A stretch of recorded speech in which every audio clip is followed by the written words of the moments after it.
Get started here. I call this special town meeting of the town of Lunenburg to order on this 18th day of November 2025.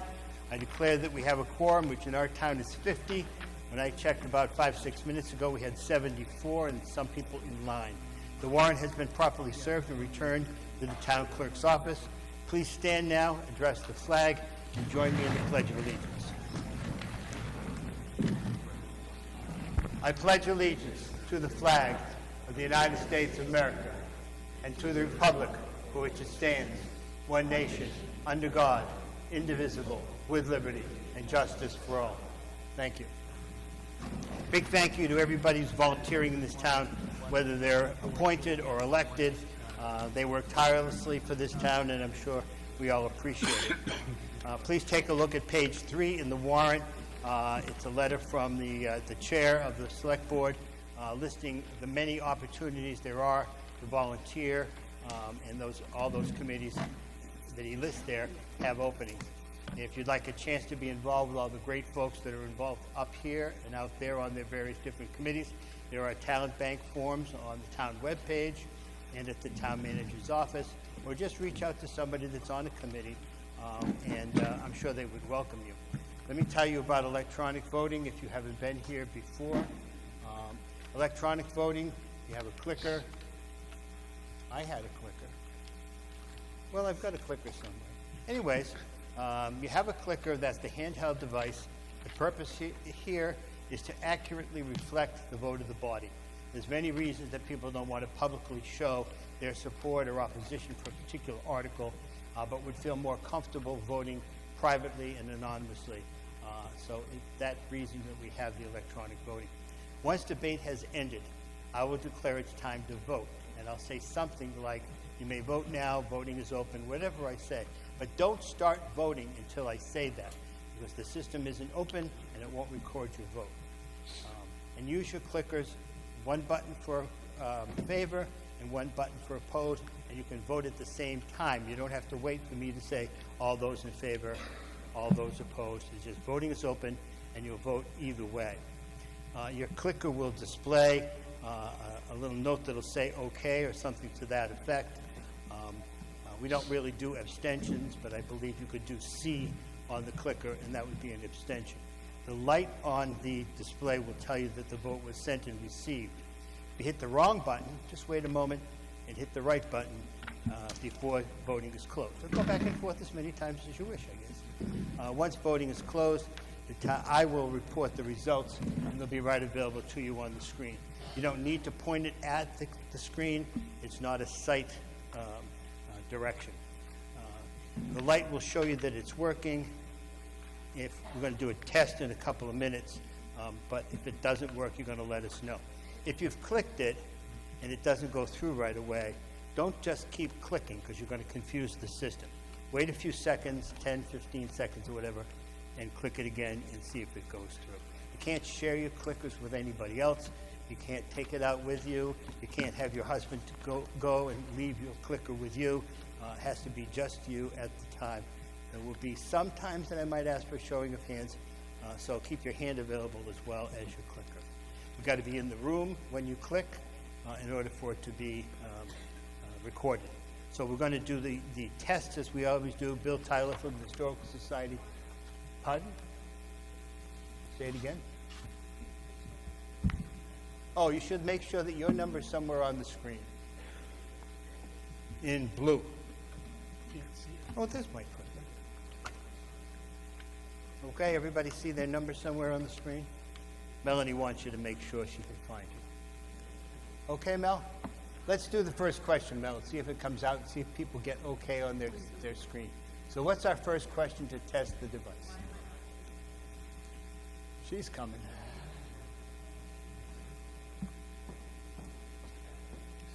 This is Melanie behind the screen, in case you didn't know. Wonderful volunteer who spends hours putting all this stuff in and then putting it in again because we changed it.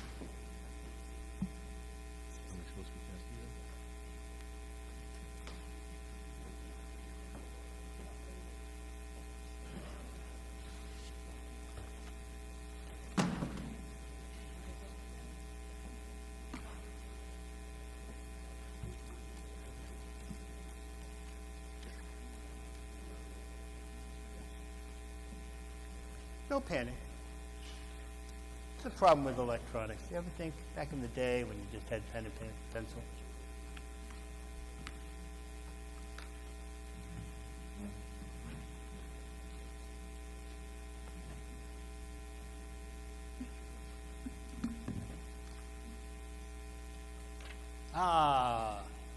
Was John F. Kennedy ever in Lunenburg? So voting is now open. Yes, if you believe he was. No, if you don't think he was. And I guess you can abstain if you wish. Voting is open. Was JFK ever in Lunenburg? Now, other than Bill giving us the answer, did he tell us what and when? Is Bill Tyler here? Where is he? Where's Bill? All right, you're going to have to give us the answer. Oh, you got the answer? Fantastic. All right. Okay, voting is now closed. What are the results? 42. Ooh. Wow.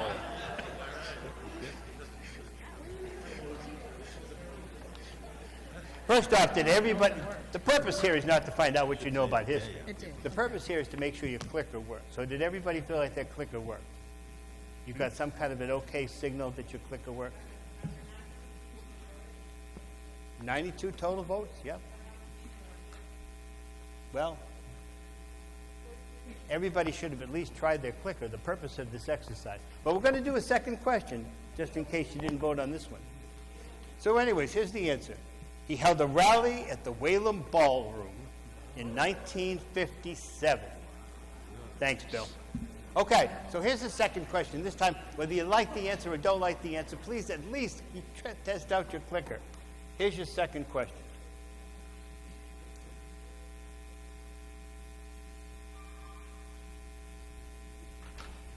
And voting is now open, so now you should use your clicker. Was the first Catholic Mass in Lunenburg celebrated at St. Boniface Church?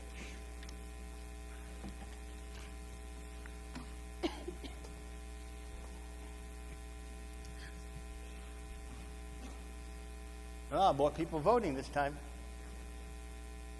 All my friends at St. Boniface should know the answer to this one. They don't? Thanks. Okay, voting is now closed. What are the results, Mel? How many people said yes? 24. 65 said no. 10 abstained. 99 people voted. The answer is no. The first Mass was held in Town Hall upstairs on July 9th, 1950. So we just celebrated at St. Boniface, where I go, our 75th anniversary. Okay. So we've gone over electronic voting, and I need you to know that this is an open meeting. If a board or committee deferred their vote after they've listened to all the debate, I will ask them to consider it in an open meeting forum where they will talk in their microphones loud enough for all you to hear their debate, and then I'll ask them to have a roll call vote of their committee members, and then you will know how they each felt about a particular article. Okay, a few ground rules, and then I'll let you get to the business of the evening. You should turn off all your noisemakers. That's your cell phones, your beepers, if anybody uses them anymore. But it also includes verbal noisemakers that are inappropriate for a civil debate. What I mean by that is I don't want any booing, hissing, hooting, hollering, those types of things. Comments, questions, technically should be addressed to me. I would seek the answer from the necessary board, committee member, moving party, etc. You shouldn't really refer to people by their individual names. Instead, properly, you would say the previous speaker, the moving party, the member of the select board, etc., and so on. You'll line up at the microphones that are here. You will announce your name and your street address each and every time, even if you've already addressed the body a number of times. The selectmen and the finance committee may remain in their seats to present their motions, but if they want to speak, they should raise their hand, get my attention, and I will call on them. I may call on them out of order if I think it's necessary. If you have a physical limitation, you don't feel like you can get up to the microphone, just ask somebody who's sitting anywhere near you, and we'll make sure a microphone is brought to you. The only time that you may stand and address the meeting without going to the microphone is what's called a point of order, basically a legal or serious procedural issue. wait until I recognize you. Just stand and say, point of order, I'll recognize you. Don't just start telling me what your point of order is, because I may not be able to concentrate at that particular moment. The moving party will speak first. We give it enough time to present their article. Thereafter, people will line up at the microphones to be allowed to speak. If you're allowed to speak a second time, please keep it very, very brief, because we hear a lot from people that the meetings go on too long. Amendments to the articles, other than simple changes, must be in writing. Forms are at the microphones, and you would write it out, make sure it's clear, and it has to be within the scope of the article. We can get into that as it comes up. Moving the question is an opportunity to say, I've heard enough, there's been enough debate, let's move along. That has to be done at a microphone. It has to be seconded. That motion, once it's made and seconded, is not debatable, and we call it for a vote. Reconsideration of a previous vote requires a majority either way, whether it's the prevailing party or the losing party. But I won't allow a reconsideration of a vote if a lot of time has passed and half the body left, and all of a sudden you want to have a reconsideration. We conduct our business according to town meeting time, which town council has just told me has a new version, which I have not read, I will confess, but I don't think there'll be anything dramatically different that we can't follow. And I know that the old version, at least, is at the library, and we should make sure that the new version is at the library someplace. So, all that being said, I think we are ready to begin some of the substance of the meeting. As we always do, we start with a consent calendar, and a consent calendar is a series of articles that I have talked to town officials, and we have decided some of these things seem to be relatively routine, non-controversial, and so we maybe can take them as a bunch and move things along a little bit. So I will say that I move that the town meeting advance for consideration Articles 5, 6, and 14, and to take action on those articles without debate, all as printed in the handout entitled Consent Calendar. Second. Thank you. So the articles that we're going to take as a consent calendar, if you don't want it to be passed over as a consent calendar, just say hold, and we'll put it back into the regular warrant. So the first one would be Article 5, that the town, the select board, and PEG all believe that it should be passed over. Article 6 is the town transferring $10,000 from cemetery sale of lots to a different fund within the cemetery. And Article 14 is to amend the Code of Lunenburg, protective bylaws for driveways and entrances. So I didn't hear any holds on any of those matters, so I would declare that we are ready to vote. So we're going to vote. It requires 2/3, so all those in favor of the consent calendar, please, voting is open now. Use your clickers, vote away.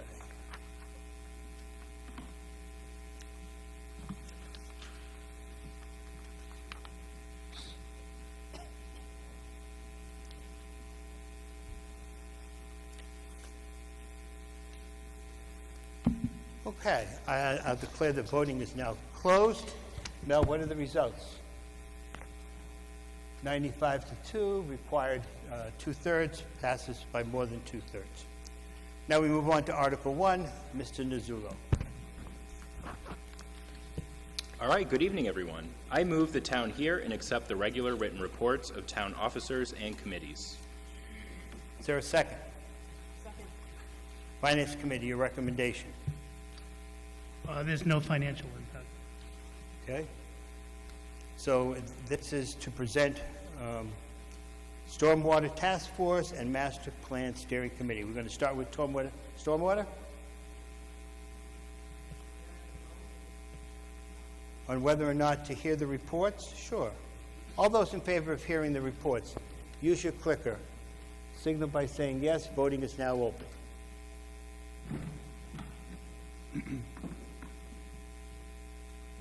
Looks like Rob read. And if you don't want to hear the reports, you'd say no. And if you really don't care, you can put abstain. There you go.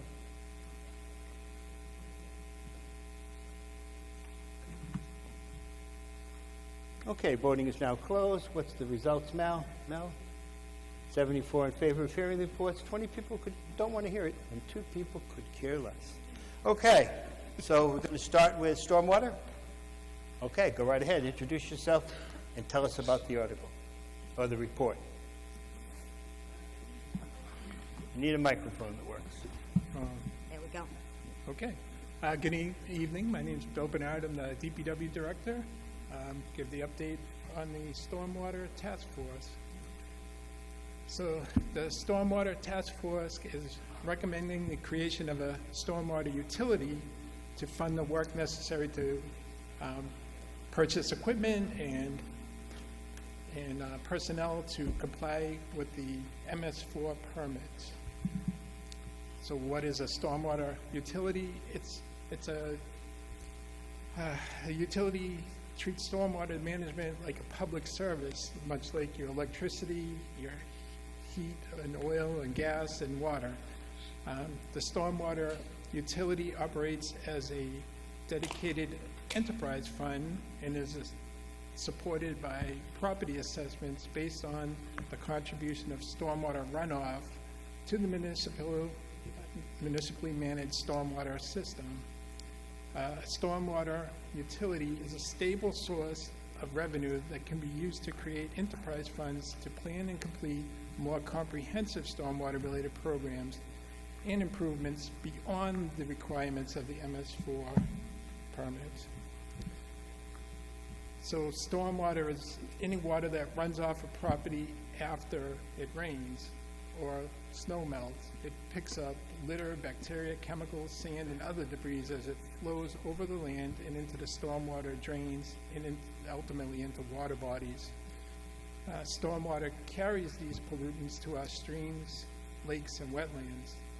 So cleaner stormwater runoff means cleaner water for drinking, swimming, fishing, boating, and for protecting wildlife.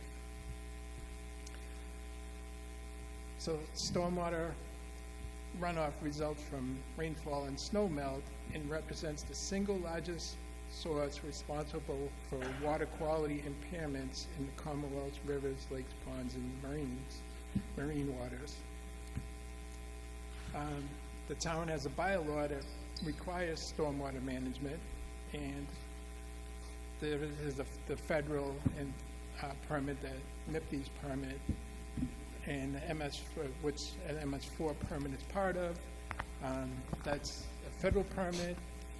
It's enforced by the state, and if we do not comply with the permit, there can be fines.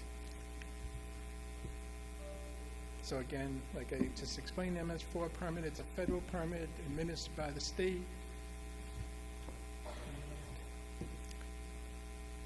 And MS4, it's the acronym for Municipal Separated Storm Sewer Systems.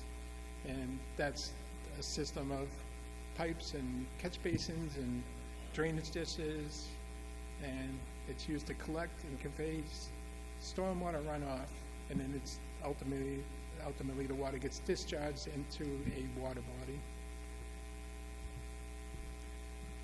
So right now, how are we paying to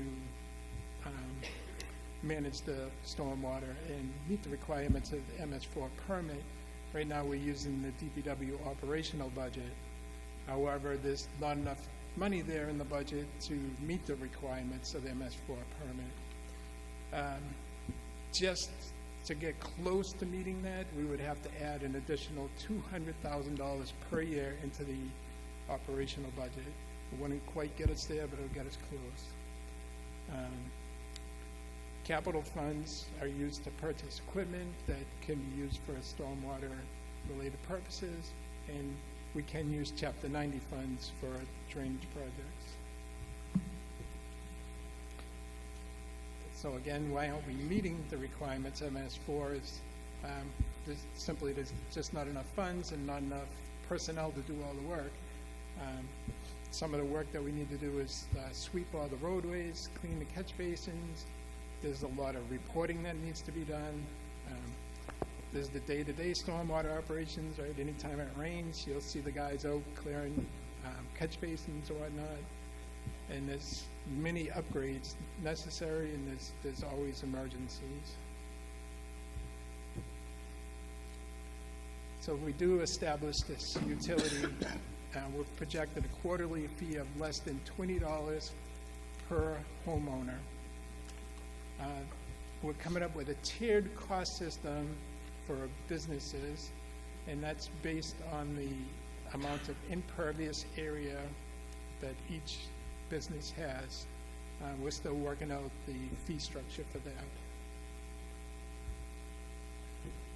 And we'd like to bring this utility to the spring of '26 annual town meeting to get it established.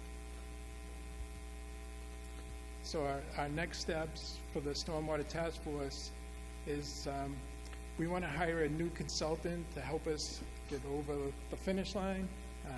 That'll come up later in Article 4. We'll talk about that.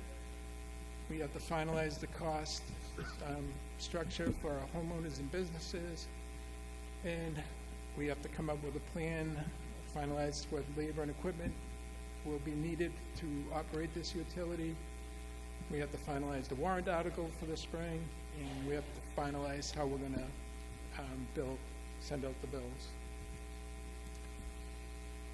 So part of what our consultant will help us with is public outreach, right? So we want to go to the Select Board, Finance Committee, any other committee that wants to hear about it.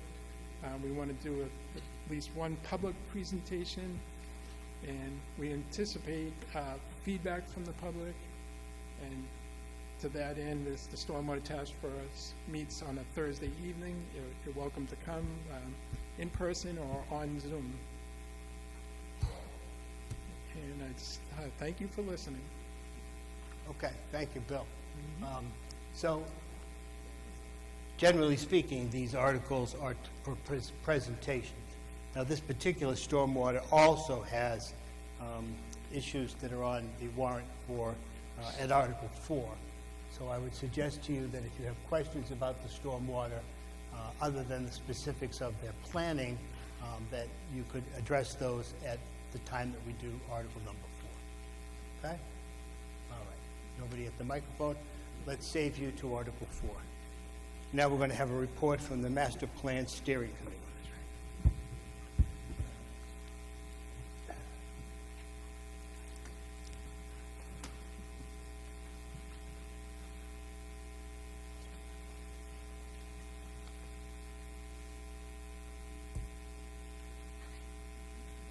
So, yes, so you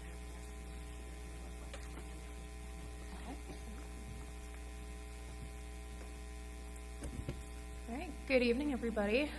My name's Kim Duffy, and I'm currently the chair of the Master Plan Steering Committee. Why I'm presenting to you tonight is to kind of build awareness, if you haven't already been made aware, of our master plan that we've been progressing through the last couple of years.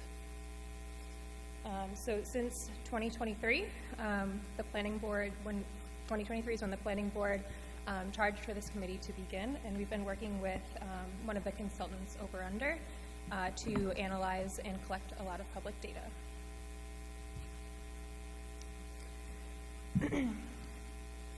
So the master plan is also regulated by Mass General Law, so we do have a requirement to do this, as well as all the other towns in Massachusetts, every 10 or so years.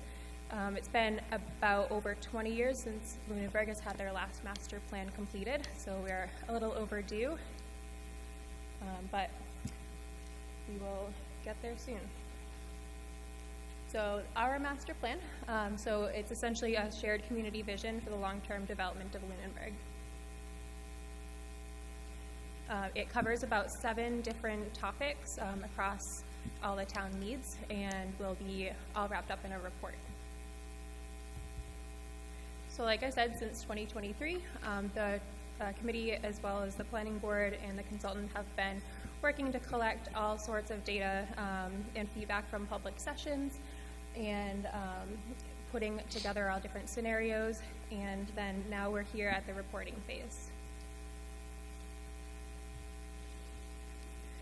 So as part of the master plan, we'll have both an electronic and a printed document that will contain these 6 different sections that will go into great detail about all of the public feedback that we received, as well as recommendations on how to achieve that.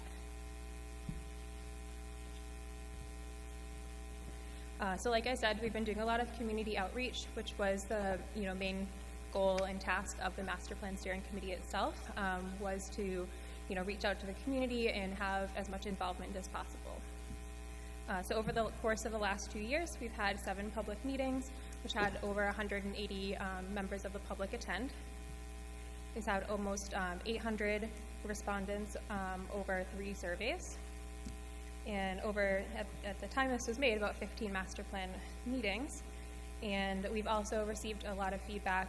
We've asked every single committee, board, commission in town to provide feedback on the contents of the draft recommendation to make sure that we're aligned with all of their goals and to make sure we're not kind of going against any of their current plans. So that being said, I want to thank everybody who has participated both in this committee as well as every member of the public who's attended one of our meetings. So all of the feedback is really greatly appreciated. As part of the beginning phase of this, there was an existing conditions report that was produced by the consultant. You can view it electronically online at planlunenburg.org, or if you have a phone, you can pull it up using this QR code on the screen. It contains a lot of great reading material about our town, so highly recommend it. So after all of the feedback was collected, we came up with, the data came up with 8 different goals of which the town wishes to proceed with.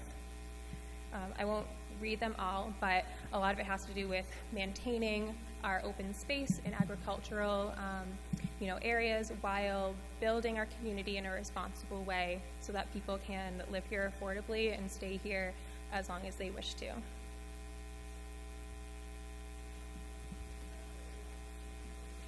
In the report, it'll break down every single recommendation into this sort of card that will outline what it is, the time frame in which it will need to approximately have to actually be implemented, as well as a relative cost.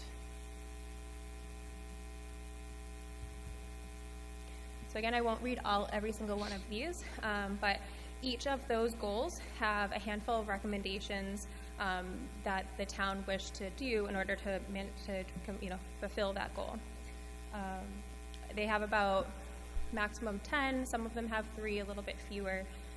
So right now, these are the one for housing, and they are still subject to be changed a little bit because we are still receiving feedback from committees and working to improve the wording on these before the final version.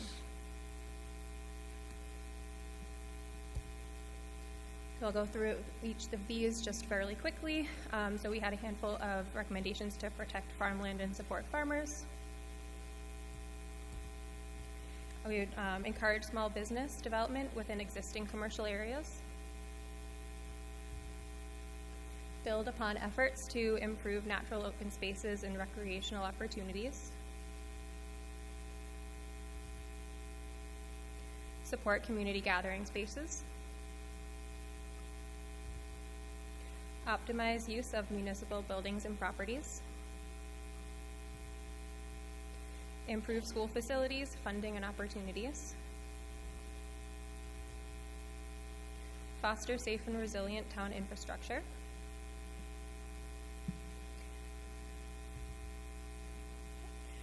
And that leads us to what happens next. So as part of the master plan process, as the committee and the public feedback wraps up, we will be kind of going into a closing phase to where the larger committee will be kind of dissolving, and then the planning board will discuss and vote on the implementation committee itself.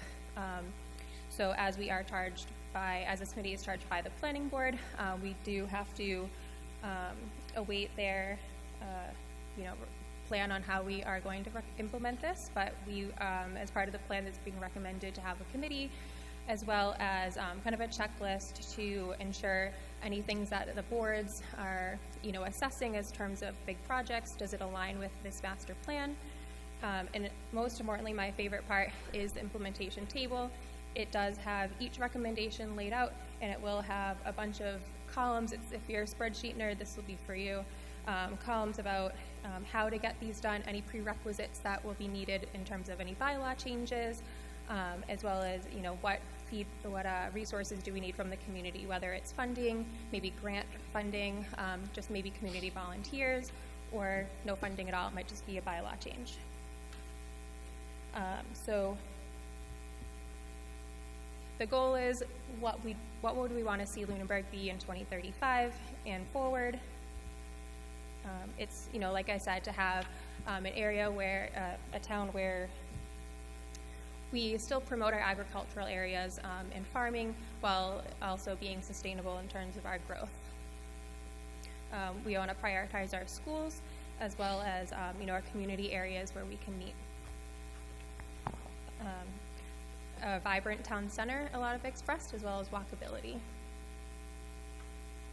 We like to conserve our conservation areas and maintain, you know, the quality of life of those areas, and as well as our wildlife.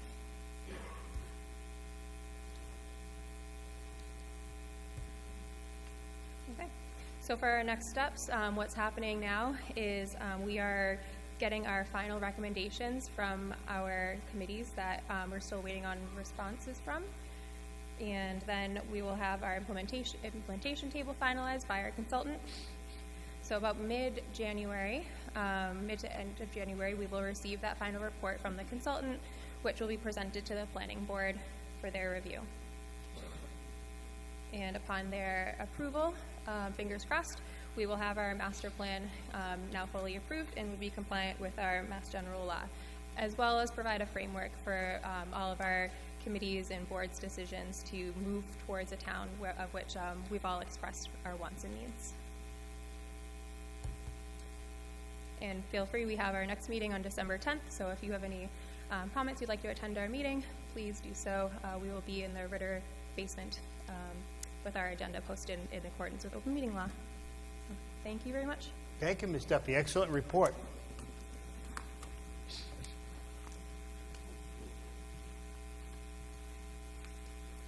Article 2, Ms. Moore, amending the fiscal year 2026 omnibus budget. I move the town, 1, raise and appropriate the sum of $160,052 to the town accountant line, thus increasing the amount raised and appropriated under Article 10 of the May 3rd, 2025 annual town meeting. 2, transfer the sum of $49,276.43 from the Salary Reserve Fund appropriation made under Article 10 of the May 3rd, 2025 annual town meeting to fund the first year of the FY26 through FY28 New England Police Benevolent Association Local 353, dated July 1, 2025 through June 30, 2028, the sum of $8,911.56 from said fund to the town accountant line, the sum of $19,950 from said fund to the police department line, and the sum of $7,409.48 from said fund to the informational technology department. And 3, transfer the sum of $27,500 from Article 9 of the May 3rd, 2025 annual town meeting to the assessor's administration line. Selectmen, your recommendation? Select Board recommends approval 5-0. Thank you. Finance, I understand you've deferred, so we'll ask you to vote at the end of the discussion. So if anybody wants to ask questions about Article 2, amending the budget. Pardon? Was there a second? Is there a second? Second. Thank you. There's a second. Okay. And I don't see anybody at the podium to ask any questions. Did you want to have anything to say, Madam Town Manager? Thank you, Mr. Moderator. Through you to Town Meeting, Jennifer Warren Diamond, Town Manager. We have a couple of things happening in this article. So there is additional funding for the town accountant line in the amount of $160,000, $160,052.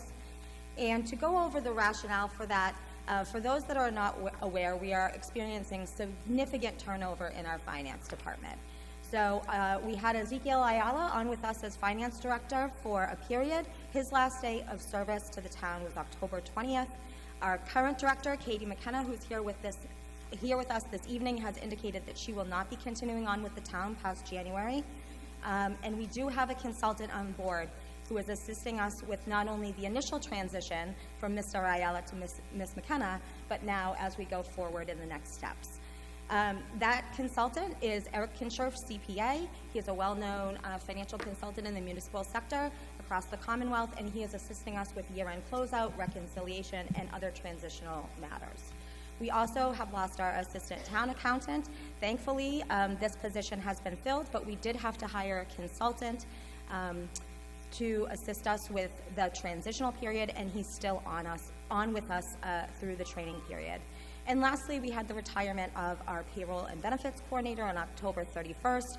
We had thought that we had a hire for the position, but that hire did not ultimately pan out, so we have hired a consultant through Robert Half, who has been providing those services. As you can imagine, when we are hiring consultants, there are substantial costs, and so we are trying to essentially keep the town afloat during these difficult times and get to a better baseline. So there's a bunch of things going on. You'll see on this slide the primary funding under the $160,000. The majority of that is consulting services, but we also had some vacation buyouts for folks that were leaving. In addition, you'll see the audit costs. We had budgeted the audit at approximately $40,000. Our auditor has indicated to us that the audit is going to be in the $60,000 range as opposed to the $40,000 that we had budgeted. And there was, you'll hear about it in Article 2, Article 3, I apologize, there is a prior year bill for $3,500, which we are seeking to raise in this motion. In the motion, we went over a series of transfers. This is something that's not necessary to occur at town meeting to make these transfers from the salary reserve, but it's a clean, bright line way to do it. So we are transferring from the budgeted funds that were already appropriated at the May annual town meeting to the lines that they were intended for. And then lastly, at the bottom of the transfers, there's something that's a little bit different. And it's to fund a position, which you'll hear under Article 15, where we create the position, but the position is to fund a special assistant to the assessor, temporary. You may recall at Maytown meeting, we funded an article for a special project in the amount of $27,500, and the purpose of that was to comply with the directives that have been handed down by the Department of Revenue prior to our next full reevaluation of all property within the town of Lunenburg. So we have a series in the fallout of the issues in the assessor's office that I'm sure folks are familiar with in this auditorium today. We have a series of directives that we have to comply with before the next reevaluation. At the time we were here in Maytown meeting, we thought of breaking that apart and putting it out as an RFP and hiring a consultant. So we obtained the funding at the Maytown meeting. We created the RFP and we put it out, and we had not a single person submit a proposal. So we still need the work to get done.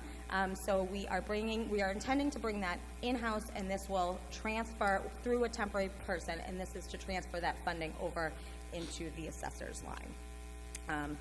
The main project, I don't know if you can see the tan area on here, and if there's specific questions about this, maybe we can have the assessor come up, but one of the directives is to clean up the neighborhood codes. And you see that tan area that's almost the entirety of the town? That's neighborhood 3, and we have a specific directive to further delineate that neighborhood. So, this is an outline of briefly additional revenues available to appropriate this evening. We have some positive changes in the cherry sheet, which is state aid. We have some positive changes in actual new growth over estimated new growth.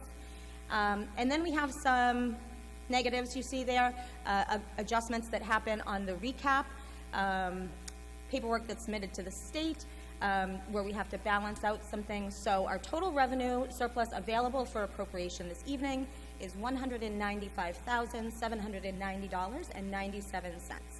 So just to break out that a little bit further, the $160,052 would be under this article. I have actually a typo I see that's supposed to be $4,617 in the next one.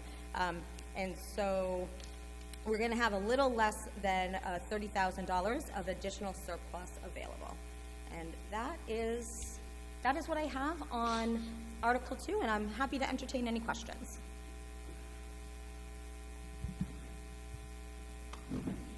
Go right ahead. Your name and address, please. Name is Darrell Plant, 490 Lancaster Ave. This may or may not be an appropriate question for this article, so I'll preface it that way. This school came up with a significant surplus this year. It was written in the paper. Has the town recovered those funds? So, Mr. Moderator, may I answer that question? Go right ahead. It's a little off topic, but go ahead. Okay. I'm sure it's on people's minds, so go ahead. Okay, so whenever there is a surplus in any department at the end of the year, that surplus, essentially, when a bunch of balancing happens, whatever is left over, that is what becomes your certified free cash. So there's no, it doesn't, if you have, for example, if you have $500 left in the police department line and there's nothing to draw against it to balance it out, that $500 would go to certified free cash. That's the same here. There's nothing to recoup. It is already recouped because it was unspent, and so it becomes certified free cash. Okay? What would be your expectation if you had one at the end of this year or the fiscal year on recovering those funds? Is there going to be something? But we're left not going to over? get into the school committee's budget. Right? We just answered, that's what this article is about, not about the school, not about the money that they gave back. So let's save that for another time, okay? All right. Right over here. Robert Martin, 54 Longwood Drive. I have a couple of questions. One was just spurred by that. There was a significant amount that's going to free cash. Do we have a value of that? Do we know what the dollar value is? So I wish I did, because usually at a special town meeting that's held in the fall, you have your certified free cash available to appropriate, right? Our books are not closed out. So one of the things that we are using the funding from consultants to complete is closing out our books so that we can certify free cash. We don't have an estimate at this point of what that certified free cash may look like yet. Okay. Can you put a bound on it? Is it $10,000? Is it $600,000? It would be, Last year was over 2 million, but I can't predict what might be in the books this year. Okay. Specific to the free cash coming from the school. so all free cash from all sources, it doesn't get separated out into a school bucket and a town bucket and this bucket. It just all goes in one bucket. But until we get through this process of closing out FY25, we won't have that figure. But it will be, any funds that were returned from any department, including the school department, would be included in that. Okay. I don't want to belabor that because that's not really why I'm here. But I wasn't so much worried about the bucket of free cash as how much did we fail to spend in the school. But anyway, we'll leave that For because that another wasn't day. my main purpose. Go ahead. Okay. One of the issues that I have with the budget for 25 and 26 is there's a reduction in the amount for highway construction and maintenance of 28%. Now, we already know that there's at least 2 projects which aren't completed. So the question is, why are we taking money out of what was planned fiscal year 25, taking money out of that for 26 when we know there's projects that have to be done? Through you, Mr. Moderator, to clarify, we are not taking any money out of FY25. This is additional, the funds, the 106, let me go here. That $160,052 is FY26 available funds. Those funds are available to appropriate this evening. Those are FY26 funds for FY26 purposes. Okay. Again, we're looking at different numbers, I assume. Department of Public Works. Line item for highway construction and maintenance. You are referring, sir, to something an action that happened at Maytown meeting, and that is not under this article. So this is for the town accountant line, not the DPW line. That reduction of highway maintenance happened in this room back in May. Okay. All right. Thank you, Thanks, Mr. Buck. I don't see anybody else at the microphone.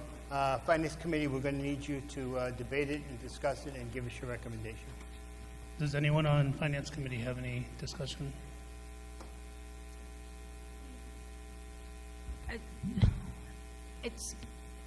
So this is a big chunk of money. I think your name and address would be helpful, Anna. For Finance Committee? For Finance Committee? No. Oh, No? okay. All right. Well, then nobody knows who you are. This is, I understand why we're using, because we need this transitional service from our finance department. I just want to point out that usually these adjustments to the cherry sheet that are money that becomes available in July once the state is done with their budget gets rolled into what will be used in the May town meeting. This is a big bucket of money that we are using that we usually don't use at this time of the year. That's just my only comment. Okay, thank you, Anna. Any other discussion? All right, I'd make a motion that we recommend approval of Article 2. Do I have a second? All right, I'm gonna roll call vote it. Anna? Aye. Tanya? Aye. Jay? Tom? And I for myself. Okay, thank you very much.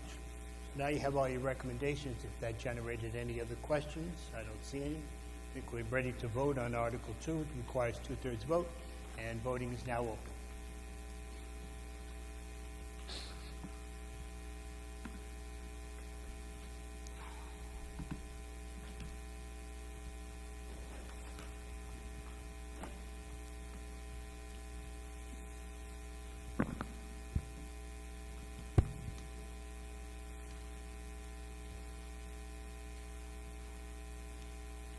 Okay, it looks like we've stopped ticking up, so I think we're ready to vote. Voting is now closed, and Mel will give us the results. All those in favor, we need 2/3. 91 to 10, I'm sure that's 2/3, even with my math skills. So the article, pardon?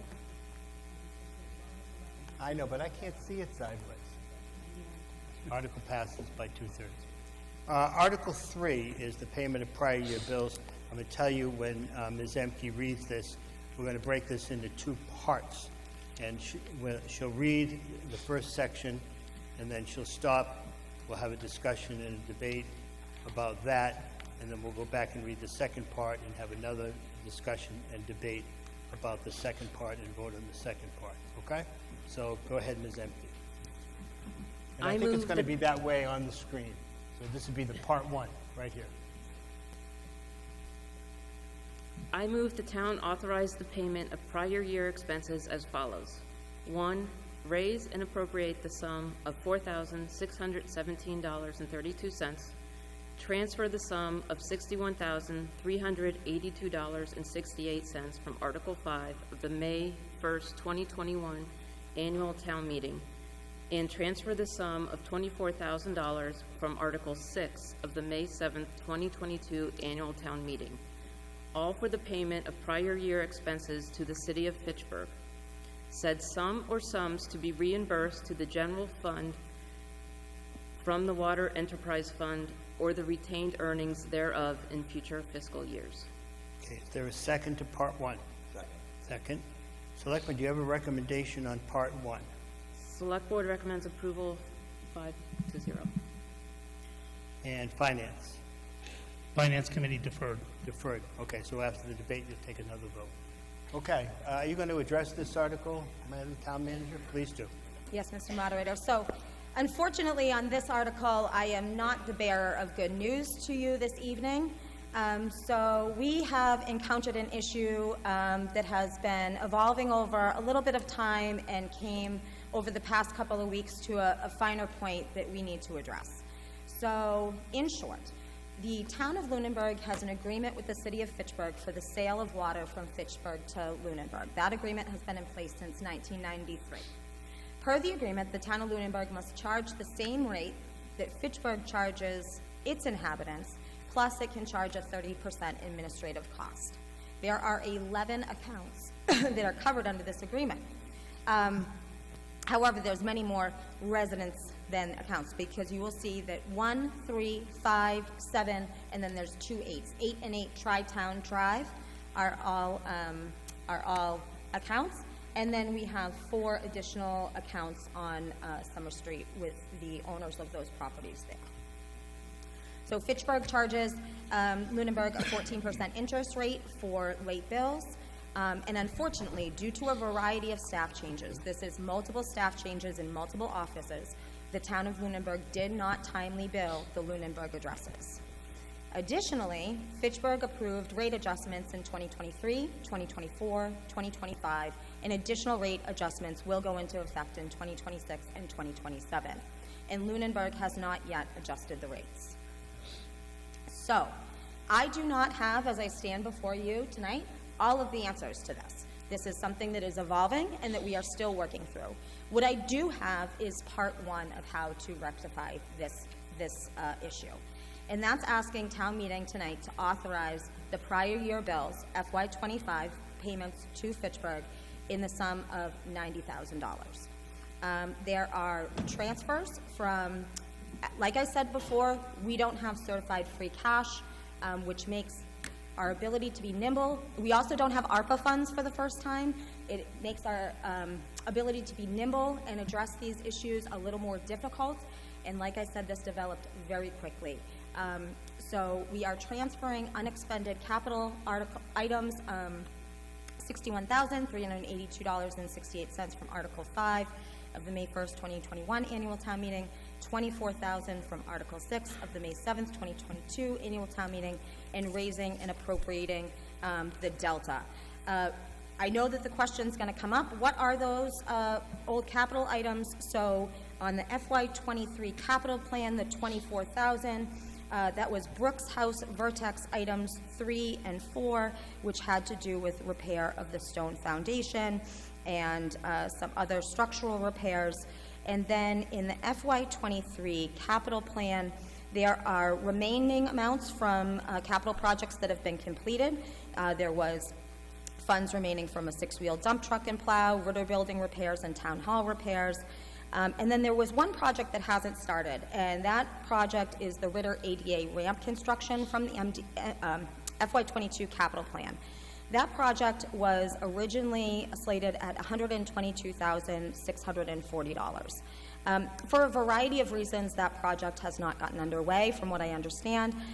Not only are the funds short, but also what we are doing with that building will be greatly impacted. This project would be greatly impacted by what we do with that building. And so in looking for funds, that was also a funding source.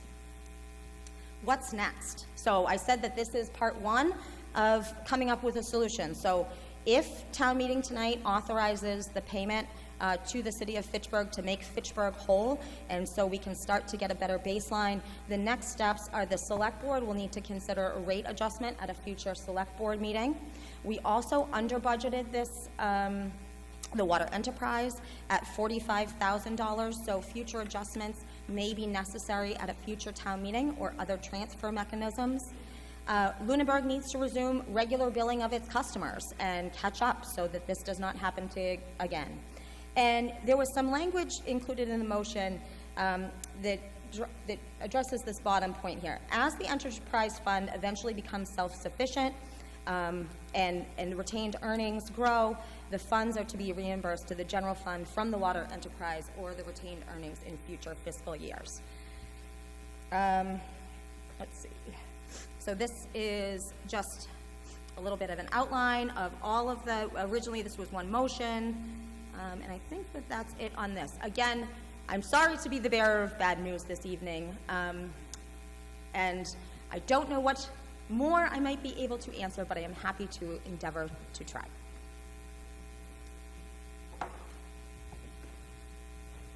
Go right ahead. Give us your name and address. Hello, my name is Jackie Hazley, 506 North Ave. Not really sure if anything can be done about the deficit for this year, but I do live right next to the water district, and throughout the summer I noticed multiple times a day that water for pool does leave the water district full of water. So how does that affect our budget for water and the Lunenburg customers, and where does that water go? So this is unrelated to Lunenburg Water District. This is for these particular 11 addresses, water that is sold by the city of Fitchburg to the town of Lunenburg. For those, this is unrelated to the Lunenburg's water district. Thank you. Thank you. Yes. Short. Rebecca Landry, 251 West Street. My question is, so we didn't bill for these, but is there any means of recouping this money because these people didn't actually pay? So we have billing that is outstanding to do. And part of the issue, though, is that the rate structure isn't going to recoup all of that money until we do a rate adjustment. So we cannot do a retroactive rate adjustment for FY '25, but we can do a rate adjustment going forward. Why is it we can't go back? I mean, if I owe you money, I owe you money. Because the rate needed to be adjusted by the town of Lunenburg in advance of the bills being due and owing. Oh, so I should look for a bargain somewhere and then not pay. Thank you. Yes. Hi, Mandy Gilman, 186 Reservoir Road. I'm just curious why Fitchburg doesn't bill these people directly. So, Sorry. per the intermunicipal agreement, this is the way that this is done. However, could we fix that? However, we will be renegotiating the intermunicipal agreement shortly with the city of Fitchburg, and this is something that we are going to be at least discussing to see if we can address that. Excellent. Sounds like we're just the middleman in this situation. Right ahead. Hi. I have a question. You mentioned that there was... Well, now you do have to introduce yourself.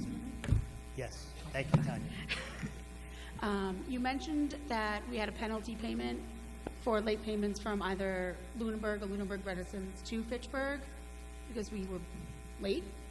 What's the total of that? I think the interest was a total of around $4,000. Interest was around $4,000. And have we put like a process in place so that won't happen? So, like I said, this is all rapidly developing. We still do not have our arms around this. There was a wide variety of staff changes of the folks who were supposed to be doing this. And bills did not go out for a long period. What we are trying to do is to get to a baseline, increase the rates appropriately, and get back on track so we can right this ship going forward. Well, that $4,000, have we paid that $4,000 out already? We have, so FY '25 total owing to Fitchburg is $87,247.92 exactly. We have paid $40,881 of it. We owe $44,198.81 of it. Anyone else on part one of this? Okay, Ms. Lockwood. Yep. So, the articles that you're, in fact, the funding from the capital plan, these are two buildings, town buildings, that we are not doing something we plan to do, like the Brooks House is we're not using, but we did allocate money to fix the foundation. And is it your plan to not execute that job? And also the ADA, I know the ADA money is not enough to do everything that we thought it was. There was a, manager for things, but that plan actually encompassed windows and other things. So what is your plan to get those two projects done now that you're defunding them? So based on the conversations, so first of all, if we had free cash certified tonight, I wouldn't be rating Old Capitol. So the Brooks House, I cannot justify expending repair monies on the Brooks House when we have this outstanding bill. I can't, that probably warrants a larger dialogue, but that's not something that I could justify at this point. The Ritter ADA ramp, we have active dialogues with the Municipal Building Design Committee ongoing. They They are revisiting what that design looks like, and I would expect that any ADA access is going to be wrapped up into that project with the borrowing. With all the respect, Madam Town Manager, the town meeting voted for that project. And so I mean, I don't think it's a comfortable place to be, you know, I don't agree with town meeting, and now I'm going to not. Well, so that's, you're right, town meeting did vote for that, and that's why we are not doing this unilaterally, and we are here tonight asking town meeting to make that transfer. So that's a choice that has to be made by town meeting. Ms. Emke. I just want to add one comment regarding the ADA at Ritter. I've been watching the Municipal Building Design Committee meetings, and I have to tell members of that committee, I think you guys, the meetings are being run very well, the input, the engagement. I'm really happy to see that. That's just an aside. But I know that they have brought up ADA compliance as a big priority for anything that is done with those buildings. So I think it's not a risky assumption to think that that project will be done as part of that larger project. Thank you. Sir. Robert Bowen, 1686 Mass Ave. Why isn't the stabilization fund a good source for this rather than rating capital articles? That's a great question.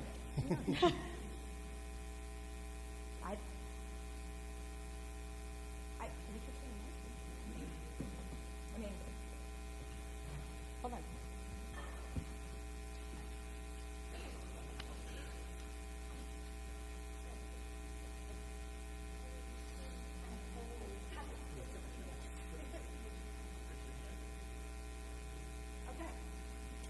Mr. Moderator. Yes. Through you, could you poll town meeting to see if it would be preferred to fund this article through the stabilization fund? Maybe by a show of hands? I'll poll in a minute, but then I need to ask town council if that's within the scope.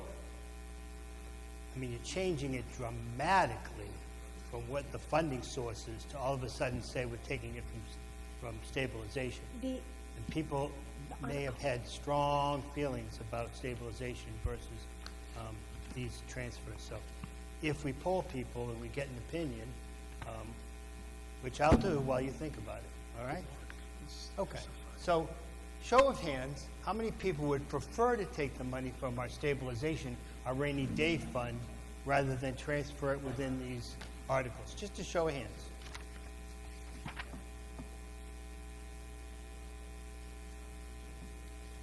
I tell you what, let's do it by clickers so I don't have to count you, okay? All those in favor of, can you do that, Melanie? Melanie, can you give her a second?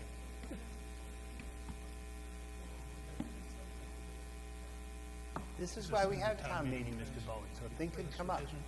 Just hold on, Mr. Clark, just hold on. Okay, you ready, Mel? Nope, almost. All right, just say, all those in favor of taking from stabilization would be yes, okay? That's all it has to say. All those in favor of paying for these, part one through stabilization. Just something simple like that, okay?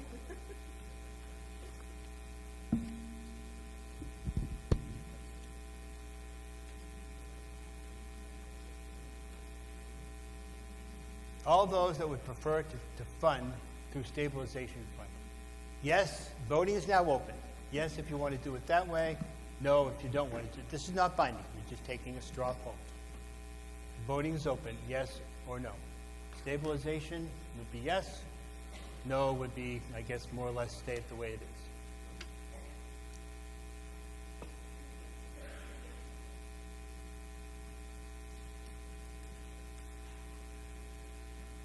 A lot of people have no opinion.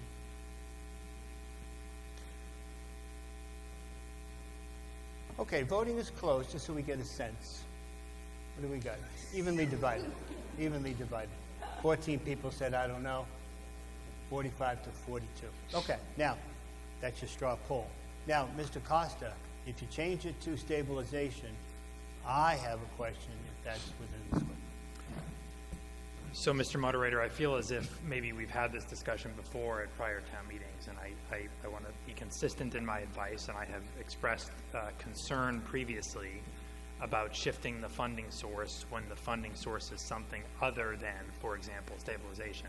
As you know, stabilization fund transfers are also generally subject to a greater quantum of vote because, as you remarked upon yourself, stabilization fund is effectively the town's savings account, and so voters tend to feel very strongly about rating the stabilization fund. Having said that, I'm looking at this specific warrant article, and the way that it's structured in the warrant, it doesn't specify a funding source in the warrant article. And when we come to issues of scope and what's within the scope of a warrant article as posted and published and provided to the voters, the question is, generally speaking and in basic terms, if you're a town meeting or potential town meeting attendee and you review the warrant at home, are you put on notice that something could be done at town meeting? If you are, then it's within the scope, generally.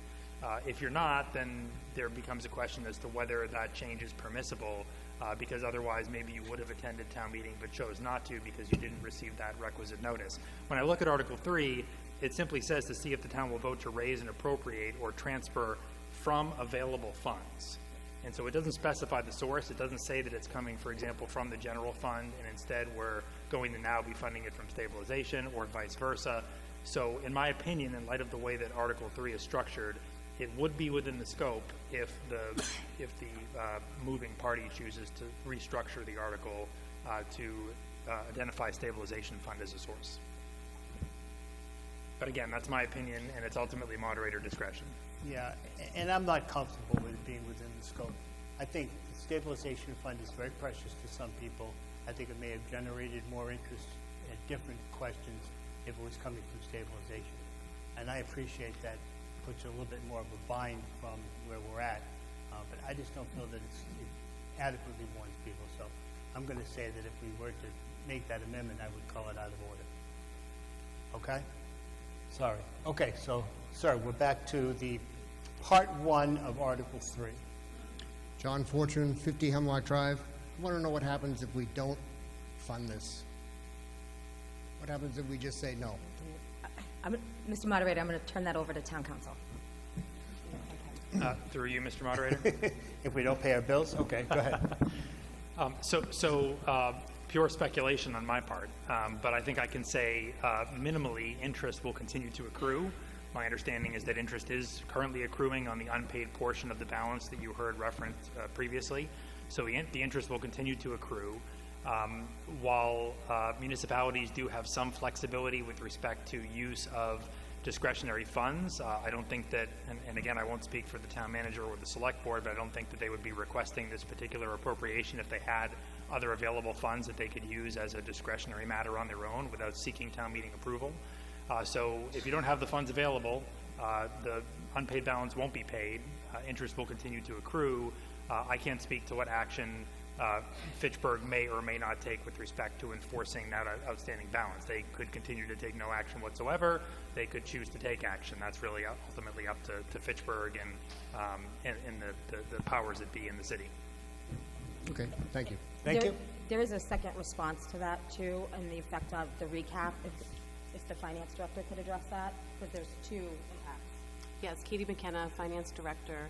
The other issue would be if we don't pay these bills, then we cannot collect the money from these customers. So if we do not pay Fitchburg, we don't get the money from the customers either. And if we don't have the revenue coming in, it may be difficult or impossible to set the tax rate, because currently we're showing that because we didn't bill last year, we only received $20,000. And we appropriated $45,000 at the May annual town meeting, which was to pay the fiscal 26 water bills. So if we can't prove to Department of Revenue when we go to set our tax rate that we have revenues coming in above that $20,000, they may not allow us to certify our tax rate in time, and that could cause other issues such as preliminary bills going forward. Over here, please. Kim Duffy, 1479 Mass Ave. I just wanted to comment on the concerns about the two projects that are being proposed to have funding change, so specifically the Brooks House and the Ritter Building ADA. So in the master plan, it was identified by a lot of residents of the importance of those buildings, and a plan to have, specifically, the buildings, Turkey Hill, Ritter, and Town Hall, addressed for what the needs are.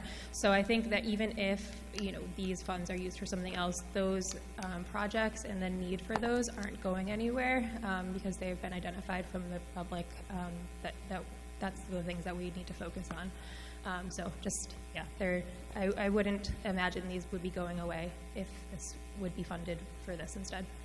Thank you. Thank you. Over here. Tom Alonso, 284 Lancaster Avenue. I have, for you, Mr. Moderator, I have a question for Town Council, because his determination, notwithstanding your own, that you wouldn't entertain the motion to go to stabilization, but his determination was that the motion didn't include the funding sources when the article as read included the funding sources. So are you saying that the printed article would take precedence over what people were alerted to or not? You can answer with your opinion, and I'll listen. So suffice it to say, I think the moderator and I disagree on this point, and that's fair. And as I had said at the conclusion of my remarks previously, it's the moderator's discretion. What I'm saying is, for purposes of determining whether or not a motion or a floor amendment, as this would be if we were to change the funding source to stabilization, is within or without the scope of a warrant article. You don't look at the motion that's been proposed at town meeting. Those motions are not circulated in advance to the public. You look at the actual language of the warrant itself. And so I've got the warrant booklet here that was mailed to the households in Lunenburg. And when I look to Article 3, it doesn't identify a funding source. When the motion was made a short while ago, the motion, of course, needs to identify a funding source. That's what that gets fleshed out between the date that this warrant is posted and published and the date of town meeting. The motions are drafted and they identify the funding source. But for purposes of determining whether something would be within the scope, you look at what the public received notice of, and what they received notice of is that there was going to be a transfer from, quote, available funds. And in my mind, available funds is any funds available to the town. Those can be general funds, those can be stabilization funds, those can be special purpose stabilization funds. I think that's all within the scope of the article. The moderator disagrees, and it's fair. That's fair. That's his discretion. But that was my rationale. Thank you. Sir? My name is Matthew Brenner. I live at 619 Northfield Road. I am on the Municipal Building Design Committee. First, I want to quickly echo what the town manager has said, that I would agree that the Municipal Building Design Committee has expressed a very strong inclination for making any construction that happens over at Ritter to make the project overall as accessible as possible. Secondly, I also want to say that I don't remember the exact layout of the originally proposed ADA access ramp. The discussion we are having currently at Municipal Building Design Committee with regards to what would likely be the extensive construction, possibly tearing down not Ritter, but the 1960s annex, as well as the regrading of the land that would be necessary. Any work that was done, I believe, within just a few years, possibly within a year or two after that construction was finished, would have to tear up that construction.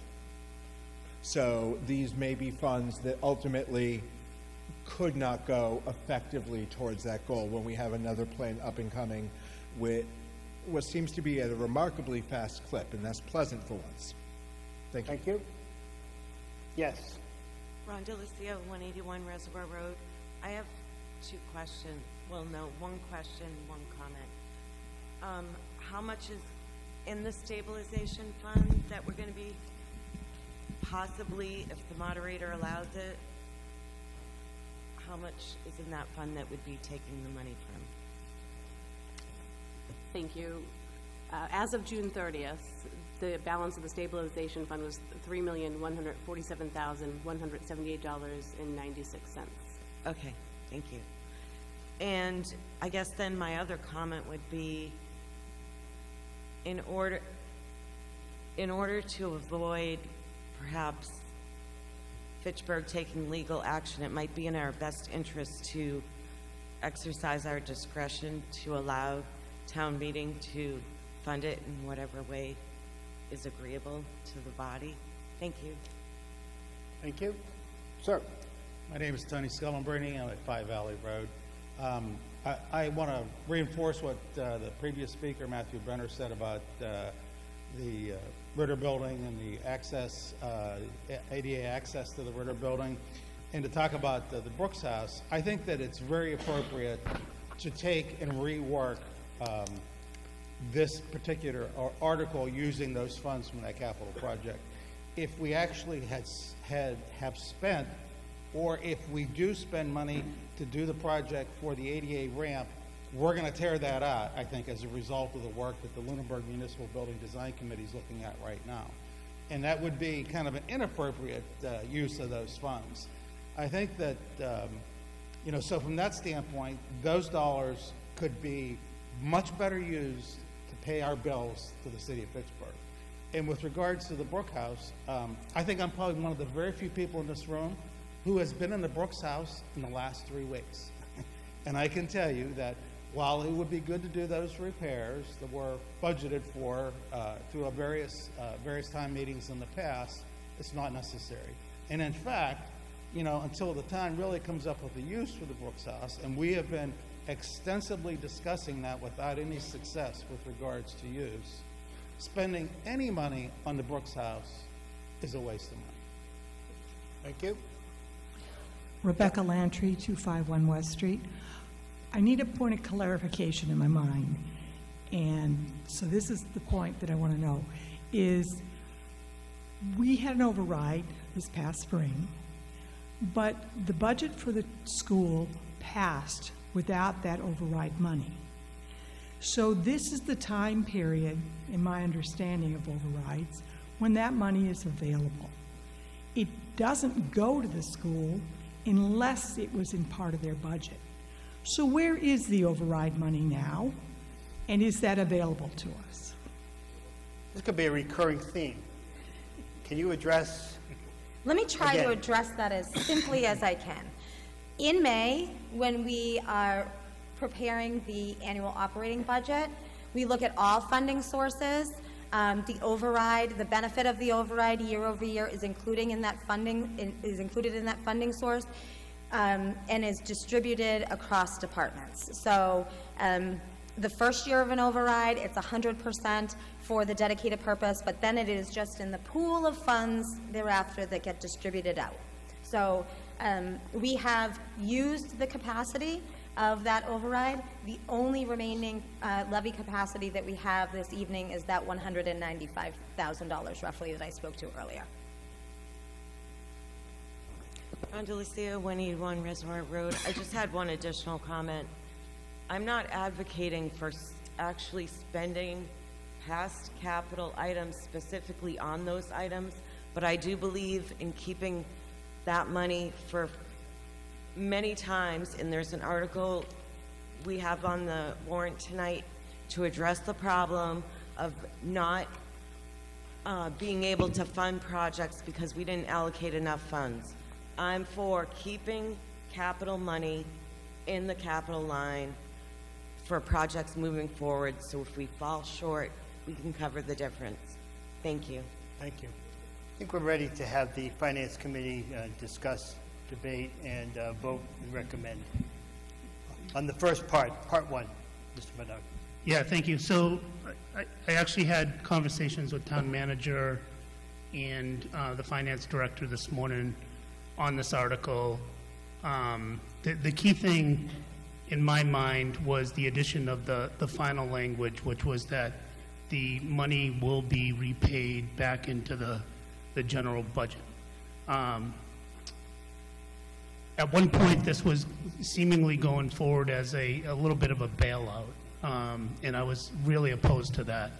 So we did add the language that this enterprise fund, which is set up solely for those 11 properties, it should be self-sustaining. All the monies necessary to pay those bills should come from those 11 properties, and that's it, will be made whole back to the town. So I used the language of a loan, kind of in an unofficial term. So think of this as a loan from one pocket of money into this enterprise fund till we can build it back up through the rate increases that will have to occur and pay back.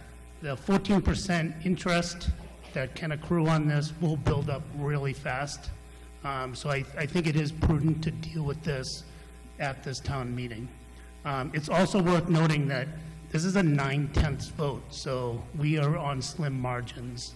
But I think it is the right thing for the town to address it through this mechanism. And with that, is there other comments? We did not deliberate on this at our last meeting because we didn't know the issue. Right. I mean, I agree with you, Chris. I agree that this needs to be paid and it needs to be paid quickly.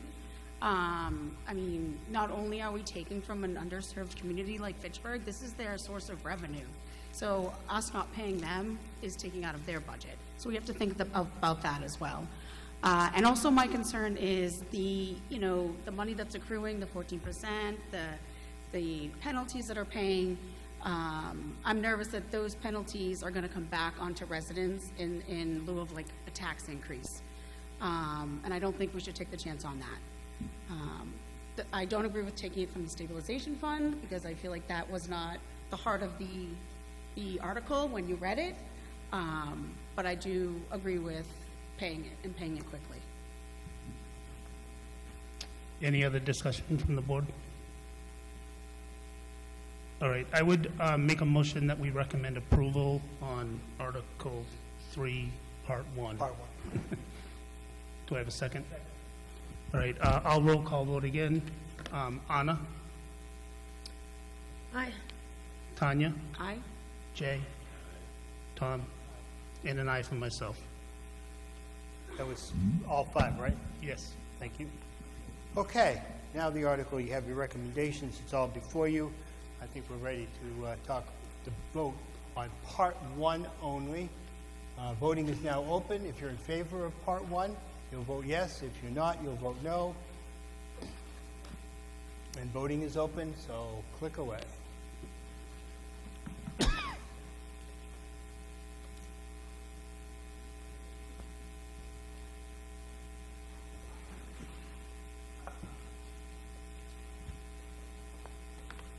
The 9/10 vote, as has been mentioned.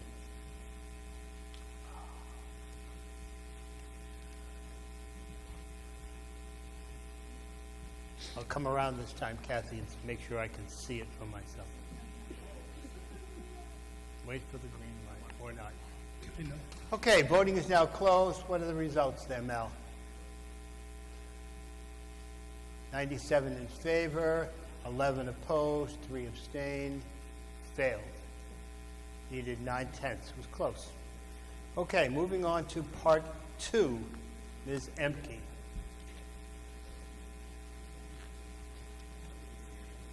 I move the town authorize the, well, Mr. Moderator, if we may, can we move to reconsider that? Okay, there's a motion. There's a motion to reconsider. So we'll have to vote on whether or not to reconsider. Is there any debate on that? No? All right. People want to continue to discuss it because it was close, Mr. Nuzzulo? Okay, Mel, we're going to have a vote to reconsider. It's a simple majority. We're reconsidering the vote we just took, which was fairly close, and I think some people are thinking, well, maybe it could squeak by. It Has to be a 9/10 vote. I'm just guessing what Mr. Nuzzulo might be thinking. But I did say reconsiderations are allowed as long as the number of people in the meeting have not drastically changed. And so I think that it's appropriate to have a reconsideration. You can vote to reconsider. That's what we're going to do right now.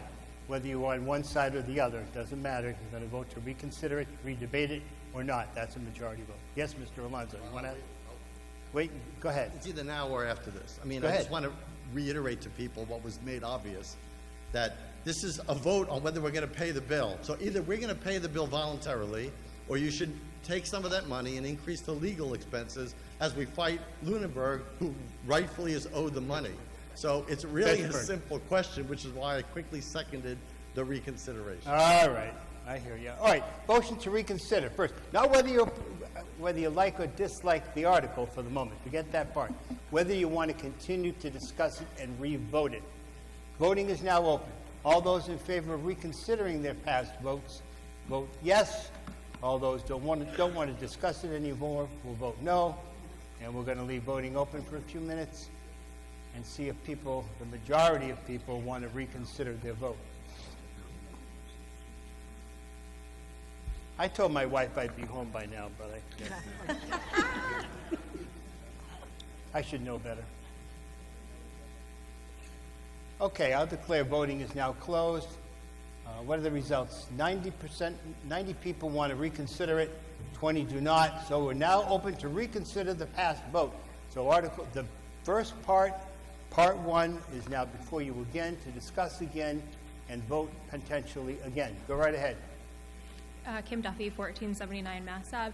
I would like to have clarification on what Part 1 of Article 3 is versus Part 2, because it's not very clearly specified in the warrant article.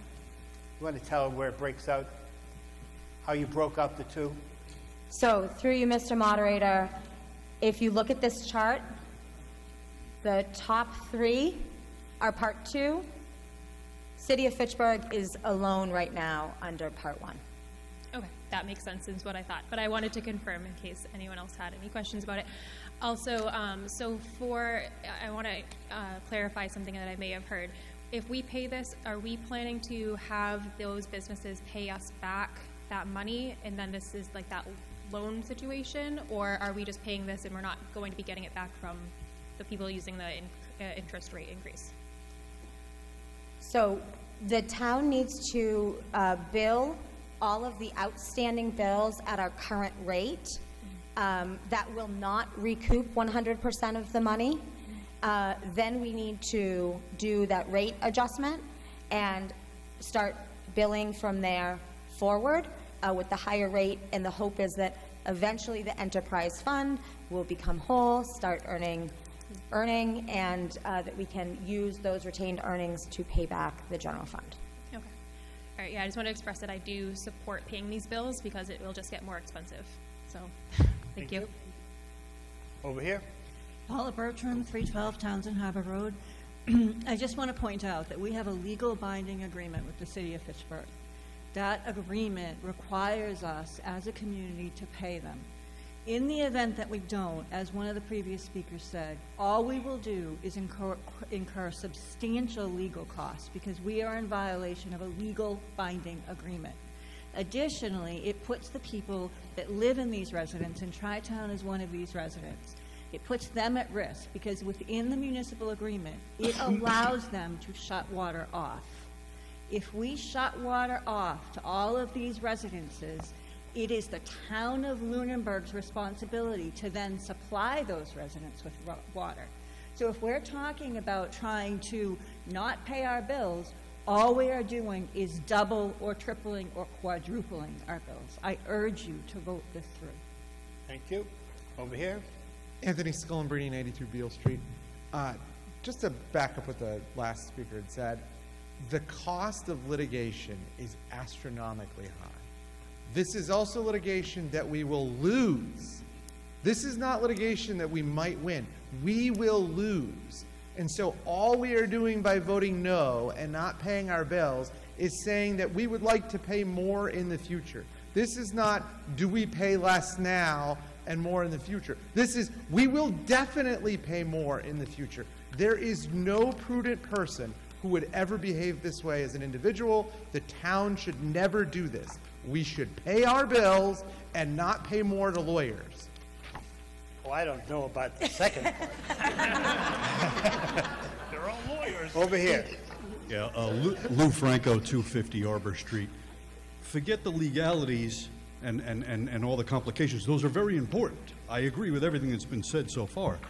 But can we just pull back and look at this as a matter of human interaction? There's just a such thing as being a good neighbor. I mean, let's look at this from analogy. Your kid borrows, $500 from your neighbor on, you clean that up. You pay that neighbor back, and you work that out in your own house. So I think we pay the neighbor. and then we clean it up in our own house. We collect from the people we need to collect from internally. It's just a question of decency. Forget legality. Thank you. Sir? Robert Bowen, 1686 Mass Ave. I move to amend Article 3, Part 1, to change the funding source to the stabilization fund. Well, I've already determined that I'm going to rule that out of order, that it doesn't fall within the scope. So you can make the motion, and it could be seconded, but I'm not going to accept it because I think it's outside the scope. We have a different opinion from town council. I know. But in the end, and you're my deputy moderator. I know. And in the end, I have to... This was defeated with the current funding sources. I'm trying to propose an alternate path. I understand that. But I had to make that decision. I made my decision, and I'm not changing it. Thank you. May I make one comment? Whoa. Hold on. I've made a motion. I got to right? recognize people. So anyways, I'm I've going to made move a- that out of order, Mr. Moe. Sorry. Okay, go ahead. One comment is the stabilization fund should have any funding from that. I think it's a 2/3 vote, or, and this is a 9/10 of a vote. And I think, you know, the bar for voting this out of the stabilization fund is higher than normally would be just a straight-up stabilization fund article. Okay. But I've already decided I'm not going to accept I it. mean, it's okay to change Right. mind. Sorry. Garnering some enemies up here. Go ahead. I just wanted to make one comment. I've heard a couple of questions about recouping costs. We will be billing our customers. The main issue is that we're billing at a rate that is too low. We can't increase the rate for prior years because we can't go back in time, but we can still bill those customers, and we will still bill those customers at the existing rate. So we're still bringing in funds, and we know we need to rectify moving forward the rate, so we're bringing in the appropriate amount of money. But I just want to make it clear that we are still going to be sending out these bills and receiving those funds for the outstanding amounts for those invoices. We're not just taking the money from these funding sources and not getting it back, at least recuperating some of the costs. So just wanted to make sure that was understood. Thank you. Mike Clark, 275 Cross Road. You listed all businesses, like, I guess they were not, did they just not receive water bills for a year or something? I'm wondering why, what happened on their end. Don't they, Tri-Town and these businesses, Bliss Cannabis, no accountant there thought it was funny they didn't receive a water bill for how long? I could say they received bills in fits and starts. So it wasn't regular, but as far, you know, I think that what I understand is that it was known for a time that bills were not going out. And they knew it. I mean, they have their own accounting departments. So I really don't feel bad for people who are in the business of making money and they're not trying to track down, why haven't I gotten my water bill? So, how can we hand this back to them? You know, they received the service, and you know, how do we get them to just come up with the revenue and pay it? And you know, I don't feel bad for Fitchburg either. They get quite a bit of Chapter 70 funding. I'm not. I know we should pay our bills to them, but I think we're stuck with other people's problems here. Thank you, Mr. Clark. Is there a question? No question. I really think we're beating this one pretty heavily, so let's wrap it up. Gentleman at the mic, and Mrs. Bertram, and then let's have our Darrell reconsideration Plant, vote. 490 Lancaster Ave. Based on what our select woman there said, this is not a loan. We just have to pay the tab. Let's just get it done. I just want to, Paula Bertram, 312 Townsend Harbor Road, I want to agree with the previous speaker. As for getting the money back, we are going to get the money back. We're going to bill these properties at the existing rate, then we're going to increase the rate, and then we're going to repay the town. So this is going to be paid by the individuals who consume the water. Thank you. Okay, we're going to vote on part one again after reconsideration. So voting is now open. Is it up there, Mel? It is. Okay. Voting is now open. Click away. Let's see if the arguments, excuse me, somebody's talking and I don't know who that is. If you have a point of order, you'd have to stand and say point of order, and then I would have to recognize you. So does somebody have a point of order? Okay, well, not a hand up. I need you to like stand up and then say point of order nice and loud, and then tell me what the point of order is. Go ahead.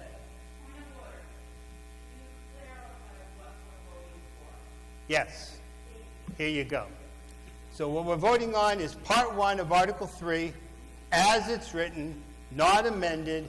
This is the first part of Article 3. It requires a 90% vote. They broke it out because they thought it would be clearer for people to understand. I don't know if that's worked, but we're trying. Voting is open. Feel free to start clicking away. Everybody clear? You're re-voting a close vote from an hour and a half ago.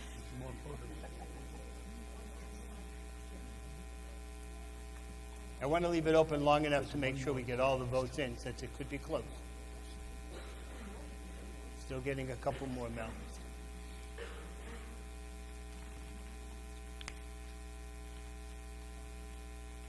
Okay, voting is now closed. What are the results now? Is it green or is it black? Red, rather. Green or red? I like green. Okay, green passes this time. Majority vote, 110 in favor, 4 opposed. Part 1, finally, is passed. Ms. Emke, let's see how you can do on part 2.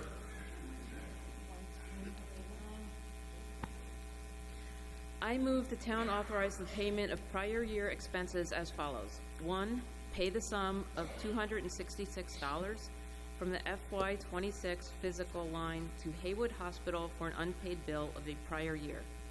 2, pay the sum of $390 to Advanced Print Technology from the FY26 Facilities and Buildings Park Department line for an unpaid bill of a prior year. And 3, pay the sum of $3,500 to CBiz from the FY26 Town Accountant line for an unpaid bill of a prior year. Excellent. Is there a second? Selectman, what's your recommendation? Select Board recommends approval 5-0. 5-0. And Finance, I assume you're going to vote after we hear discussion? Okay. Any discussion on this part, part 2? You want to address this at all, Town Manager? No? I'm happy to answer any questions. The first couple are pretty, the Haywood Hospital bill and the Advanced Pro Technology bill, small bills coming in, that's somewhat typical. The CBiz is an outstanding bill from our FY24 audit that was included in the additional appropriation that you authorized under Article 2. So if this is approved, that's where that $3,500 is coming from. Okay. I don't see anybody else chomping at the bit, so Mr. Menard, if you could have a vote of your committee. Anyone have any discussion on these? Right, I would make a motion that we recommend approval of Article 3, Part 2.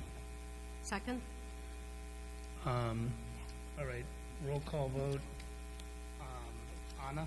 Aye. Tanya? Aye. Jay? Aye. Tom? And I for myself. Okay, 5-0 on recommendations. This is again a 9/10 vote. We're voting on Part 2 of Article 3. Voting is now open. Another 90%. Don't torture yourselves.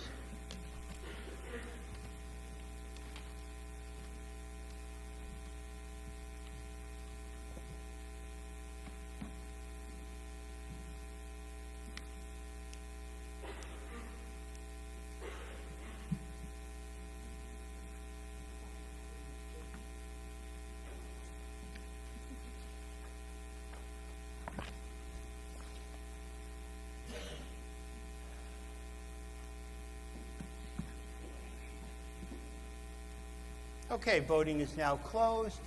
All those in favor are yes and no. Mel, what are the results? Passed 104 to 1. Okay, so we have now passed Article 3 in both parts by more than 9/10 vote. Moving along at lightning speed, Article 4 about storm water. Mr. Leighton. I move the town transfer the sum of $42,900 from funds previously appropriated under Article 5 of the May 1st, 2021 annual town meeting for capital expenditures to the so-called stormwater consulting project. Selectman, what's your recommendation? Select Board recommended approval 4-1. And Finance, you've deferred. Okay, you're going to make a presentation, Mr. Bernard? Yes, I will.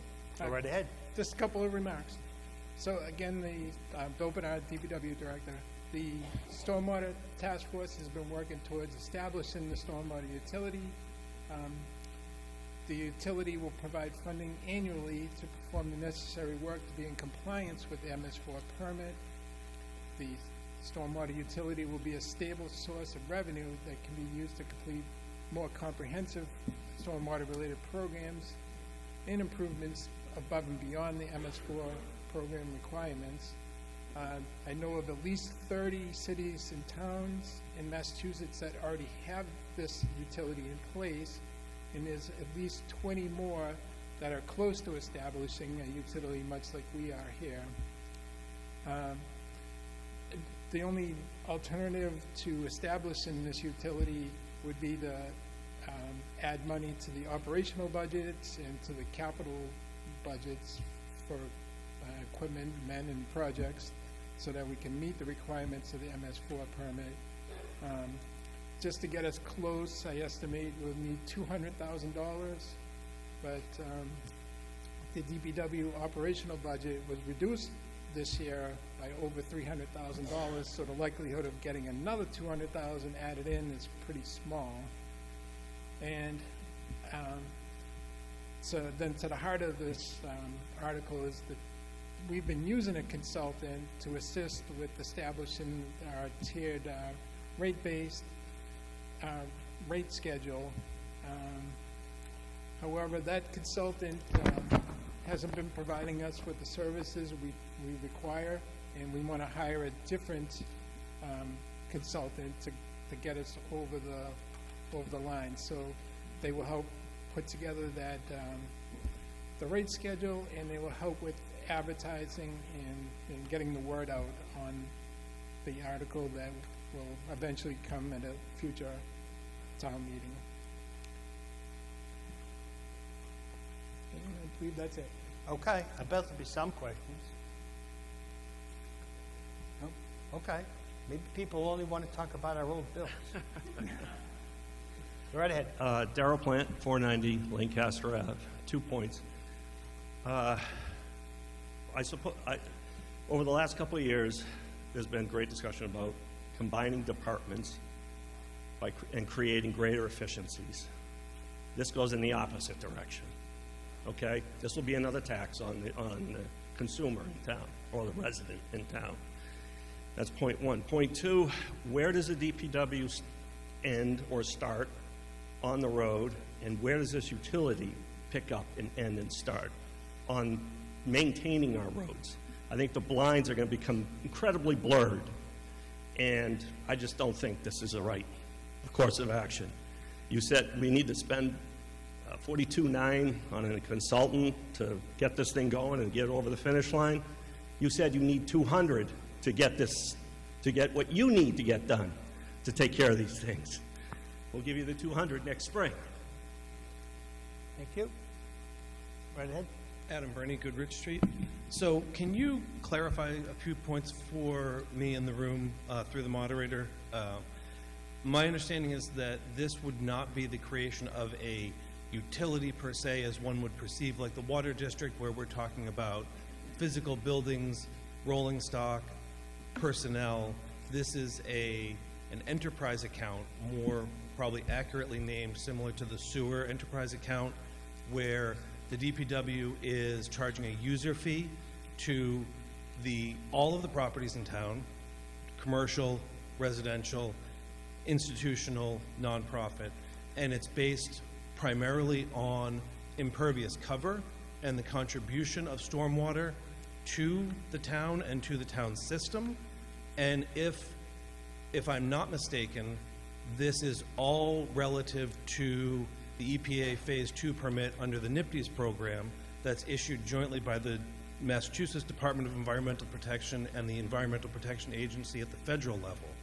And there's a series of requirements that are laid out in that permit that the town is responsible for, that everybody in this room, everybody who comes to town to visit the businesses, and every business in town contributes to, including the maintenance of the system, including regular testing, wet weather and dry weather, as well as long-term upgrades and mapping programs. So this is all a series of items that the DPW is already doing to meet a mandate that's been in place since 2003 as part of the Clean Water Act that we don't have a funding stream from either the state or federal government for. And the municipal response across the country, quite frankly, but more pointedly in Massachusetts, has been to establish these fees in most communities. They're somewhere between $75 and $100 a year billed quarterly.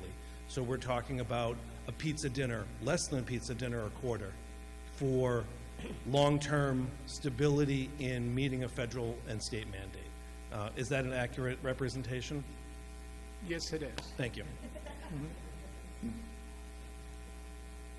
Anyone else on Article 4? Coming right down, Mr. Martin. Robert Martin, 54 Longwood Drive. Get right up to the mic, will you? Must be my old age. I can't hear that well. I speak very quietly. Apologize.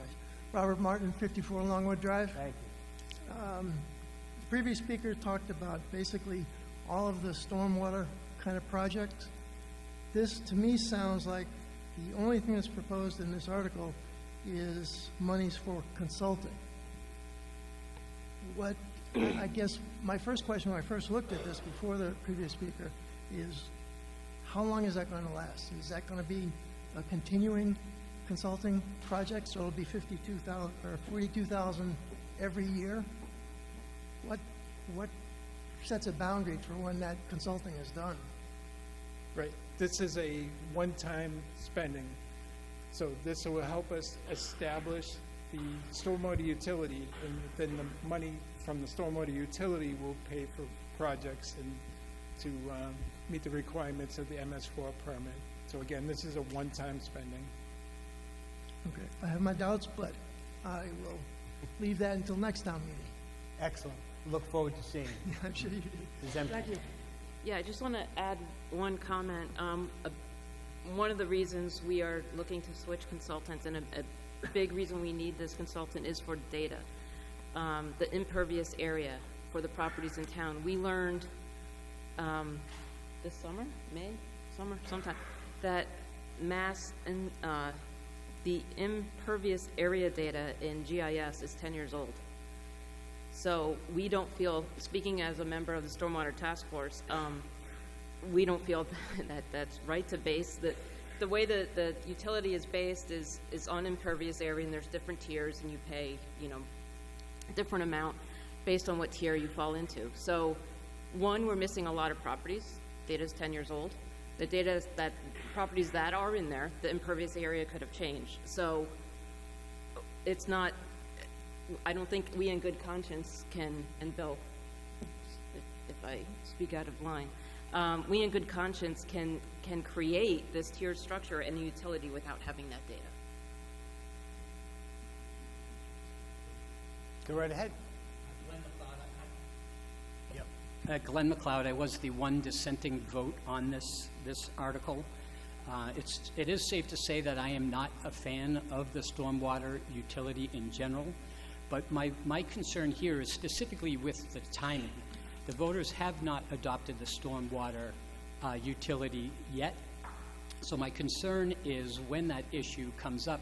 We've already spent money on a consultant, and this article here wants to spend more money on that consultant prior to making the decision to moving forward with the actual stormwater utility fees. So I'm concerned that those monies would be entirely wasted because, as a previous speaker has stated, I think the appropriate way for this funding to come by way of the DPW is through the traditional budgeting process. And I'm concerned that, getting a little bit into the weeds, that if this stormwater fee is adopted, it's essentially an end run of the traditional budgeting process. Thank you. Over here. Paula Bertram, 312 Townsend Harbor Road. The reality is that cities and towns across the Commonwealth are adopting stormwater utilities because it is mandated by the EPA and the state that we follow the compliance of the MS4 permit. The reality is we don't have the funding. And to say that we're going to do it through the budget, the reality is that every annual meeting there are budget cuts because we can't address, as Bill just said, as the DPW director just said, we cut $300,000 last year. We're not meeting our obligations, which can result in fines because we don't meet the requirements of the permit. To say that this is ahead of adopting a utility, personally as a voter, I want to understand what the costs are going to be before I vote for a utility. Without this information and without this consultant, none of us will know what our costs will be. So this is going to allow us to make informed decisions about whether or not we go forward with adopting the utility. Thank you. Over here. Ron DeLucia, 181 Reservoir Road. I just wanted to refresh, if someone could refresh my memory as to how much we spent on the consultant that gave us the 10-year-old information. Yep, I can answer that. So in FY26, we've spent $8,800. In FY25, we spent almost $12,000. FY24, we spent $15,000. So a total of $35,000 over 3 years. Okay. Over here. Matthew Brenner, 619 Northfield Road. I am on the Capital Planning Committee. I also chair the Planning Board. My opinion here is not a formal stance from either of those boards, but I share that to say that I kind of, within my town government roles, live and breathe stormwater. This is not a vote tonight about a stormwater utility. I would love to talk about that. I would love to talk about all the projects we can't do because stormwater is eating up our capital budget. I would love to talk about the nuances of our stormwater bylaw, how we're ahead of other communities, and yet we all know that there are roads in this town that flood. We know the places to avoid in the winter because there's ice. But this isn't a vote about the utility. This is a vote to make sure that when we have the vote about the utility, we have the correct data and can make an informed decision. And maybe that decision is no, but I'm going to tell you, we need to make that decision or things are only going to get worse. The budget cannot handle the increasing costs as it is. And no matter what, we need to have a handle on what those impervious surfaces are and where the problems are, more so than just our eyeballs going, okay, it looks like this. We need to really know literally the lay of the land in this case, and this is the money that gets us there. So in the spring, we can make an informed, thoughtful decision as the town's legislative body. Thank you. Thank you. Over here. Adam Burney, Goodrich Street. I want to echo what the previous speaker said. The data is critical to this, and I think to answer some questions asked by previous speakers, and hopefully the DPW director can clarify if I'm incorrect.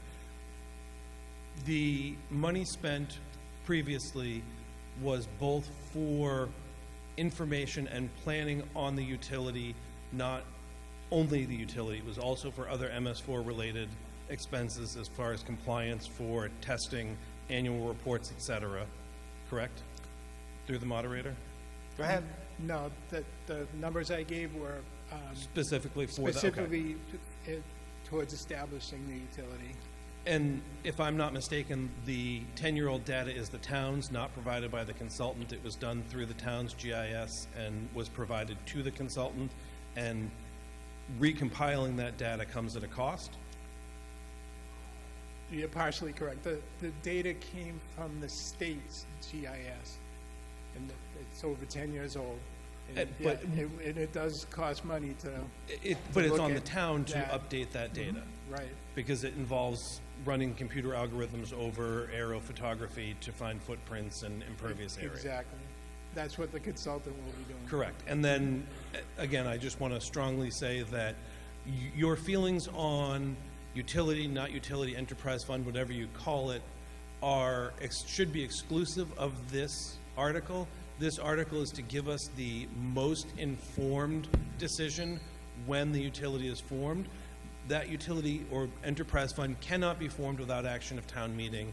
And so without this data, we're going to be voting on something that we can't accurately represent.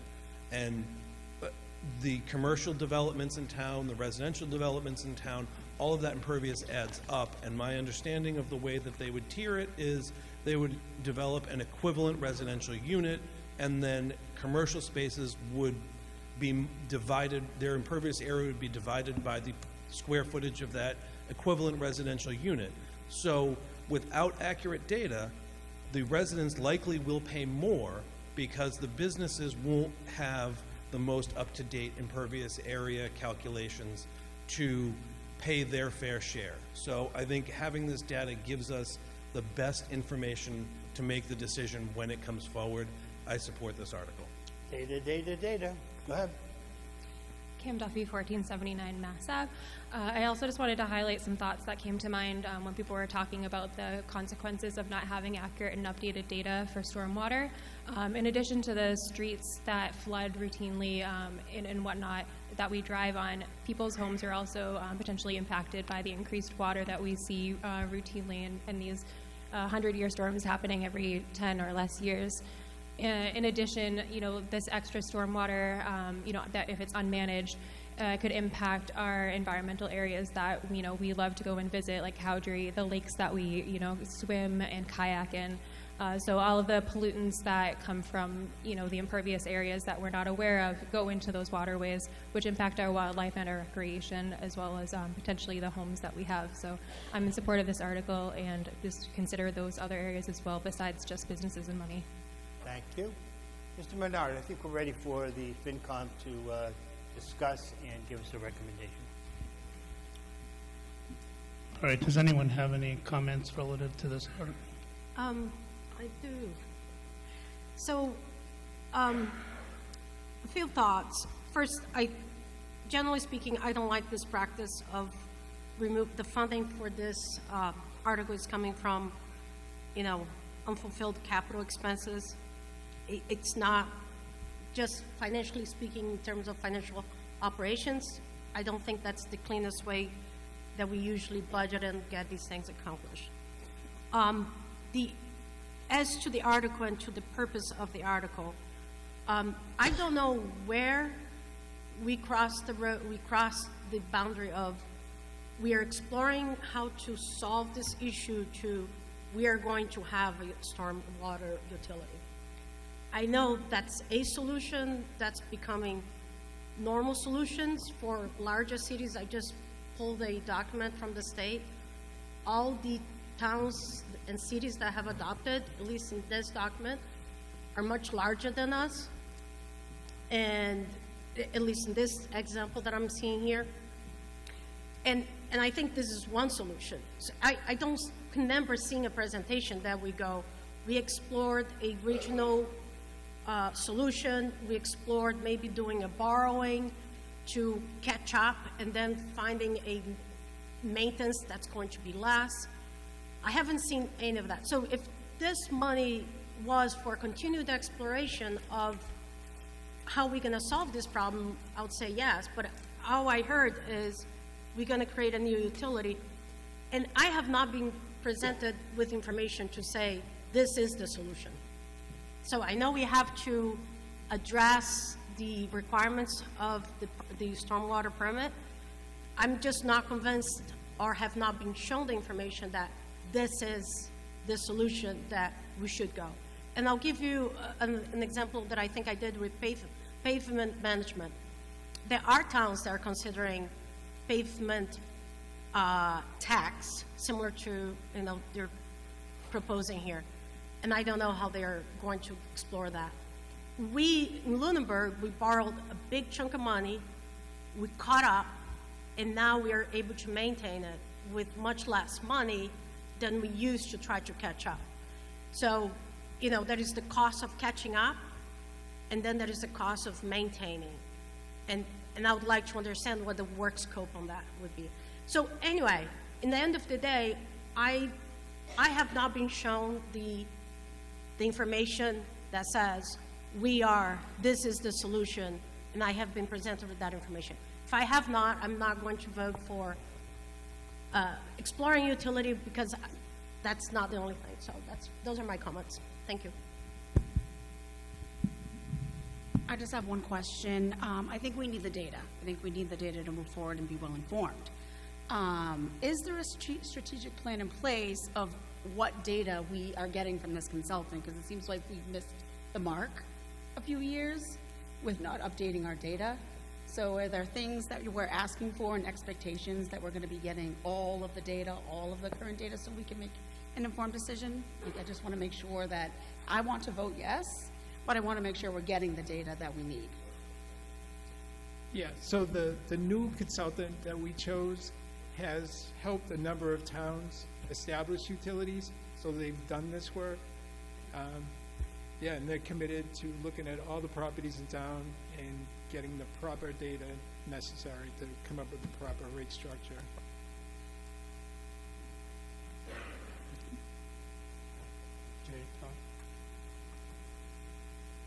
Yeah, I also think the utility is the wrong way to do this. I think this should be part of the operational budget.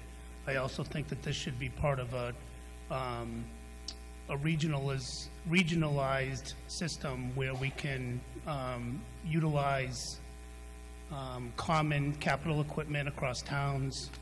We have all these capital equipment that we want to put in towards stormwater that are very rarely used. They could be used more effectively in a regional setting. I think we're rushing towards this utility, and I agree with Anna. The data has not presented to FinCom in such a way that I'm comfortable with recommending a yes on this. So my recommendation at this time would be a no. Do you want to do a vote? Yep, so I will make a motion to recommend no on this article. Can we just keep the motions on the positive? It's easier. Otherwise, it becomes double negatives. I made a motion to recommend no on this article. So if I vote yes, I'm voting no. Right. Okay. Okay, Anna? You vote aye. Do we have a second? Second. All right, I'm going to be the last one on this one, so I can. Oh, no. You vote first, Chris. All right, I'm an aye. Anna? Okay. Aye. Tanya? Nay. Jay? Tom? Okay.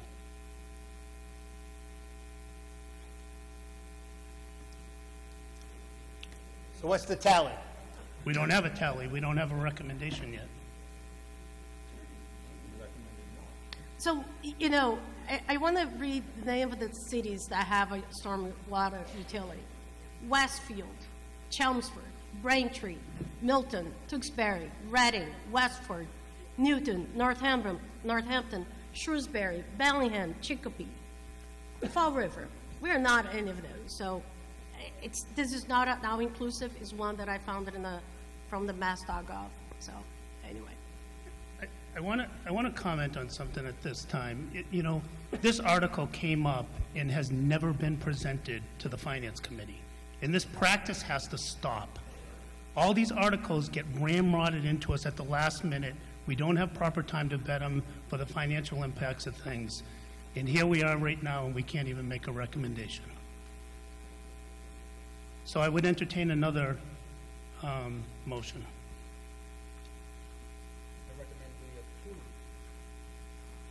Second. All right, roll call vote. Anna? No. Tanya? Yes. Jay? Aye. And a no for me. 3 in favor, 2 opposed? Is that what the number was, Chris? Yep. Yep. I can't always hear Jay. He's very soft-spoken. Okay.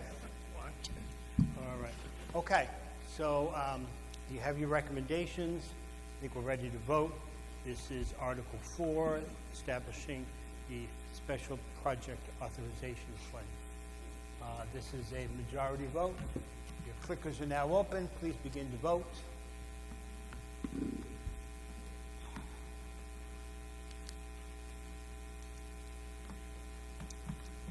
Majority's math I can do. I can figure that one out.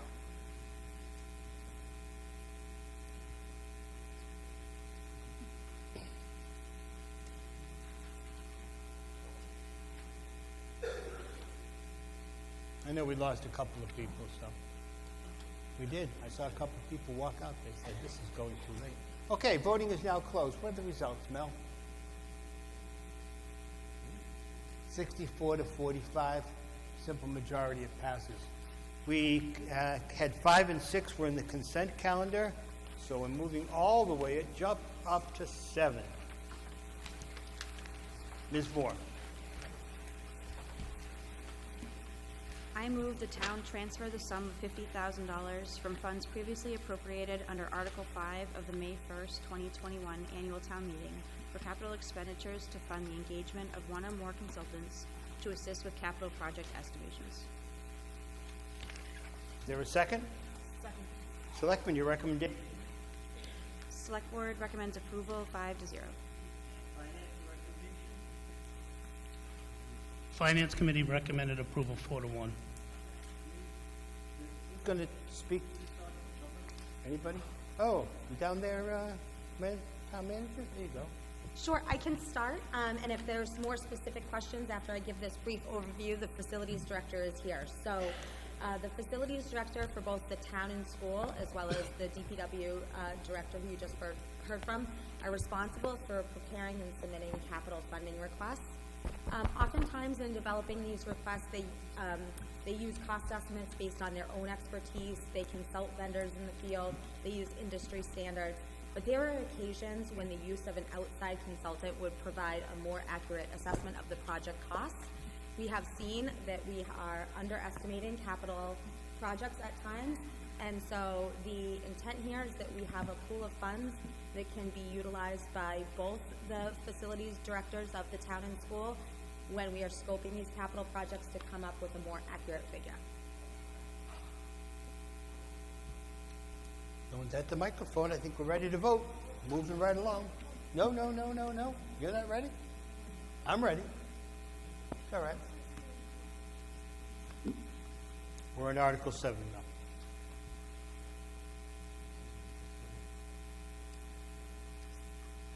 All right. Because we skipped over 5 and 6. That got you screwed up. All right. We're here all night. It's all right.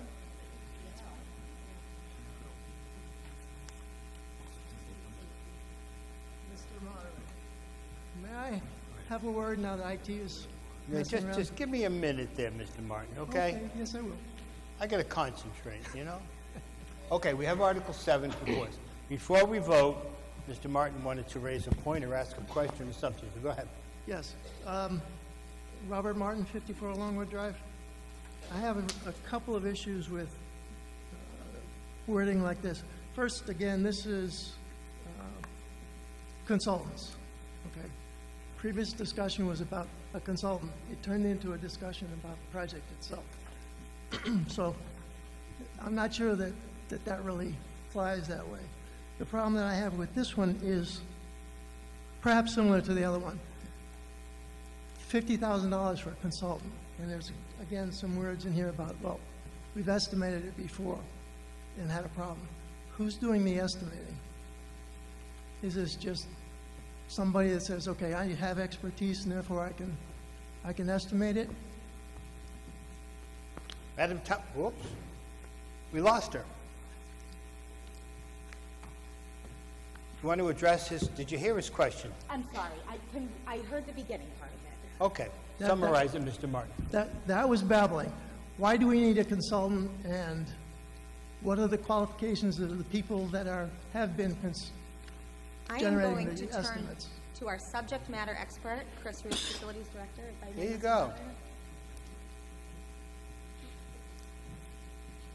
Hi, everyone. I'm the Chris Ruth, the Facilities Director.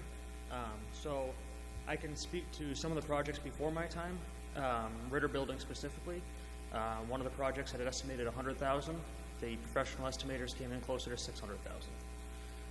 As for some of the projects, for example, a roof replacement, new carpets, we can easily take cost per square foot numbers, add a multiplier based off of how old it is, and come up with numbers for that. If it's a more complicated project, it actually has to go out to bid. A lot of this is governed by state procurement law, and there's nothing we can do. For example, when we put something out to bid, we have to know if it's under 10,000, under 50, under 150, to know the proper way to bid it. That's state law. This 50,000 is not for a single consultant. This is for, if this year I only had simple projects to estimate, we don't use the money. If next year we have it, we use it. It's to be shared between the schools. It's also money used for architects, because it's kind of hard to bid a project without clearly defining what the project is. Just for reference, typically an estimator is somewhere between $3,000 and $6,000 for a project, depending on the size and scope. And those estimators give us significantly better numbers. Part of the reason we decided to do it this way was the other option is I put $6,000 in my operating budget every year, and I may or may not use it, but I just thought it would be, or we thought it would be a better way to do that. The other thing is all final spending on this is discretion is at the town manager. So. Okay. Data, Mr. Martin. Yes, sir. Let's vote. That leads me into my real question. Oh. Go ahead. DPW numbers, and again, I'll go back to the previous comment, which is there are two projects that I know of that are halfway complete. So who made those estimates? Where did they come from? Why aren't the projects completed? Flat Hill Bridge is a perfect example. It's been on the books. It's a MassDOT requirement for the repairs. The project started in March or April, and the contractor decided we didn't bid enough, so we're going to park our heavy equipment on the bridge so nobody can get by. That has gone into litigation. Nobody has any visibility as to how much it's going to cost, how much it's going to cost to get to that real number, to see what the funding is going to be for the bridge, the litigation to get it done. So the estimators definitely have a problem. We need to figure out how much that's going to cost us. The other project that's undone is Bird Street. There was a memo from the town manager in September that had a whole list of roads. It said Bird Street will be completed on September 14th, I think, and half of Bird Street was done, and this is the fog spray on the... Well, Mr. Martin, I don't want to get into all the projects in town. I think what your question is, and maybe to the town manager or maybe Mr. Ruth, who's making the estimates, and why do we need a consultant to make estimates? Right? Yes. Okay. So, town manager, who's making the estimates, and why do we need a consultant to help? So it depends. So what we're talking about here, though, under this article is primarily capital projects that are presented to the Capital Planning Committee and then ultimately presented to this body. And those estimates would be, depending on the type of the project, whatever subject matter expert in that field would be appropriate to hire and consult for that purpose. I just want to address quickly, I think it's outside of the scope, but the issue with the Flat Hill Road Bridge is not one of an estimation issue. That wasn't the estimated cost of that project is not the issue with that project. Okay. Discussion for another day. Discussion for another day. Ready to vote, Mr. Martin. Mr. Moderator. Oh, I'm sorry. Well, I got to let Mr. Martin finish. Oh, okay. I hope. You done? I am done. Excellent. We're going to call him Ms. Dalvin. You did mention that you may or you may not use the funds. You may use all of it. You may use part of it. Is this just going to stay with you forever, or are unused portions going to come back? That is an excellent question. The reason, Mr. Moderator, that we structured this way is to provide the flexibility that the two facility directors require. There may be a year that there's not any new capital projects to estimate, and we want the money to sit in the article for future years. There may be a year that there's many projects to estimate. So by having a bucket sum of $50,000 that lives outside the operating budget, it allows you to perhaps spend $0 in one year and $10,000 in another year until the funds are fully expended. Or if we did, as we did earlier this evening, take this fund and appropriate it at another town meeting somewhere else. Okay? Ready to Okay. vote? Yes. Okay. Voting is now open. Simple majority, Article 7, transferring money, $150,000 for special projects. Project estimated, excuse me.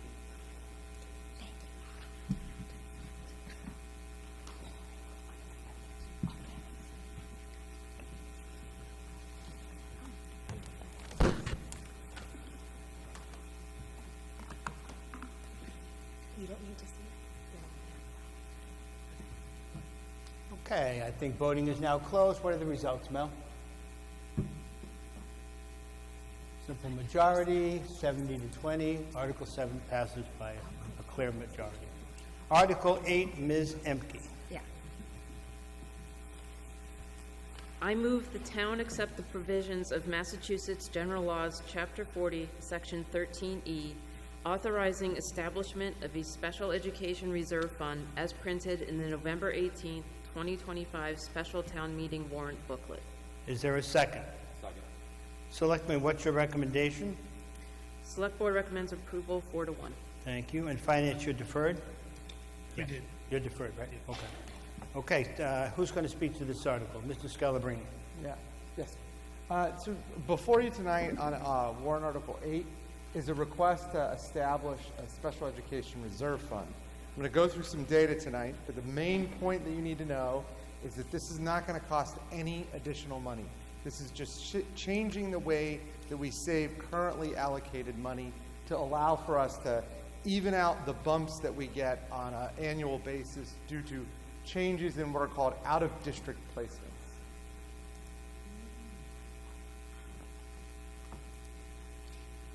It's not advancing? Oh, there you go. Oh, well, get back. I can drive for you. Okay. So part of this is caused by a discrepancy between what is called net school spending and actual costs. So net school spending is a formula-derived number that the state expects us to spend on education in the town. And as you can see, it's the floor and not the ceiling. But outside the formula for net school spending are costs that the school district does incur, including special education costs. And so the idea would be, and I think this is on the next slide, the ideal would be to use this stabilization or recovery account to minimize the differences in impacts on the budget. And as you can see here, these are things that we spend money on as a town that are not included in the net school spending formula. And the one that we're talking about trying to address tonight is the cost for special education out-of-district placements and transportation to out-of-district placements. They are not otherwise covered by Chapter 70's formula. You go to the next slide. And as you can see here, there is a huge difference of about $3 million, more than 10% of our budget, between the net school spending threshold and our actual operational budget. And as you're going to see in a couple slides in advance, a lot of that is tied to the out-of-district placement costs and the cost of transporting these students to these out-of-district placements. Madam Town Manager, if you could. So go forward to the next one. One of the issues that we have is that if a student or their family moves into town after the close of our school budget, the cost for that will be incurred by the school district, but we will not have been able to plan for it. So imagine a family moves in with a young man or young lady, and they require out-of-district placement. Based on a Supreme Court case and federal law and regulation, we have an obligation to provide them with what's called a free appropriate public education. And the law has been interpreted to mean that we have to provide them an education that meets their needs and works with the disabilities that they have. And so the problem is, for budgeting purposes, if they move in after the budget is closed, we have no way of recouping that cost until the next year from the state government, and the town is required to bear the cost of special education for that calendar year. We'll get paid back, but we're always a year behind if they move in after the budget closes. So if you want to go forward to the next slide. So in 2016, they changed the law and allowed for the establishment of these special education reserve funds. And I want to credit two people, Laura Brzozowski, who is back over there, and Chris Menard. They sort of simultaneously came up with this idea, and we've talked about it at the tri-board meeting. The idea would be that we would create a fund, we would change how we save part of the money that the town generates, and we would set it aside to pay for these unanticipated or unbudgeted costs of special education, exactly what the 2016 law allows us to do. You can go forward to the next slide. And so what we would do is we would establish this special education reserve fund. It would be a very limited amount of money. It would be used in a very limited way. So the basic plan is that the funding would come in the annual budget for the school. The cap would not exceed 2%. And then the money could only be accessed for special education needs, transportation, the out-of-district placement, and related costs on a majority vote of both the school committee and the select board. So there would not only be transparency, but there would be a backup, sort of a safety latch provision to make sure the funds were not spent any other way. You could advance it one more time. The issue that we have is we currently don't have sufficient funds to take more than one or two hits. So just as an example, I've been on school committee for about 5 years. We've had a number of kids that move in after the budget closes. On average, we're talking somewhere between $150,000 and $300,000 for out-of-district placement costs. And so currently, if you look at our budget, you can see the circuit breaker. I believe, and Chris, correct me if I'm wrong, the last time I looked at the circuit breaker, we had about $336,000 in the circuit breaker, which is, like I said, the payment that they make for last year's expenses. So we could absorb maybe one student moving in. But as you're going to see on slides in a minute, we've had a greater influx than one student a year. So if we can go to the next slide. The idea of the town, this is the article that we're talking about, and the hope is that we establish this fund. You go to the next slide. Key things to know, and this is the one that I want to make sure everybody is aware of. This is not costing anybody any money. We are just changing the way that we save money. So like, I think about it in terms of like my own house. We moved in 4 years ago. We were told that the boiler was very old. And so slowly but surely, my wife and I set aside money so that we could pay for the boiler. We didn't make more money. We didn't save more money. We didn't spend money on the boiler yet. We just set it aside so in the event that the boiler conked out, we would have that money ready to go. And that's essentially what we're asking the town to approve. If you could go forward on the next slide. The problem that we have is because of the net school spending formula in Chapter 70, and what you'll see in a second, the increased cost in out-of-district placement, the gap between the net school spending formula and our actual budgeted amounts is growing every year. And you'll see in a second, the slide basically explains why. Can you keep going? That is the last slide that that's the next. Oh, so that basically, here's the thing that's happened. We, at one point, had about 7 children in out-of-district placement. That was the lowest in the past 5 years. And if you look at it since then, every year, I think it went up to 10, then to 13, and then to 15. We currently have 15 kids in out-of-district placement. Those kids, if they move in after the time our budget's closed, we have to pay the full boat. The state will not pay us that year. They'll pay us the following year for the previous year. And so that cost over time has grown. The out-of-district placement cost, if you look at the costs per year, so 3 years ago it was essentially, and Chris, please correct me if I'm wrong, 3 years ago it was essentially 1.17 million, and last year it would jump to 1.70 million, and then this year, this 25-26, it's 1.71 million. And part of that has to do with the fact that the state has increased the amount that out-of-district placements can charge. They have a rate that is set by the state, and the rate is a percentage, and they were allowed to increase the percentage that they could charge towns and cities for out-of-district placements. So when they increased that rate, it increased our rate. And when you couple that increased rate with the increase in the number of students, the gap between what we have as net school spending and actual spending has grown. So just in the last couple of years, it's about $500,000. And that's why we think that if we have this stabilization fund available, it will allow us to even those bumps out. And the hope is that we don't ever have to use it. But in the past, we've seen that the number of unbudgeted school-related expenses for out-of-district placements has increased pretty rapidly, along with both the cost and the number of students that are being placed in out-of-district facilities. And so what we hope is that people will vote in support of establishing this fund, and that this fund can be used to even out the hits the school and town take to their budget on a year-to-year basis. And I'm happy to answer any questions anybody has. Well, you opened yourself up there. Oh, no questions. Okay, well, you're going to get a chance to ask questions, absolutely. Go right ahead, plus you've also got your select board, your finance committee. Go ahead, ask questions, Tanya. Oh, okay. You're going to establish this reserve fund, but money's going to have to go into it somehow. Is that coming out of the school budget? Is the school budget being allocated their funding into this fund, or is it town money? So my understanding is that it would be funded as part of the school budget, but we're getting the money from the town. Okay, So- well, they're two different things. Right, but I mean, Really? like, we're going to ask for the money. Okay. So if I can answer that, just, the way that this would work is that what we're doing here is just establishing a fund. Right. I think working through the tri-board and as we go through the budgeting cycle for this upcoming year, we'll have to establish maybe policy on this with the school board, the school committee. We'll have to establish mechanisms to start to fund this account over time.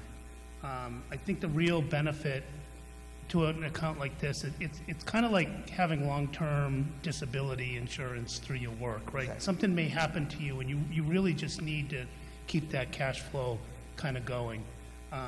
So it is, these out-of-district placements, Tony said 150 to 300,000, but you can end up with some of them that are like $1 million plus. So this could really kill the school department's budget. We had a vote earlier today for $90,000 that took us 2 hours to work through to pay a prior bill. This gives us a mechanism that if that situation comes up, we already have something in place to deal with that until the town reimburses it through circuit breaker funding. So I just think that this is a good kind of tool that we can use. If it is approved at this meeting, we know that that tool is available for us for our annual town meeting to start to fund it and incorporate it into our financial practices. Could I respond, or do you want to? Well, this is your meeting to discuss okay. with your chair. Yes, generally, Chris, I would agree with you. The Special Education Reserve Fund is something that I would generally vote for. But however, in the last fiscal year, we did find monies in the budget that were not spent, and a lot of that money was paraprofessional salary based. So, talking about special education, we had money that we didn't spend. We want to make a new fund. We're going to put money into it. We don't know where it's going to come from. It's going to come from the town, but it's going to be in the school budget. So I'm just really, I'm nervous. I'm nervous about starting a whole new fund, taking money from the school budget, and that is funded by the town, and we don't really have our ducks in a row yet. Well, so no financially. monies are moving as part of this. So right? can I, Hold on. I just well, want to say again, we're establishing a fund as a mechanism that it could be a tool that we use in the future. I would envision that as money is given back through free cash, we may say this year we want to put, $200,000 into the stabilization fund, so much into the special stabilization fund, and maybe $100,000 into this fund, and start building it up to a level that we believe policy-wise through analysis and maybe talking to other towns, is the right level for us to have to just, account for something. So today's vote is pretty benign. It's just saying that this is a tool we can use, or maybe we don't use. We don't have to use it in the future. But it gives us that, that ability to plan for it over the next. Will establish. It's fine. Yeah, but it will be in a fund that's established with $0 in it. And it doesn't have any obligation to ever have any money into it. So- But we should. So if I may now, so I kind of agree with Tanya. In my mind is putting the horses before the cart in this situation. None of the issues that we have had with the school budget has been because of out-of-placement district. None of them. We always talk about this possibility of someone moving in and being $1 million, but that has not been the case. The override was not needed because of special education. We are not solving for what the issue is. Of all the problems that we have had with the school budget, poor financial management would be what I'm seeing right now. And creating a new bucket of money, I don't think it helps that. What I would like to see is us to really go through this process of the tri-board, understand exactly financially where they are, get a good picture, and when all of that is in place, we then start creating, funds and we start doing better planning. But right now, we need to get our house in order. Again, none of the problems that we have had has been because, we need an override because we had 4 new kids moving in from out of district. That wasn't the case. Another thing is, Lunenburg used to have, I think around, I think I looked like 2019, we used to have almost $500,000 in revenue coming from kids coming to Lunenburg. Our school district has fewer kids than ever, and we have now barely 100,000.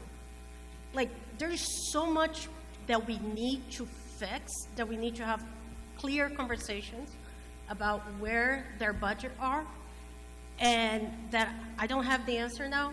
And the last thing I personally want is to create a fund that then comes next spring town meeting, is like, well, we need to fund it.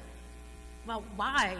Well, because if you didn't want to create the fund, why did you create the fund? It's like, no, let's do one thing at a time. Let's get a good handle on what's going on with the school's budget, their financial operations.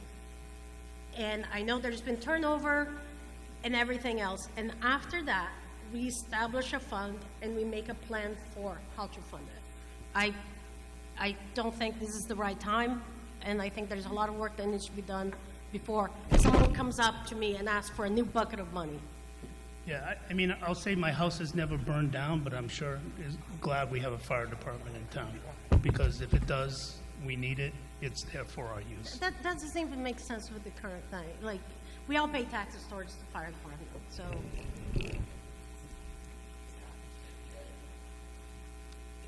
Do you want us to? We need a recommendation. Can I Vote. Yeah. Can I answer or respond? Sure. Thank you. So I want to make sure that we're clear on a couple of things. The problem with the out-of-district placements started to increase 2 years ago. And so if you look, and I'm trying to call up the data, the slideshow that we had, there's other data that was available, and I tried to remember it off the top of my head, but I think, okay. So in 2022, we had our lowest out-of-district cost placements, and it was essentially $880,000. From 2022 to 2025, it increased from $880,000 to $1.7 million, and this year it's $1.71 million. If you look at the number of students, from 2022 it was at 10, and in 2023 it went to 7, then 9, then 12, and then 15. So if the question is, do we know we have a problem? The answer is yes. In terms of whether or not we have properly allocated money, this is not what the warrant article is trying to do. All the warrant article is trying to do is to say, can we have this account? And then we can figure out through the dry board process and through other dialogue how it is funded. One of the plans that we had talked about, and this is not part of the warrant article, but one of the ways that we would solve this, is that every year the school district remits money back to the town because of the nature of our funding. We can't budget down to the penny because people leave, kids come into town, teachers go out on leave, so we always have to return a little bit of money. If that money is then placed in this stabilization fund, as an example, then no one has spent any additional money. The money was already allocated to us, we did our best to use it, and then it goes into the special stabilization fund. Whether you think that's proper or not, that's not the question. The question is much simpler. Do we establish a prudent plan to save money for unexpected costs? And if you don't want to establish a prudent plan to prepare for unexpected costs, that's a different thing. I take exception with calling a prudent plan. This is a plan. It doesn't mean it's the prudent plan. I think prudent plan would be to have our financial operations in order to then start creating a new bucket of money. Okay, I'm gonna call for a vote. I would entertain a motion to recommend, I will recommend approval on this article. Do I have a second? Second. All right, all those in favor? Anna? No. Tanya? No. Jay? No. Tom? Yes. And a yes from me. So we're 2 to 3. That's a no. Okay. Now, they've had their vote. Now you know what their position is. To you, Mrs. Bertram. Go ahead. Paula Bertram, 312 Townsend Harbor Road. I have a question and then a comment. The question that I have is this fund, is it just going to be a line item within the school budget? When we vote the school budget, we vote a dollar amount. Is this going to be a separate vote, or is this just going to be absorbed in the school budget? It will not be part of the school budget. It will be a separate vote at town meeting. Okay, so any money that's going to go into that fund Yes. will be a vote of town meeting? Correct. It will not just be a dollar amount that the school can decide, I'm going to No. put X amount of money into this fund? No. Thank you. Yep, go ahead. Oh, geez. You can hold it if you want. Yep. Emily Young, 36 Florence Street. I just wanted to comment on the fact that we think this isn't a problem. As Tony stated, it's increasing every single year, and we have to provide out-of-district placement for students that are not getting the services they need at our own public schools. So the fact that we're not using anybody's money to do this and just having it as a reserve, I don't know why we wouldn't want to do that. Instead of having 15 and then maybe 20 out-of-district placements coming up down the line that we don't have enough in our school budget for, it just doesn't make sense that we wouldn't want to do that. Also, as a parent, I listened to the school committee for the past 3 years, and every budget season that I listened to, out-of-district placements were the one thing that just shined as a problem from all the committees in town.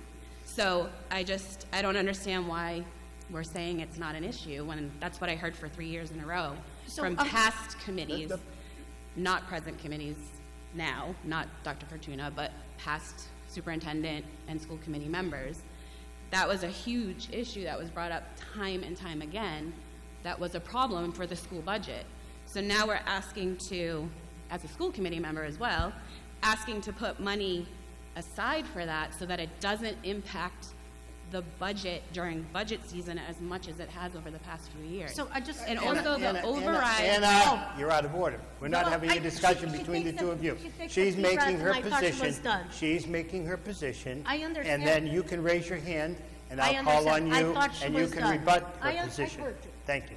Also, in my impression is that the override was not just, I might have misunderstood you, but it sounded like you were saying that the override didn't go to funding special education services, one of you said, or paraprofessionals. Those are part of special education, correct? But we still have to pay for students to be sent out of district if we don't have those staff members. So that override did help in some way, because we would have probably lost more students to out of district, which means we're paying hundreds of thousands of dollars out of the school budget to support them in an out-of-district placement and not at Lunenburg Public Schools. So it just makes sense to have this fund, and like Chris and Tony said, we're not piling a bunch of money in there right now. It's just something to have to support that when needed. It has to get done. We can't say that we're not going to fund a student in an out-of-district placement. It's just the law. We have to. So. Thank you. Thank you. Okay, Mr. Andrew, now I'll Moderator, call point- on you. No. Point of order? I have to control the meeting. Who talks, who doesn't? So, go ahead. You may respond to what she said, and then Okay. we're going to get other people to speak. Thank you. So I want to clarify. This fund is being proposed for when out-of-district comes in and is outside our budget season. During a budget season, we deal with all the students that we know they're having. So that's the difference, that it's not during the budget. During the budget, you know, I can go on and describe the numbers of how the town has funded the school district over the past 3 years. I believe the number is something like 12% increase over a 2-year. So the town, when it's presented with the current school body, and we need to fund, we figure out how to fund it. I mean, we just allocated $500,000 extra this year during the budget season because we need it. So there is a difference there of what this fund is proposing, which is students that come in after our school normal budget season.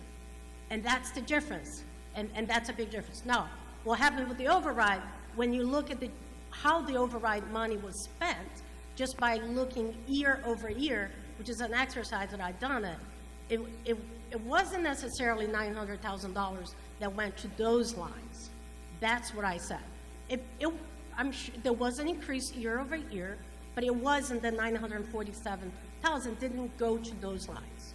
And I have. So there is a big difference between your student body that you need to fund, and the town has funded, again, over 12% in the 2-year timeline, and the ones that come outside the budgeting season. And that's when we use the emergency money. But that has not been the case. That has not been one of our problems, where the school budget runs into issues. And this town meeting in FY26, we actually funded another $50,000 to help with a new student that came into the district. So we are taking care of these issues. I'm not against it. My whole point has been, this is putting the cart ahead of the horses. It's not the right time. Let's get our financial operations in order, run a smooth operation, and then create a new bucket. One of the issues is we have too many buckets of school funding already. We have the budget that we have, then we have the circuit breaker fund that is a year behind, then we have, all these other buckets of money, and part of the teachers that were not paying was we double booked. They did a double budgeting came from our budget, and they had the money. So they need to get their operations in order. That's all I'm asking. And when that happens, I will support this. Okay, thank you. Folks, we need to get back to the article, and we can't relitigate all of the things that went on with schools. Just want to keep us focused. It is 10 minutes, 9:45. Go ahead. So I would like to fundamentally disagree that our budget is not heavily impacted by out-of-district placement costs. I think that is a wildly incorrect assertion.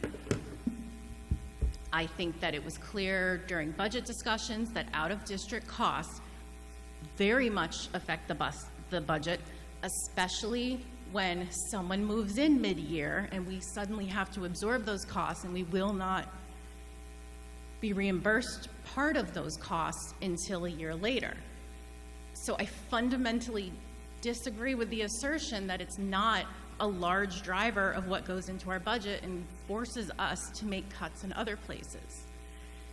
When students move into the town and they need these out-of-district placements, we have to provide the services these students need legally. We have no other choice. It's the right thing to do, and I'm glad we do it, but we also have no other choice but to do it. which means the money needs to come from somewhere. And the school budget, this will help once we can slowly fund it. This can help even out the cost. I'm not asking for a huge pile of money. I'm not asking for $5 million to put in it.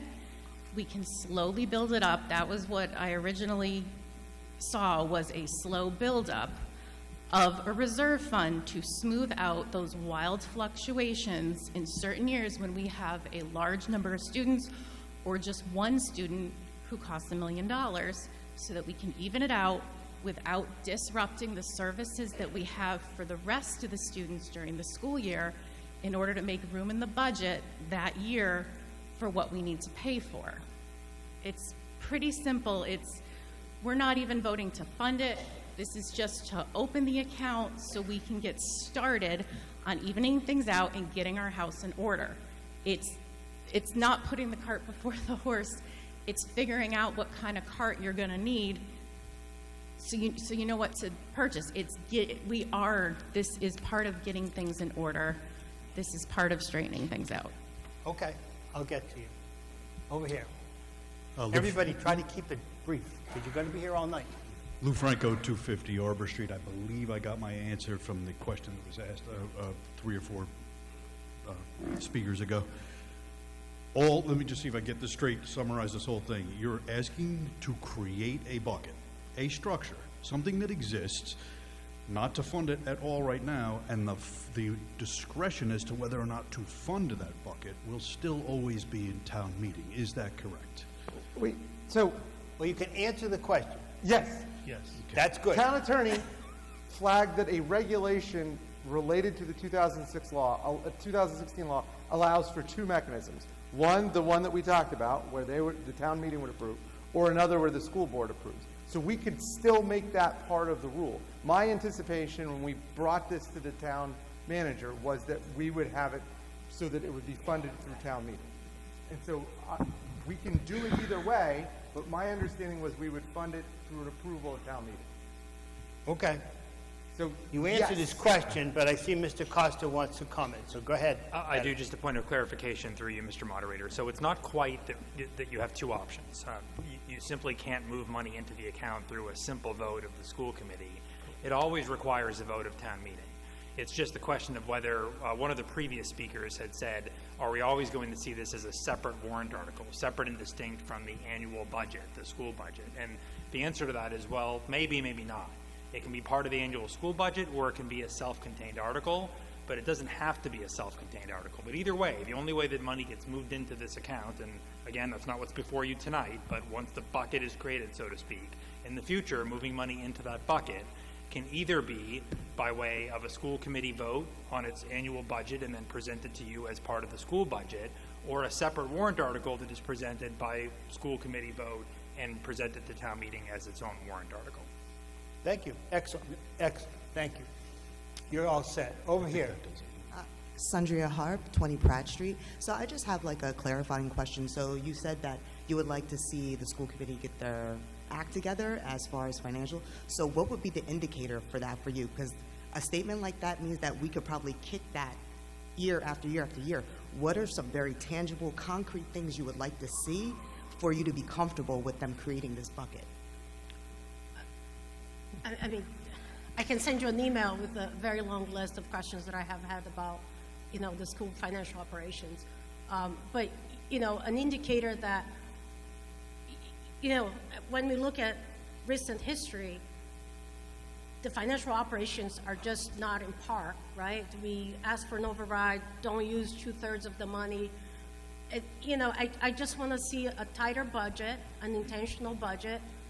And when we close the books, meaning we look at our actuals, what was budgeted is fairly aligned with how we spent. And I know things change, and that's why the school committee has discretion.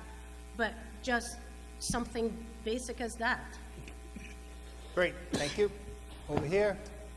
Rhonda Lucio, 181 Reservoir Road. I just wanted to move the question. Excellent, because I was going to do that too. All right, we're going to move the question. Mel, we have to take a vote on whether or not to move the question. I'm sure you're ready for that. Everybody get their clicker in hand. It's not debatable. I'm sure somebody seconded it. Second. Thank you. I knew somebody would. Hate to call for it, but majority vote on whether or not to move the question. Not whether you're in favor or opposed now, simply do you want to end debate? Shall you end debate? Clickers now, voting. Yes, you want to end debate. No, you don't want to end debate. You want to talk about it until the clocks change.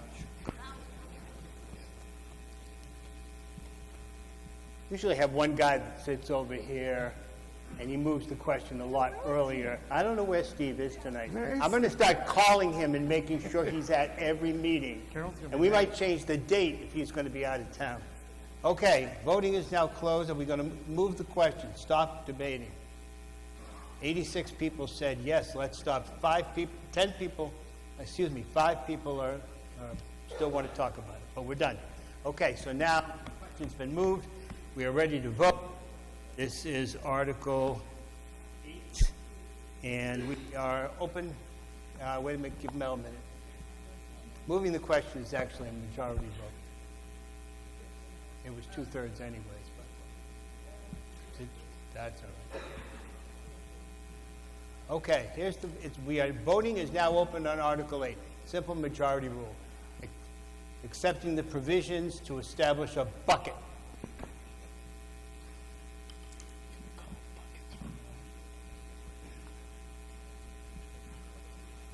Steve, the salary reserve bucket.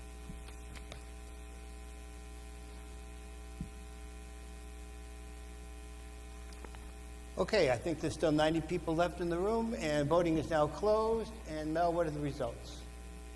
65 said establish the bucket. That's a simple majority or definite majority, and that article passes. Moving on to Article 9, Mr. Layton. We're doing great, folks. Going to get you out of here someday.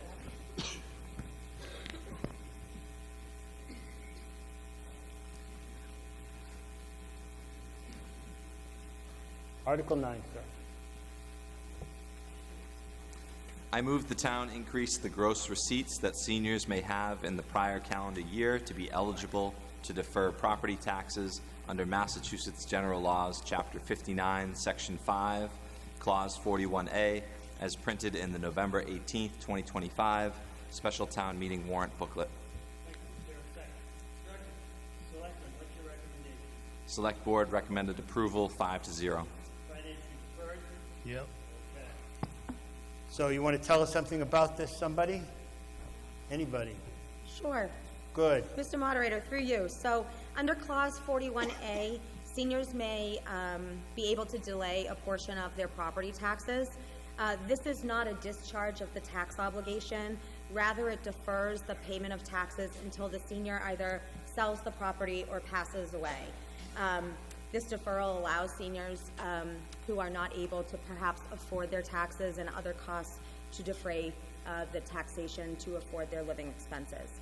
The town already has a 40A property deferral tax program, and so what we are asking town meeting to do tonight is authorize the income limit from $20,000 to the limit that is allowed by the circuit breaker. Circuit breaker increases year over year at times, and so rather than matching to the $72,000 that it is this year, we're just indexing it to the circuit breaker, and any increases would be carried. We already have a vote to lower the interest rate that has been approved by this body previously to lower the interest rate from 8% to 4%, which is the second thing that the statute allows. So this is an option for town meeting to increase the income to allow more people perhaps to participate. And if there are any questions, I know we have the chair of the Board of Assessors here as well as the principal assessor. Oh. Ms. Lizio. Ron Delisio, 181 Reservoir Road. Yeah, I just am curious, we've been passing a lot of, well, actually the first question I had about this is, while it is a deferment, in the meantime, all the other taxpayers will be having to cover the taxes that are not being paid by these individuals. Am I correct? it's complicated, but in essence, you are correct. Okay. And I just wanted to comment that we did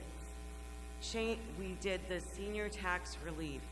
We've done all kinds of exemptions and increases to exemptions. And as a taxpayer, I'm just curious, what's the cumulative impact on my tax bill based on all these things we keep increasing benefits to small groups of people? And I don't think that anyone can give me that number. So it makes me want to vote no, because I don't feel like I can make an informed decision without knowing a number. Thank you. Thank you. Over here? Beth Baker, Leominster Shirley Road. I just wanted to clarify on this deferral. It is deferred and they accrue interest. So say if they don't pay they don't pay their $1,800 this year, when they do pay it, it's going to be more than $1,800. So the town is sort of whole, but not. That's correct. So it's fully deferred year after year, and so it's not that they're choosing. They're deferring their taxes until they either pass or the property is sold. During that time, there is the 4% interest that is accruing, and when that property is either sold or the person passes, the town then collects all outstanding taxes, including the interest. Great. That's why it's complicated, because it's short-time subsidy. Great. No one else at the microphone? I think we're ready to vote on this. This is Article 9. It's a simple majority. Voting is now... We need to make a... Oh, I'm sorry. And I have a question, and I'm scared to ask it. Okay, go ahead. What is the definition of a senior? What age does that start at? Like, what? I'm scared, because I'm getting up there. 65 or older. 65, okay. All right. Are there any other discussion or questions? I know it is. All right. I would make a motion to recommend approval of Article 9. I second. All right. Roll call vote. Anna? Aye. Tanya? Aye. Jay? No. Tom? Aye. And an aye for myself. So we are 4-1. 4-1. Thank you. Okay, now we're ready to vote. Okay, voting is now open on Article 9. Get your clickers working. Simple majority. Voting is open.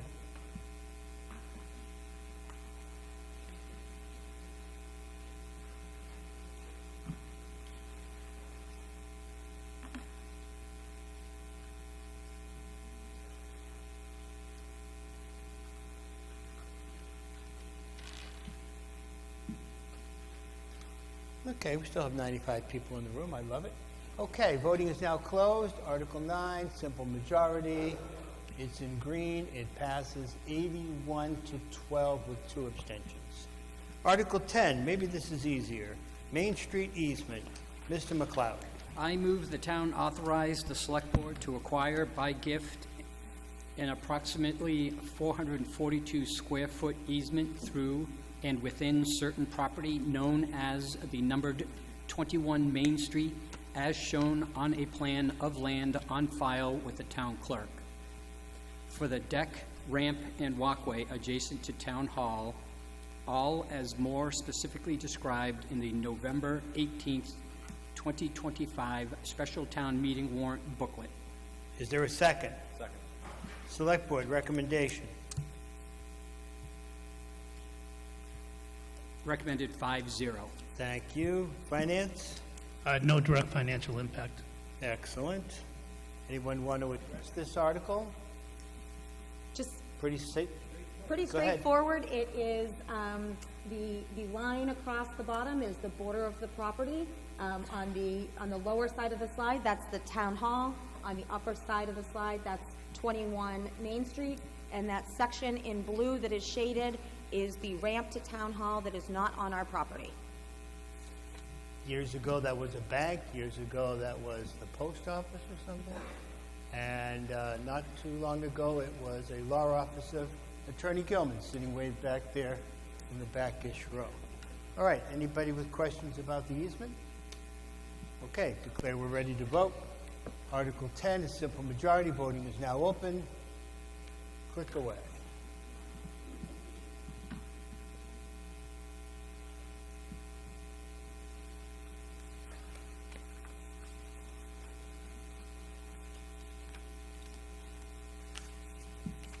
I mean, it's a gift, right? Shouldn't be a large debate about that, Glenn. Okay. Voting is now closed. All those in favor of Article 10, what are the results there? Mel? Passes by an overwhelming majority, 86 to 2. Some people vote no, no matter what. Okay. And we are on to Article 11. Okay, I move the town transfer the care, custody, and control of a portion of the land with the building thereon, known as Kids Kingdom, located at 1079 Massachusetts Avenue, and as shown on a plan of land on file with the town clerk, from the school committee, presently held for school purposes, to the select board for general municipal purposes. There a second? Second. Selectman, what's your recommendation? Select board recommends approval, 5-0. And finance? No financial impact. Thank you. Who's going to address this article? Sure, through you, Mr. Moderator. At the 2016 annual town meeting voted to transfer T.C. Passios Elementary School and the Brooks House from the school committee to the select board. This was the map that was on file for town meeting at that time. There was one carve-out. The sections shaded in yellow was retained by the school committee for care, custody, and control of Kids Kingdom. In 2025, town meeting authorized at the May town meeting funding to design additional parking to support the Adult Activity Center. To be clear, the town has not engaged a designer yet. However, it has been suggested that it is possible that the new parking configuration may need to expand into the area where Kids Kingdom currently sits. This transfer does not represent a decision to definitively relocate Kids Kingdom, and that decision will only be made after substantial opportunity for public input.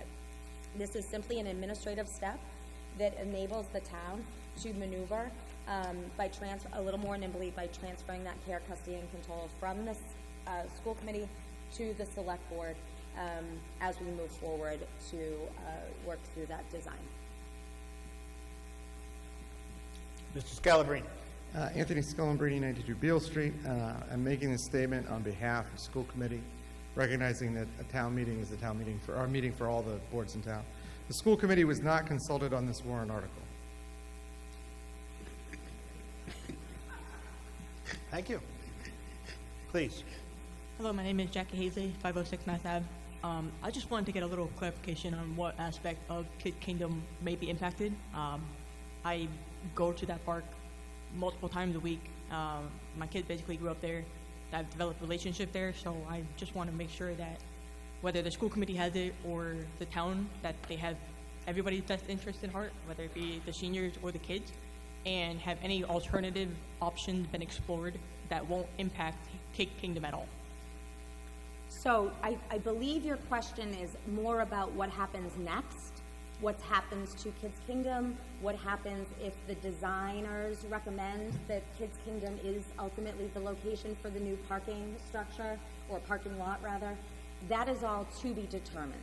The vote tonight is simply to transfer the care, custody, and control of that property from the school committee to the select board. Yeah, that's why I said whoever had that control had the best interest in heart. I just kind of want to bring it to everyone's attention that there may be other possibilities, whether it be turning Memorial Drive into a one-way street and utilizing the side parking that's already there, or even the road between the park and the library that is generally blocked off as additional parking, instead of taking away from Kid Kingdom, relocating it, or most of all, please don't tear down the trees. So that's basically what I just want to bring to everybody's attention as this matter does move forward. There will be open public meetings to discuss those other options, and I'm glad you're here. I haven't seen you before, but we're always looking for new faces. So, but pay attention to what's on the what's on the agendas, different committees, and make sure you go and voice your thoughts. Okay. All right. Thank you. Hey, Laura Brzezowski, 21 Francis Ave. I am speaking for me and not the school committee because we didn't get to meet on this. Like Tony said, there was no communication. I am extremely nervous about the precedent set by the select board putting up a warrant article to take property from the school system, from the school district, without notification. I do know that this was broached like a year, maybe 6 months ago. I'm not sure when. And the school committee discussed it at that time. I believe the plan was to put it to vote for town meeting last May. And we had asked to table the discussion until we had made a decision about the future of Turkey Hill and whether we would be looking at Passios as a location for a potential new school. I'm not saying we're doing that, but we had asked to table the discussion until a decision had been made. That playground is a memorial to a child who was a student at Lunenburg schools. That playground, to be perfectly honest, has been on my list to eventually give back to the town once we figure out the future of Turkey Hill, but I disagree with the way this is being done, and I am extremely nervous about a warrant article moving property from the care and control of the school district to the town so that they can get rid of a playground to put up a parking lot. That's all. Thank you. Ms. Lockwood. Just a couple notes. The senior center, we see there's an estimated about 3,300 seniors over the age of 65 in Lunenburg. We usually attend to about 1,300, so almost 50% of all of our seniors do visit that little building. We have 2 handicap spots. On any event that it happens there, I'll invite anyone to come and see. I have seen seniors walking from the teen center parking lot holding an oxygen can to go to an event there. This vote is to simply get that conversation started so we can start planning the parking lot. I also will say that I personally reached out to Nancy and Ron about the possibility of moving the playground. And when the playground was created in '06, there was a time capsule, put it underneath the rock, and the goal was to open it 20 years. So the timing kind of actually works about it. So what I personally spoke with Ron and Nancy is that the idea is to, relocate. Hopefully, if there's any repairs that needs to be done at that time, we'll do it, because you wouldn't be able to move equipment and just install equipment that's not, qualified. And at that time, we could have a celebration for Lauren's life, celebrating the 20 year of the playground. So that's all. Thank you. Over here, please. Oh, that's okay. I called on you. Yeah, I can wait. Barbara Gonzalez, 14 Elizabeth Street. I just had a couple questions. First question just being, most parks in town or most playgrounds in town are retained by school committee or by the town select board? The majority of parks in town are under the care, custody, and control of the Parks Commission. Okay, so it would be going to a different body than is typical. Is that correct? It would likely be that after everything is settled, and either we are moving Kids Kingdom or not moving Kids Kingdom, then that transfer would be made from the Select Board to the Parks Commission. Okay. And then the second question would be, if I may? Yeah, please. Okay. The second question would be, why transfer it to the Select Board for any other purpose than to, do I have that right, Select Board? Select Board. Okay. Why transfer it to the Select Board for any other purpose than to take it and make it into a parking lot? So the reason to transfer it to the Select Board is to be nimble in making these decisions. I just want to make something clear tonight. I know that this is a very sensitive topic. And there is nothing urgent about doing this tonight. If this is not if folks want to have more discussion around this, there's nothing pressing that this vote needs to pass tonight. So if I understand your answer, it's so that you have the property, you retain it, and then you can make whatever decisions need to be made at the time that you make them, Correct. rather than having to then come back and approve a transfer. Correct. Okay, thank you. Another new face. Thanks for coming. Over here, Mr. Clark. You have an Mike old Clark, face. Thank you for coming. 275 Cross Road, Lunenburg. I was a school committee member from 2004 to 2007 when it was the old wooden Kids Kingdom and looking to be replaced or repaired or upgraded. And the director of the senior center knew at the time, and she came to the school committee and specifically asked that if the Kids Kingdom is to be rebuilt, can it be moved over? Of course, the school committee ignored her request, and we rebuilt on the same spot. Of course, the TCP was still in operation, so that was a kickball field. But this could have been solved 20 years ago if we had went with the request of the director of the senior center then. So I think it's just something that has been pushed down the road, and the playground needs to be moved at least over to the left to free up that area for parking. We can't move the senior center as easily.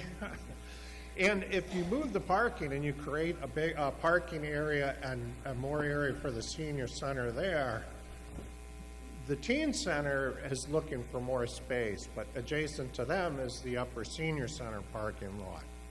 If we were to provide the seniors with ample parking on the other side, that frees up, and the upper parking lot actually in that dotted line is on the teen center lot.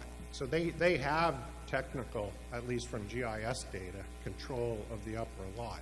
But that gives them space to expand there. They could get a building or like one of these decent high-end Reed's Ferry sheds or whatever, and for some cheap money have a maker space or something. We're getting a little far afield.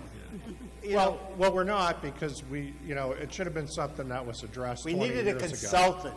That's what it was. We do, needed and consultants. architects, All right. and retention ponds. Yeah, more feeding consultants. retention ponds. In my next So life, it's a I'm $1 gonna be million nothing but a project. consultant. Thank you, Mr. No, but my recommendation is to vote for the article so we can go forward with creating a lot more space for everybody. Thank you. Mr. Clark.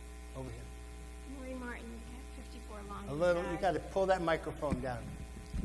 There you go, Ms. Martin. Thank you. Marie Martin at 54 Longwood Drive. I am part of the senior center. My husband is too. We use it on a regular basis. I just think we have just jumped over the school committee. And I go there all the time. I do see kids playing over there all the time. I would really hate, as a senior, to be taking a playground away from young children. There's mothers over there playing during the day with their children that are not in school. I am upset about this. I don't think taking it from the school committee was the right thing to do. So I'm against this. Thank you, Ms. Martin. Ms. Moore. I have a couple thoughts. I'll keep them relatively short. I brought them up in select board meetings when we've discussed this, because it has been discussed in our meetings. One of the things, obviously, knowing that this is really, really emotional for a town, as well as the fact that none of us here on this board, or I think on any committees in town, want to get rid of a playground. So that's not what we're proposing here. This is care and custody. And I would say one of the questions I had asked in a previous meeting was, who is now maintaining that property? And it's already my understanding, and I can defer to the town manager, maybe you want to just... It's a bit of a blend, is who's actually maintaining it, whether it's our facilities or school facilities. If there was something that happened to the playground, if there was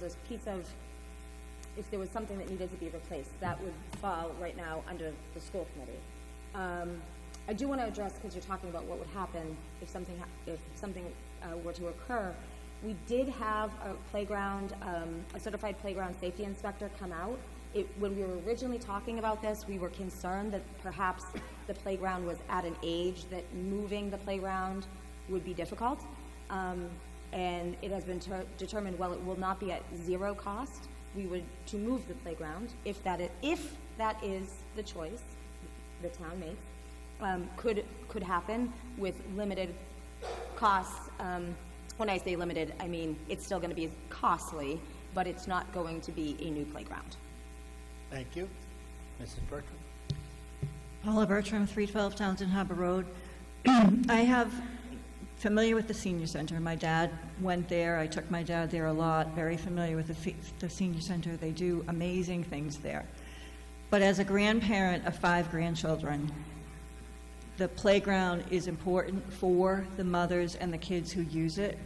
And I think until there is a plan, this vote is premature.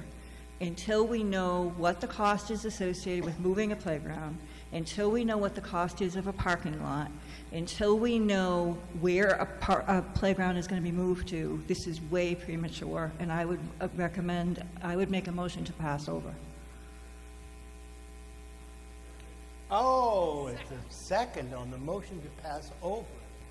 Okay, so there's a motion to pass over, so we can discuss that motion first, and then we can go back to discussing, nope, motion and seconded to pass over the article. So I'm going to address that motion, because I think the town manager kind of alluded it maybe to something to consider. So discuss for the moment the motion and seconded to pass over this article and to come back and do it another day. You want to discuss, anybody want to discuss the motion to pass over? Go ahead. If you want to do that, step right up. Tom Alonso, 284 Lancaster Avenue. First of all, obviously the tenor in the room is very clear and heard by the town manager. I'm hoping the select board that is where many of the people here are going. And if true, my question was going to be to the board, if they did not consult with the school committee, that is very alarming to me. So this gives them an opportunity not to have a no vote and bring it back, but just to consult with the school committee, answer some of the questions, at least preliminarily, that people have asked, and bring it back in the spring. Motion to pass over. Okay. And, on the motion to pass over. Thank you. I'm in full agreement. We don't have to do anything on this tonight. I do, again, want to urge residents to consider why we are considering this. The parking challenges at the senior center are truly bad. I was there last week, and there were no parking spots in either of the lots. The street was completely filled up. I parked at the library, and I walked all the way up to the Lunenburg Adult Activity Center. And the expectation that senior citizens are going to do that if they have mobility issues just to go to the senior center and get services or enjoy their community is just outrageous. That being said, I do just want to say for the record that I have reached out to the school committee about this. It was the prior school committee. They did add it to their agenda. They discussed it. I don't believe any action was taken. So they have been engaged in the past on this, and we've been discussing this for quite some time now. So they certainly have the opportunity to tune in here. Thank you. Only on the motion to pass over. Anybody on the motion to pass over only? Go ahead. Tony Scullenberny, 5 Valley Road. I absolutely think that a passover vote is in order, because what we've been hearing is that this was only to be talking about control, but then the chair of the select board starts talking about parking. And I think that makes me want to say no to the motion, because if I say yes, then it implies that I support what the select board chair is talking about with regards to parking at the senior center. So we've got 2 messages coming here, which I think is key and essential to why a pass-over vote is appropriate. Thank you. So on the motion to pass over only, Mr. Clark. Yes. Only on the motion to pass over. Yes, my recommendation is not to vote on the motion to pass over, because nobody's saying eliminate Kids Kingdom, and the town manager even alludes, it'll be very cost-effective to just move it. So it can be planned very quickly, and they built that in a weekend. You can move it in a weekend. So I would recommend not to pass over, and again, you know, it opens up more thought onto how to get more access to the senior center. On the motion to pass over, I think we're ready to vote on that. So on the motion to pass over, all those in favor of passing over the article so we're not addressing it, voting is now open. You vote yes. If you want to discuss it and vote on the article itself, you'll vote no.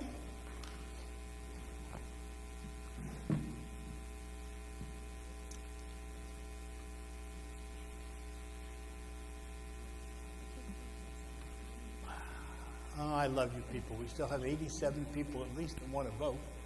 Okay, what are the results, Mel? Motion to pass over is a majority vote. It passes by a majority anyway, so a 2/3 majority anyway. So that article is now passed over, probably to be revisited some other day. Okay, so the next article is about notices of town meeting so that you know to come. Mrs. Moore. I move the town amend the Code of Lunenburg, Chapter 81, entitled Town Meetings, subsection 1, entitled Warrants, as printed in the November 18th, 2025 Special Town Meeting Warrant Booklet. Is there a second? Selectman, what's your recommendation? Select Board recommended approval 5-0. And Finance? Finance recommended disapproval 3-2. Disapproval 3-2. Thank you very much. Okay, somebody want to address this article? Sure. So, Mr. Moderator, what's on the screen right now is the actual amendment that is printed in the booklet. And so what this article does is it changes the mailing of this book to every household in Lunenburg to a mailing of a notification of the date of town meeting and that this book is available. So why do we want to do that? First of all, this was a recommendation of the Budget Task Force. The mailing has a substantial cost, both in the printing of the booklet and the mailing of the booklet. The amendment would allow notice of a town meeting in the form of a letter or postcard to be mailed to each household at a much lower cost. The printing of the booklet also, so there's two issues here with this booklet. One is it pushes our timelines, and two is that it has costs. So getting it out to the printer, having it professionally printed and back in time forces us to act a little hasty sometimes, or forces folks to just be really up against the wire against town meeting. So displayed on the screen, I just spilled my coffee, I'm so sorry. Displayed on the screen is the cost just of calendar year 2025 to print and mail these booklets for both the annual and this meeting tonight. So this costs $15,614.69. This cost would not go away entirely. However, you can see the bulk of the cost there is in the printing. So we would be printing a lot less books because we would not be mailing them to every household. This is just a mock-up of what a postcard may look like, apprising folks of the date and time of town meeting, and on the back, a QR code with the warrant articles and where the warrants can be found. Of course, if anybody would need a warrant mailed to their house, we would accommodate in that way. I can tell you, personally, I have been in a community that made this transition, and once we made the transition, there was not a single person who requested the mailing of the warrant. Questions on this article? Come right up. Go ahead. Lou Franco, 250 Arbor Street. So since I left the select board, I'm now a member of the Council on Aging, spirit of full disclosure here.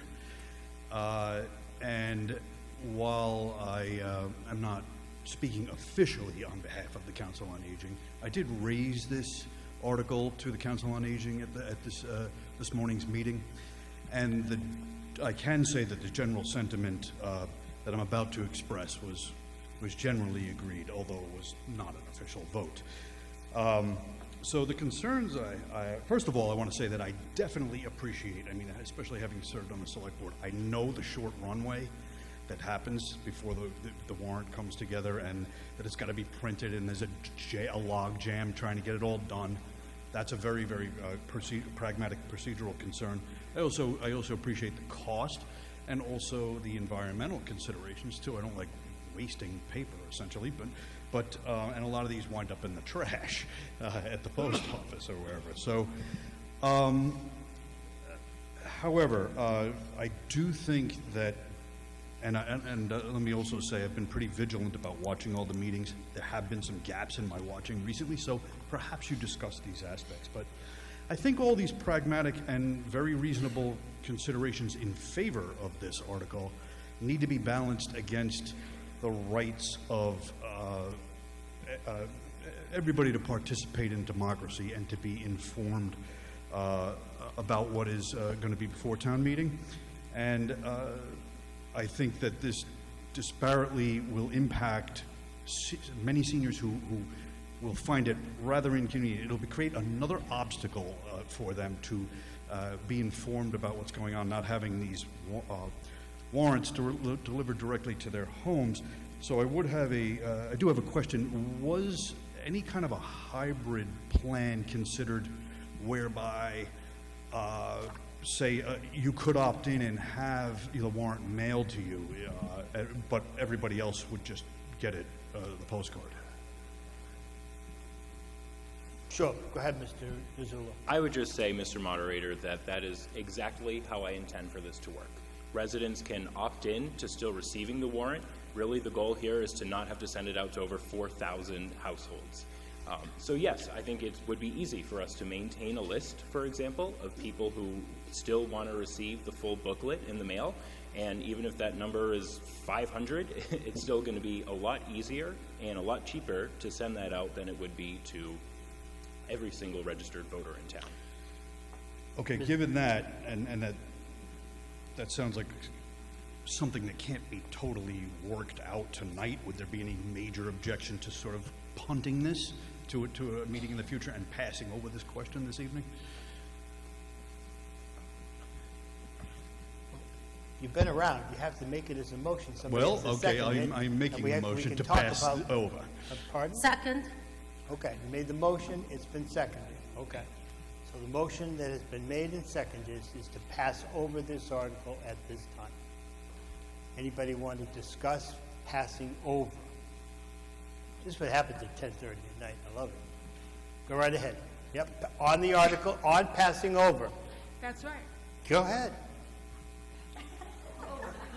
I can't get it. Deb Christian, 100 Boucher. I would like it to be passed over, and maybe they could think about ways to make it even less costly to print.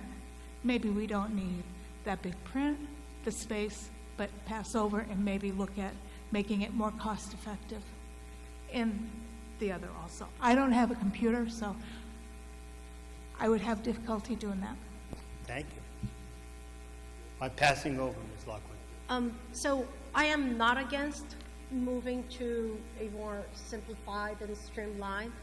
I don't think that this solution is necessarily the solution that we have advertised to everyone, that we know. It's just there's been not enough communication to the community. So I think, by passing over and not having a no vote will allow us to do some of this work, and then comes, annual town meeting, we'll be able to vote and have a plan that we can, like Caesar said, that he has intentions to put guardrails and rules, so we can make that very public and people feel more comfortable voting for it, including me. Like, right now, I would not vote for it because I don't have details of that plan. All right, let's Thank have a you. vote. Let's have a vote on passing over. The motion is to pass over the article. Mr. Moderator? Voting is, somebody said my name. We did over here. Oh, go ahead. So, On passing over. I know. Not about the article. I don't want to hear about whether you want a postcard or a booklet, or whether it's expensive or not. Right now, we're talking Okay, I'm about going to should say we it pass fast it because I over. know you're going to cut me off. So I'm going to try to squeeze it in before you say Go ahead. cut me off. This was presented by the Budget Task Force as part of our summary, so this goes back quite a ways, this idea, this concept. Okay. And, yeah, I mean, we've discussed it All right. at this board. Ms. Moore, do you need to say something about passing over? No. Okay, good. We're ready to vote on passing over the article. Voting is now open. Click away.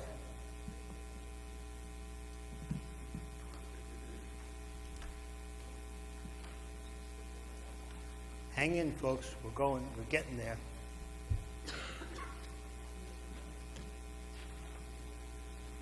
Okay, we still have 82 people voting. Excellent, thank you very much.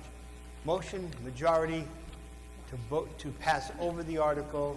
Give us the results, Mel. 55 said pass it over. That's over a majority of 82. Passes, it's passed over. Moving on to the MBTA. Ms. Emke, your turn again.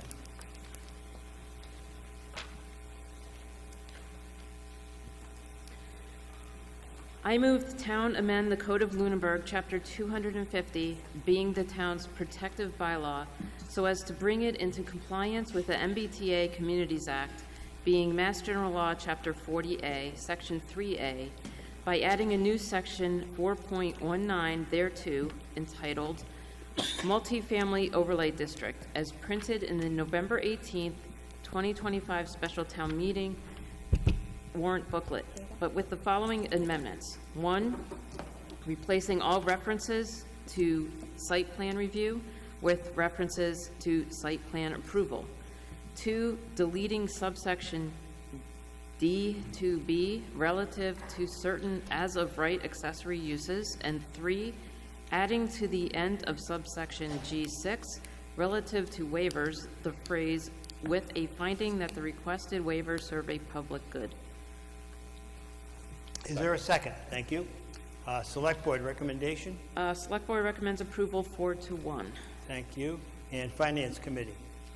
So Finance Committee did vote that there was no direct financial impact, but I do want to note that there is the potential for not receiving grants in the future and other sorts of things. So if you vote this down, there could be some kind of punitive damages really from the state, which would have financial implications. Thank you. Did the Planning Board take a vote on this article? Yes, we did, and we recommended passing 4-0. 4-0, thank you. You going to address this article? Yes, I am, sir. Thank you. Go right ahead. All right. Friends from Lunenburg, thank you for sticking it out till tonight. This is surprisingly an important article for like 10:35 at night. I'm going to hit this at a high level because we've been talking about this at the Planning Board for 3 years, and we had multiple public info sessions in the spring. I can get into the weeds if you need me to, but I want to hit this at a high level to help us get through in a timely yet informed manner. MBTA communities passed about 3 years ago by the state legislature, saying effectively, well, it said very little, and then it was further augmented by regulation. We don't have to like the top down from the state. It happens regardless. What are our obligations? What are Lunenburg's? I'm going to tell you our obligations. I'm going to tell you why we really do need to meet those obligations, and that gets into what you heard from FinCom. And then we're going to talk about the best way to move forward and what the bylaw actually says. Our obligations, according to the state, because we are a rural town as of the 2020 census, we're going to lose that right in 2030. Because we are adjacent to towns with an MBTA station, we need to zone for 240 additional units of mid-density housing. What is mid-density housing? Think duplexes up through, really our most dense housing in Lunenburg counts as mid-density. What's mid-density for the east isn't for us. But we don't have to build it, we have to zone for it. That's key. Now, can we just say no? I'll tell you, the planning board, that was initially our response when we heard about this, was, why don't we just say no? What are they going to do to us? And the answer from the state was, well, here's a couple grants that you won't be able to get. And we said, okay, we don't really get those very often anyway. Then they started adding increasing numbers of grants to that list. Then the Attorney General came forward and said, oh, by the way, and eventually we'll just sue you to force compliance anyway. As we've already addressed tonight, lawyers are expensive. So ultimately, do we need to comply? We do. Milton tried fighting this. They were the first big case against it. And if you read the headlines at the time, it said, ooh, Milton wins against the state. No, they didn't. They won on a procedural technicality that the state then remedied, and Milton had to comply anyway. And again, if we don't comply, carrot and stick, except that's a really big stick compared to that carrot. We don't get grants, and eventually, if we say we're still not going to do it because who cares about your money, the state will make us do it anyway. So, in the end, we need to zone for 240 units of mid-density housing. But what I'm going to show you in a moment is how we can comply, and it's not some trick of paperwork. People say, ooh, paper compliance. No, we're taking advantage of the statute and the regulations it created. Like, they're not loopholes, they're actual things we can do. But how did we get here? I kind of said it started 3 years ago, but back in June, we got into this more in earnest last spring. We identified some locations. Back in June, we had public info sessions to share what we had for work from our consultants and gather info from the public and have a dialogue. On June 23rd, the planning board took the information from those public info sessions and voted on our best path to compliance. This past summer, Community Scale, the contractor we've been working with, I know we don't like to say the word consultants, but the reality is they can get more done, get you more bang for your buck sometimes, especially when the state's paying for them, which they did in this case. They developed this bylaw. Earlier this fall, the planning board reviewed it, made some changes, and had our public hearing to get this on the warrant. We also realized there were going to need to be a few changes. You heard that in the amendment. We'll talk about what's different from the warrant, but it's very similar. Tonight is the night we hopefully vote this into our bylaws and we are brought into compliance with MBTA communities, whether we like it or not. And we're going to see it doesn't have to change anything of note or anything. Where did we look in town? The very high level. With our consultants, we looked at 4 separate locations. 131 White Street, that's owned by Housing Authority. 37 Youngs Road, we all know it as the Tri-Town development. 1 to 9 Rogers Way, that I think their name is Whalum Luxury Apartments and some of the surrounding land, as well as 40 Leominster Shirley Road, which is a currently undeveloped industrial parcel in the corner of town. Based on the public feedback, the planning board agreed that the best location was Tri-Town, and we'll talk about why. Tri-Town is a 40R smart growth district. Most importantly, it is the first 40R district in the state. Lunenburg has a history of looking forward on housing, and I've said this to you before with things like the ADUs, and I'm going to say it again now, that forward-looking saves our butts. Because what we can do is we can just bump up the zoning on Tri-Town. It is currently zoned and built out to 22 units per acre. We bump up that zoning to 26 units per acre, that hits 240. Now, is that going to change? Are they going to bulldoze Tri-Town to build 38 more units. No. Housing's about economics. Tri-Town is an established, well-run area. It's not going to lead to any change. I mean, if we're going to talk 40 years from now, maybe those buildings are at the end of their useful life, maybe. Then could that lead to 30 more units in town 40 years from now? Sure. But it's not, I mean, that's not even a problem for future us. In 40 years from now, many of us aren't going to have to worry about much of anything. And frankly, the world will be different. Regardless, all we're really looking at doing with those pages and pages in your warrant booklet is bumping up Tri-Town from 22 units an acre to 26 units an acre. Thank past town meetings, thank past volunteers in town government that we've got an easy path. People say paper compliance. This isn't even paper compliance. This isn't, ooh, we're getting creative. This is a legitimate carve-out the state created to say, hey, good job being forward-thinking about housing. We did it, now we get to take advantage of it. So what I'm asking you to do tonight, and what the planning board has put forward through all this language, because it has to be a separate zone, etc., bump up Tri-Town by 4 units an acre. That's it.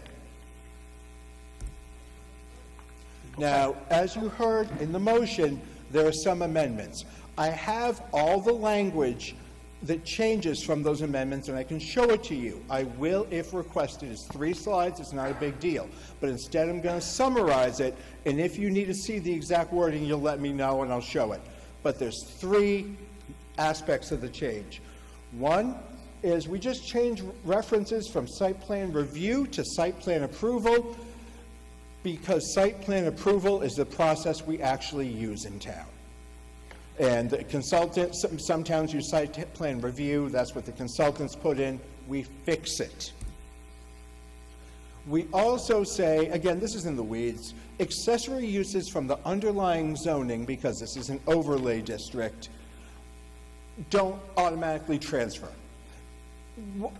All this is doing is preventing weird things like suddenly allowing chicken coops on the balconies.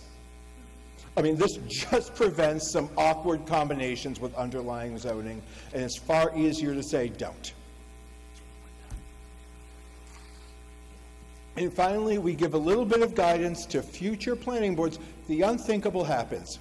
God forbid that there's a natural disaster and Tri-Town is rendered unlivable and has to be rebuilt, and then maybe they do build up or something like that. In that sort of instance, we give guidance to future planning boards and say, hey, when that developer comes to you for wanting a waiver, we're giving you language to point to and say, no, we're only going to give you that waiver if it's actually better for the town. And I'll tell you, that happens all the time. Developers come in and say, well, it says here you can waive it. But it's real helpful for us to be able to say, oh no, we only are going to do the waiver if it's actually better for the town, not better for your pockets. I can get as in the weeds with this as you would like, but I don't know that it's necessary tonight. We've had multiple public conversations about this along the way, but I'm happy to discuss it with you. If you have any questions, I'm happy to address them through our moderator. Nobody's at the microphone. Oh, come, run. Go ahead. Kim Duffy, 1479 Mass Ave. I just had a question about the summary on page 19 of the warrant article, where it says on the 5th line down, it says, and has a minimum gross density of 15 units per acre. So I'm kind of curious of the discrepancy of the number, and if it is a discrepancy, maybe I'm understanding it incorrectly, but I thought the slide said 26 units per acre. So I'm going to go back to this. You mean this discrepancy, or? No, in the warrant article, it says that MBTA communities has this requirement, that requirement, and then a minimum gross density of 15 units per acre. Yeah, so let me explain. Mid-density housing, which is what the state wants, has a broad range, as you can see here. And that 15 units per acre is probably somewhere in the middle, okay? And I've gone through it a little lightly, but yes, by MBTA communities rules, we have to zone for at least 15 units an acre. But if we did 15 units per acre to get to the required 240 units, we would need to do more acreage. One option we looked at was actually maybe not changing Tri-Town, just scanning us through, maybe not changing Tri-Town, leaving it at 22, and then doing the remaining amount we needed at 1 to 9 Rogers Way or at 40 Leominster Shirley Road. We decided not to because, frankly, because yes, there's a housing crisis in the state. There is a housing crisis in Lunenburg. If you can't afford a single-family home, you're kind of out of luck in this town. And people who have kids and like their kids to move back into town someday, right now they can't. But there's, in my opinion, in the opinion of those who are at the public meetings, there are better ways to address it. MBTA communities is very strict in how you can address that housing need for mid-density housing. And we have, and will probably benefit from having some more flexibility in that, which is why we chose to just go higher at Tri-Town. Okay. Thank you for the explanation. That makes sense. So it's to get to the 240 units that were required. Then my just second question is, if we were to expand the multifamily overlay district, would that come to town meeting? It would be a change in zoning, so yes. Okay, thank you. Thank you. Over here. Hi, Lorraine Rudd, 340 Highland Street. First of all, thank you to the planning board for taking this horrible law and trying to make it workable here. You did a good job. Appreciate that. I just want to read a statement. Kind of sad about this whole thing. No one likes the MBTA Communities Act as it became law. Mike Keneally developed a plan while serving in Charlie Baker's administration. This summer, I confronted him about how bad this law is, how the state is taking rights away from towns. He was defensive and said, towns can say no, don't worry about it. Not now, not under Healy. I still don't know who the housing is for. It's not affordable. It's not for seniors. I need a smaller house. I can't find one here. A flipper is usually right behind me and adding on another floor or another wing. So I'm looking west of here. These are high-density apartments for families, but they're not for me and they're not for my kid. She can't afford it either. We're told we have a housing shortage, but it's really a housing bubble from the COVID inflation that drove home values up, and the dollar is in the garbage. At the same time, we have immigration unchecked by the Healy administration pushing taxes up, so we face Proposition 2.5 overrides every year, except maybe next year when the Municipal Empowerment Act passes, where towns can triple a car excise tax and double meals tax, but it doesn't stop the crazy spending that's going on in Beacon Hill. Shirley and Westford have train stations. They're forced to build hundreds of apartments. Lunenburg finds itself fortunate to be an adjacent community, and we believe choosing an overlay is harmless. Seems very logical. But the MBTA could look at Lunenburg and say, you can have a train station put in between Shirley and North Leominster. So if we vote yes tonight, we've signed on. And then we'll have that high-density housing we're trying to avoid. Maybe it's fine. Maybe it'll go into that spot down there at the end of Lancaster. It'll all work out, I guess. But it's concerning that there are no feasibility studies from any of the 176 towns bending the knee to this law. We all have a planning committee, a zoning board, finance committee, town administrators, stormwater task force, people who figure out how we get water. We have school committee to figure out how we're going to budget and have place for all the kids that are coming, the special needs included. Why are we forced to surrender our town's future to an unelected, state-controlled MRPC? Avoiding a lawsuit from A.G. Campbell or keeping our grants is coercion, which makes the MBTA Communities Act unconstitutional. I hope after the 2026 elections, this law is repealed. Please vote for candidates who support that end. Thank you very much. Thank you. Thank you. Okay, I think we're ready to vote. I think we are, yes. Great. I would just like, I was a dissenting vote. I was the one out of the five. And I did also want to thank the chair from the planning board. I think a very straightforward and honest presentation, and I do believe that the plan they presented is the best, the viable option, and it does bide us time.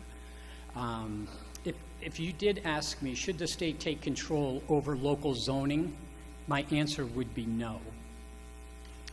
If you ask me, should our state leadership withhold 3 specific taxpayer-funded competitive grants we're not guaranteed, from any community that does not vote a certain way on an article, my answer would also be no. If you ask me, should our state leadership increase the number of grant opportunities withheld from the original list of 3 as communities begin to vote against adopting the required zoning, my answer again would be no. If you ask me, should our state leadership change the threshold it takes for a town meeting to pass a zoning article from a customary 2/3 majority to a simple majority because it is unpopular, my answer would once again be no. If you ask me, do you think our state leadership is presenting this in a free and fair manner, my answer would also be no. So I will acknowledge, again, as stated several times, that it would open us up to losing the opportunity to apply for grants or to qualify for those grants. But I do not think that this is a way that our state government should be treating us. This is, obviously they have the authority, but local zoning is up to the local communities. It's what makes communities communities. It is what makes Lunenburg, Lunenburg.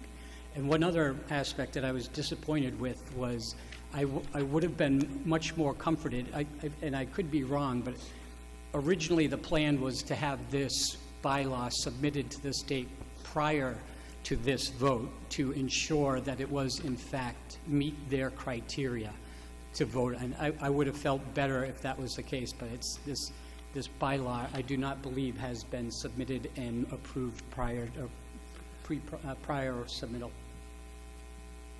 Thank you. May I respond, Mr. Moderator?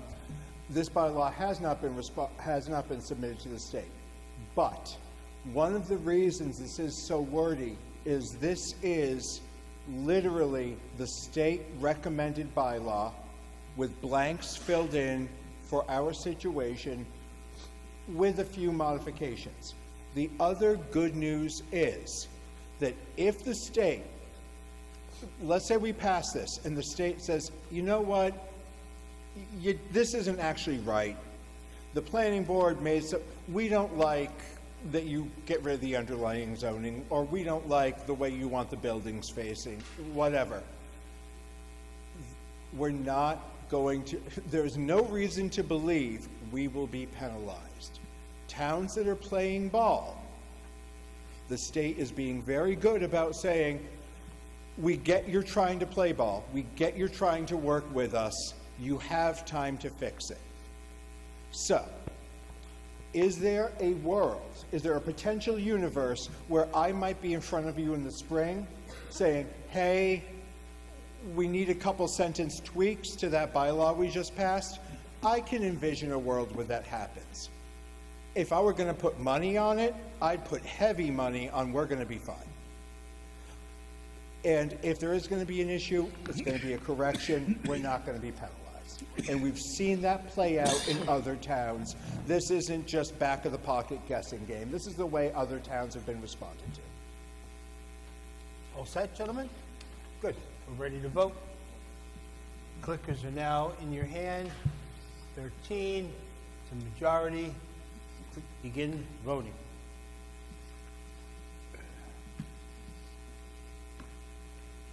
Hang in, we're doing great, folks. 14 was passed over, was consent calendar. I really want to talk to everyone about bituminous concrete, too. A couple articles left on salary administration plan. Okay, I think we're ready to vote, declare the vote. Mel, Voting is now closed. What are the results? Ta-da. I closed it. 67 in favor, over a majority. Okay, so in the consent calendar was number 14. So we now have 3 articles before you, all about the salary administration plan. And Mr. McLeod, we're going to let you start us off.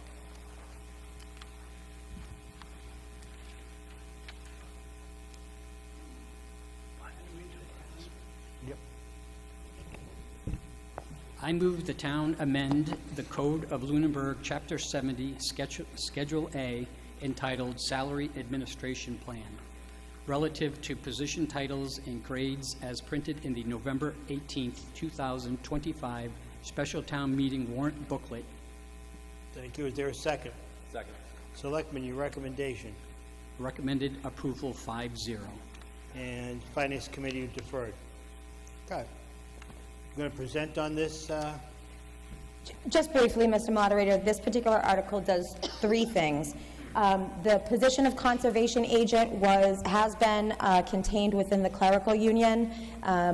Working with the clerical union, we have now made that an SAP position.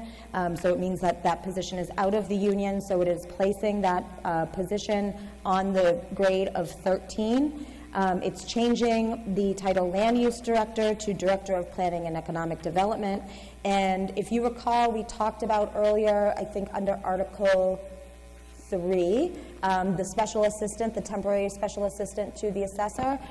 It creates that position on the SAP, and you'll notice that it has some asterisks after it because we're not giving that position a grade. It's a temporary position. They're not going to be eligible for benefits, so it says that all other terms and conditions of employment for that particular said position be subject to an employment contract.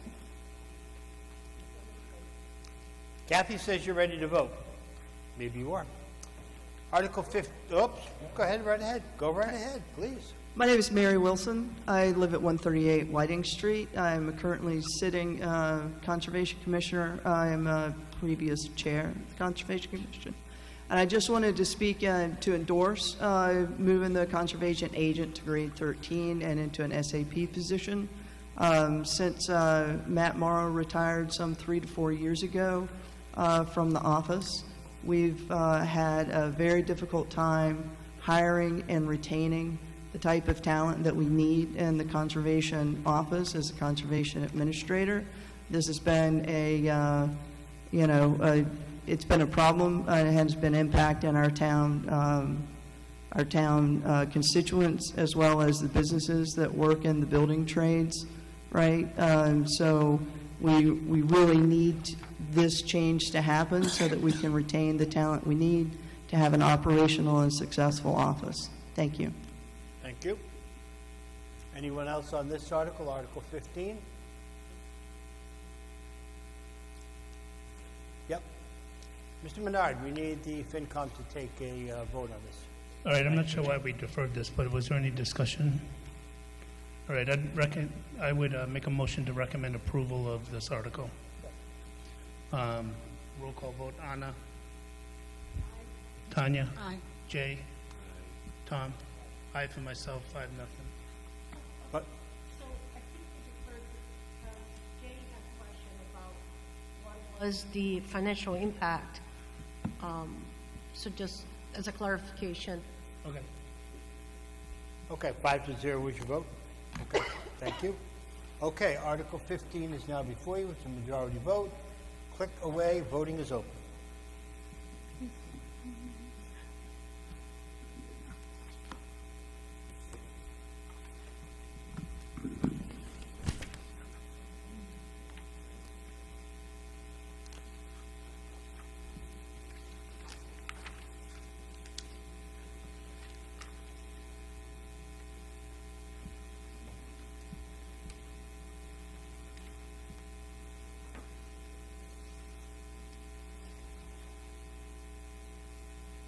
Okay, voting is now closed. What are the results, Mel?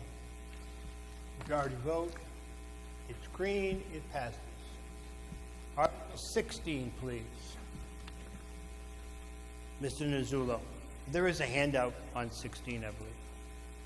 I move the town amend the Code of Lunenburg, Chapter 70, entitled Salary Administration Plan, as shown on the handout entitled November 18, 2025 Special Town Meeting, Article 16, SAP Amendments relative to the so-called fringe benefits or indirect pay provisions, such as holidays and vacations with pay, sick leave, and the like, but as a typographical correction to subsection B, replacing the word then with 10. Is there a second? Okay. Select Board, your recommendation?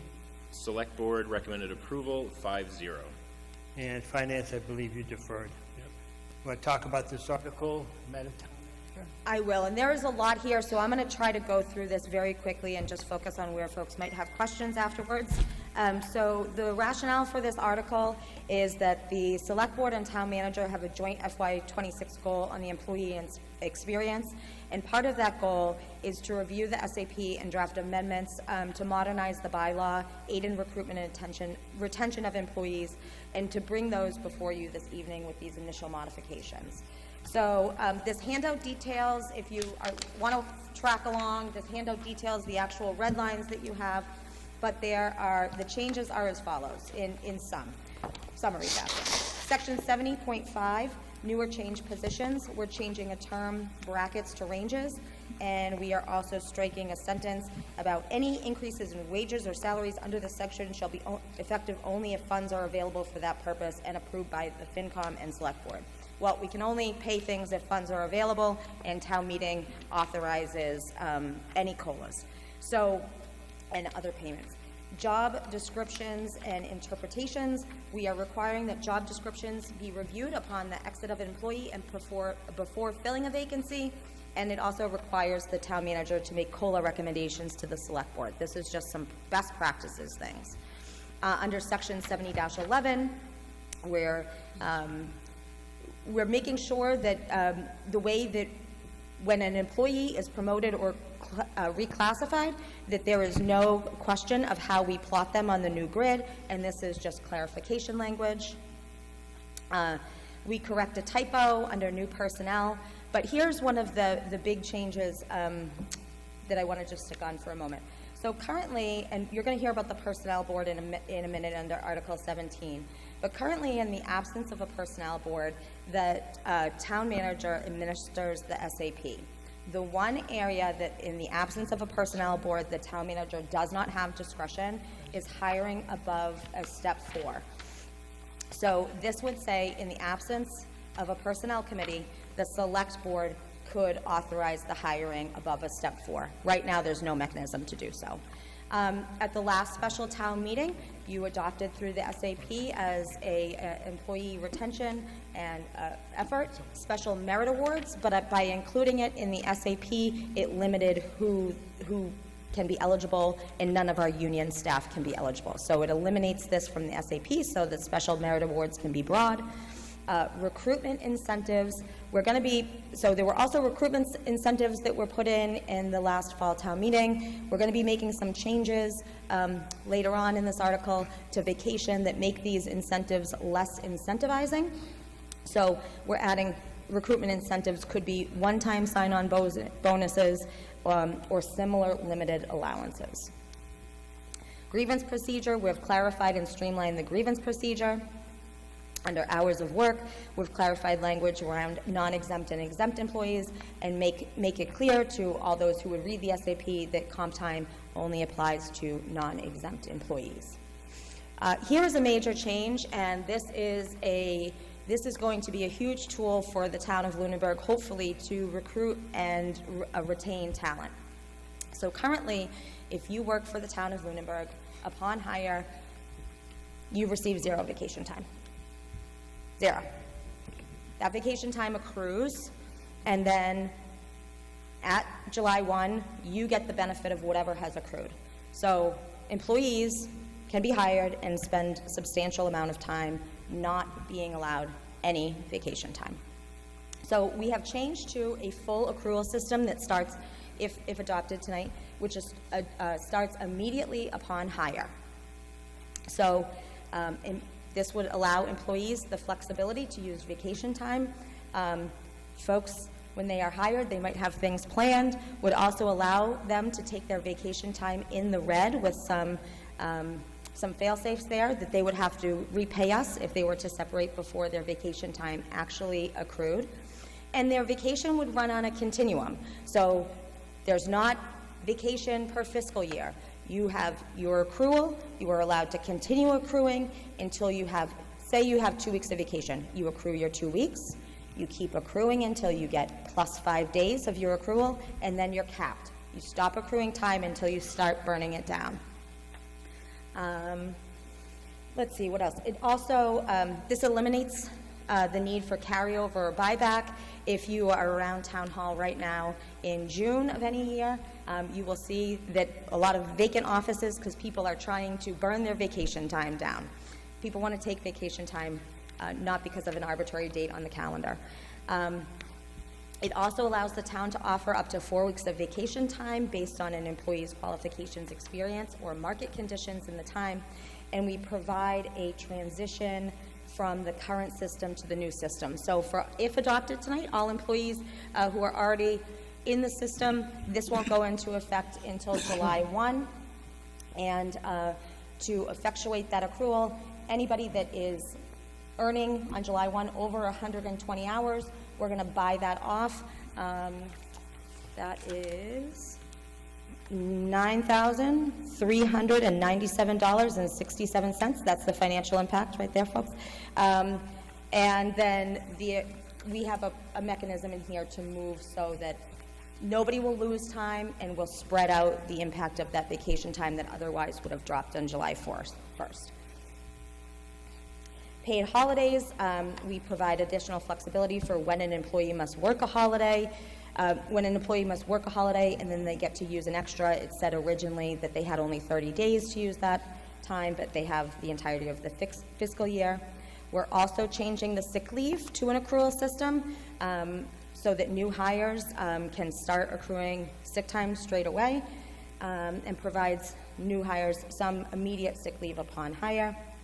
Again, at the fall special town meeting, a sick leave bank was established. That sick leave bank only was for SAP employees, so that would be going away. Would be providing personal leave immediately upon hire, and changing bereavement leave for siblings and step-siblings from 3 to 5 days. And then some definition updates for exempt and non-exempt employees. Make it clear that intermittent employees are not eligible for benefits, and add exempt employee and spouse to the list of defined terms. And then the last bit was there was a relocation expense under options for employment agreement that is being stricken. That's a lot. I know there might be questions. Well, let's see.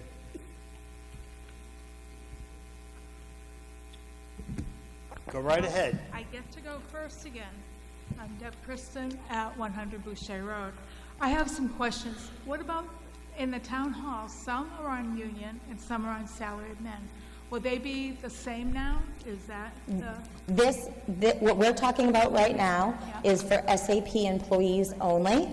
So this only impacts SAP employees. I can tell you that this vacation change, you just voted for the first year of the police collective bargaining agreement. The vacation system change and the sick time change was incorporated in that ultimate negotiation, and that's how the police are moving forward. We're in active negotiations with the fire union, and then clerical union and DPW are right behind. So to be determined on the impact of others. Well, my concern was because, I was on the personnel committee for like over 20 years, and I'm concerned that it says it was, it's gone. I think you could really try to get more people on it, like different people, like a banker. This isn't about that's Article 17. But what it is when we made changes to this, or the union had changes, the salaried men people they work in the same office, they do the same job. I think it's only fair they get the same benefits and everything else. So town meeting does not have authority to negotiate collective bargaining agreements between unions and and management. The select board ultimately authorizes those collective bargaining agreements. Like I said, we're in active negotiations with the fire union, and these changes were incorporated largely in the police collective bargaining agreement. But I remember when the unions went in, and everyone in the town hall voted for the union. But some people were told they couldn't be in the union. So that's where I see a real big problem. Well, that's right. Not all employees, by the nature of their position, are allowed to be in the union, and that is, I mean, you had an article earlier tonight where there was a union position that was removed from the union. The only way to make there be parity across all of the organization is that the changes that town meeting has authority to make the changes to the salary administrative plan. Those changes would also have to be incorporated through collective bargaining. We cannot, through the salary administrative plan, affect the negotiated conditions of employment through a collective bargaining agreement. All right, I just wanted to make that. Thank you. Over here. Tom Alonso, 284 Lancaster Avenue. So in 1 year's time, I can't imagine the text that we've added and taken away from this plan. Whole cloth has now been added last time with sick pay and merit pay and been taken out, and I was alarmed then, I'm alarmed now. This is not the way to adopt this. I will be voting for this because the sick pay accrual and vacation accrual are long overdue. But I hope we really pare down the throwing of articles and changing things whole cloth throughout this whole document, because I don't think it's fair to the people it represents, and it doesn't provide any stability to say, oh, now you have a sick leave bank, now you don't have a sick leave bank, first you have merit pay, then you don't have merit pay, and it in and out in 1 year. These should be modified slightly, and I hope that we go forward with that way and make slight modifications instead of huge ones. Again, I'm only going to vote for this because the accrual of vacation and sick time, as the town manager said, not having any vacation time the first year you work here is preposterous, and nobody would take a job that would do that in any other way, and it really is overdue. But we really have to pare down how we do these. Thank you. Ms. Lockwood? So one thing about the vacation, and I was hoping, this is based on 40-hour week. We have many SAP employees that are 36 weeks. In the definition section of the full SAP, there is a formula that talks about how that proration happens. So it's based on how many hours the employee works. So an employee that works 36 hours a week full-time, how much vacation do they get? 36. 36, okay. So all these changes will only go into effect, well, before I ask that question, so the sick bank is going away, period, or are you adding? The select board have already adopted a sick leave bank policy that would be applied more broadly across the organization. Perfect, okay. And these changes will only go into effect on July 1st, 2026? No, to clarify, if adopted tonight, all of the changes would go into effect for new hires immediately upon hire. For current employees, the transition to the accrual system would take effect July 1st, 2026. All right. So it's bifurcated. Okay, and is there any financial impact? And I think this was the reason that we deferred. Yes. What is the financial impact? So the financial impact is that when we're transitioning from the current system to the new system, we need to deal with, on July 1st, these folks are going to start accruing vacation to go forward, but they're getting a drop of time for the time that they've already accrued. So we need to handle that time. The way we're handling it, and it's the same way we handled it with the police collective bargaining, is to take the time that they would have accrued and to split it into 3 buckets so that you're not taking 6 weeks. If you're a person that has 3 weeks of vacation, so you're not taking 6 weeks of vacation in 1 year, you're spreading out those extra 3 weeks over 3-year period.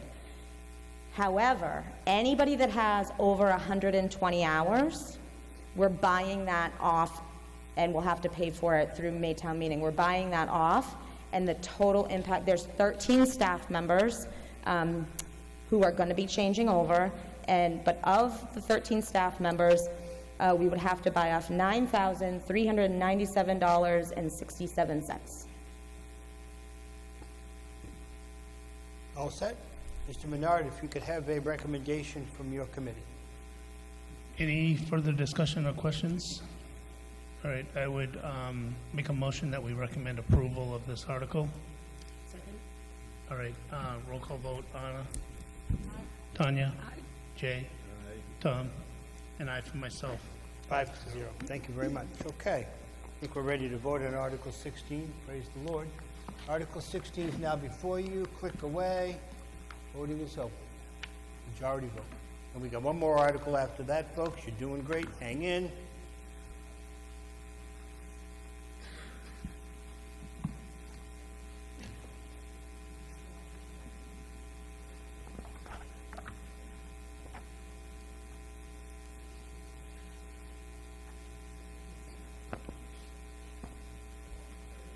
All right, I think voting's now closed.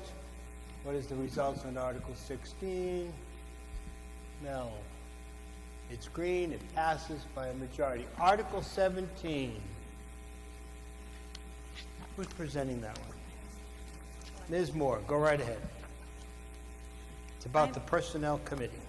I move the town amend the Code of Lunenburg, Chapter 70, entitled Salary Administration Plan, as shown on the handout entitled November 18th, 2025, Special Town Meeting, Article 17, Personnel Committee. Just want to make a note that that is attached with the Article 16 handout, so if you just keep going through that, it's one and the same. Thank you. Is there a second? Second. Okay, Select Board, your recommendation? Select Board recommended approval 4-1. 4-1. And Finance, what was your recommendation? Finance Committee had 1 for approval, 3 for disapproval, and 1 abstain, so we recommended disapproval. Okay. And anybody going to present on this article? Ms. Warren, you presenting on this? I'm going to speak You are. to it, Well, go right Mr. ahead Moderator. then, Mr. All right, Nzula. last article. So You Article started. 17, this article proposes updates to the Salary Administration Plan bylaw to formally dissolve the Personnel Committee and place the responsibilities with our existing professional HR staff, namely the HR Director and the Town Manager. Over the past few decades, the way municipalities manage personnel has changed drastically.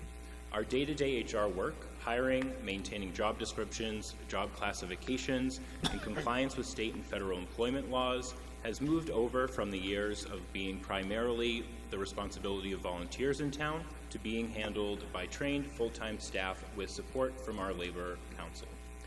The Salary Administration Plan was established in 1965.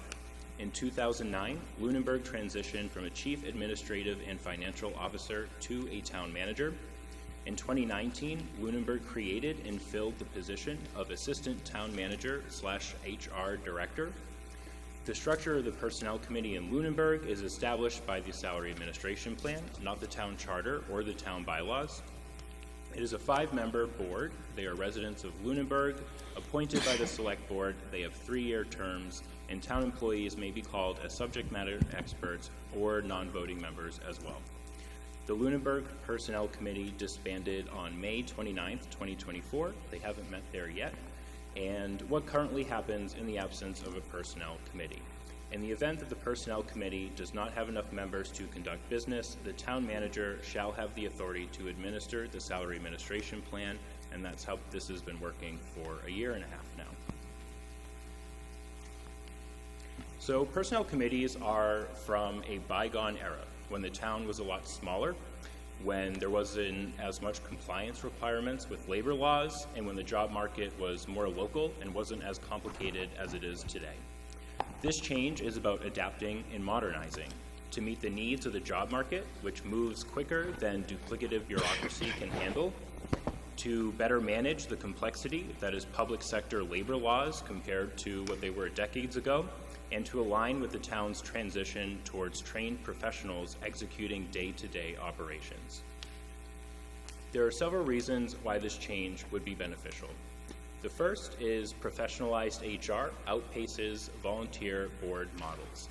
Like I mentioned, the job market moves very fast today, and requiring things to go through a committee that requires 48 hours advance notice to post meetings. It slows down that process and results in the town losing qualified candidates. The second is unified accountability. When HR authority is split between a volunteer board and professional management, ultimately accountability becomes unclear. This change streamlines hiring and other HR actions and keeps accountability clearly with the HR director and the town manager for staffing-related matters. And finally, better legal and compliance posture and risk control. Trained HR professionals are more likely to be current on the constantly evolving public sector labor laws. The Commonwealth's Division of Local Services, or DLS, which provides guidance, training, and oversights to municipalities for financial management, have continually recommended in reports to municipalities that they shift away from volunteers managing personnel-related matters, stating, quote, "The town ultimately is best served having a professional manager who can develop and oversee a full-time structured personnel management program. And this approach recognizes the growing importance of and risks inherent in personnel issues." So how does this article aim to achieve that? The article removes references to the Personnel Committee in the Salary Administration Plan and shifts those administrative duties either to the Human Resources Director or the Town Manager, as outlined in the handout prepared by the Town Manager, with certain hiring decisions, for example, hiring above a Step 4, still requiring a public vote of the Select Board. It's important to note, though, that oversight is not going away. Town meeting will continue to control all appropriations and all modifications to the town's bylaws, including the SAP. The Select Board will continue to supervise the town manager and exercise oversight through policy. And the Finance Committee will continue to review financial impacts and make recommendations to town meeting. And of course, state and federal employment laws will still apply. Across Massachusetts, many communities that now have full-time professional HR staff have taken the same action being considered tonight. In short, this article is really about modernizing the way the town performs day-to-day HR decisions to align with 21st century realities, aligning our bylaws with how Lunenburg has already been operating for a year and a half, and making sure our personnel decisions are handled by the people who are legally and professionally trained and ultimately should be held accountable for all personnel decisions. And it does that while preserving all of the checks and balances that town meeting, the Select Board, and the Finance Committee provides. So I'm asking you all to consider this article with all of that context in mind. I do believe that we are prepared to make this change, but I can also recognize that perhaps some folks may want some more public discussion on this as well. Okay. Tanya. Okay, thank you. When I first moved to this town, back to this town, after 30 years, the first position I applied for is the Personnel Committee. Because there wasn't anybody on it, we didn't have it. So I'm here with my beautiful finance friends, and I love it. But I think, the definition of the Personnel Committee by the town, it is the mission of the Personnel Committee to promote, maintain consistent, equitable standards in the administration of the town's personal bylaw, called the Salary Administration Plan, which we just spoke about, in conjunction with the town manager, who's doing a very good job, and to represent the interest of both the taxpayers and the town employees. And that's, I think, where we're missing things here. I definitely think we should table this, move this, roll this over, try to form this committee. Once we vote to take it away, it's not coming back. And in its entirety, what they're promoting right now is already being done because we don't have this committee in place. So right now, all of the things that they're trying to get are already consistently being done because it backs off to the town manager and human resources. And I work with human resources in my position, and often I feel as a staff person, they're serving in the best interest of the business, the town, the school, whoever. And I feel like there needs to be a voice for the people, the interest of the taxpayers, the residents, employees. So I'm going to vote no on this because I don't think this is the time to delete it, remove it, when it's already being done. Everything that we're arguing for is already being done by town manager in town because we don't have it. I really, really want to implore citizens to come out and be on this committee. And honestly, when you say it's volunteers and we don't know what we're doing, but you guys pick. You pick who's on the committee.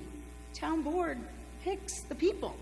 So if you're picking people that are not qualified to talk about and make these decisions, then shame on you.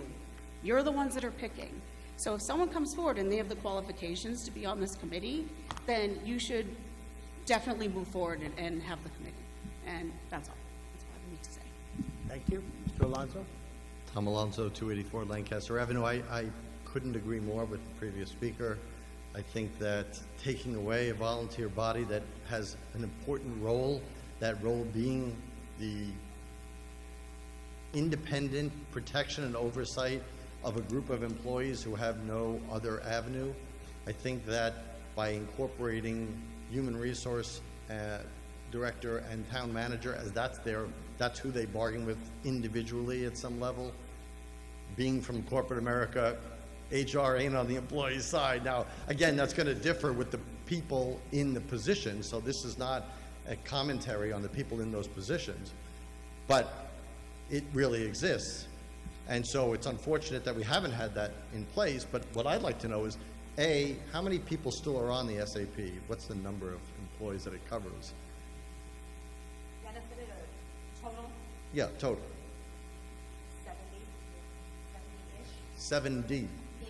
Okay. And did they give any feedback on this? So there have been, where they sit. Hold on.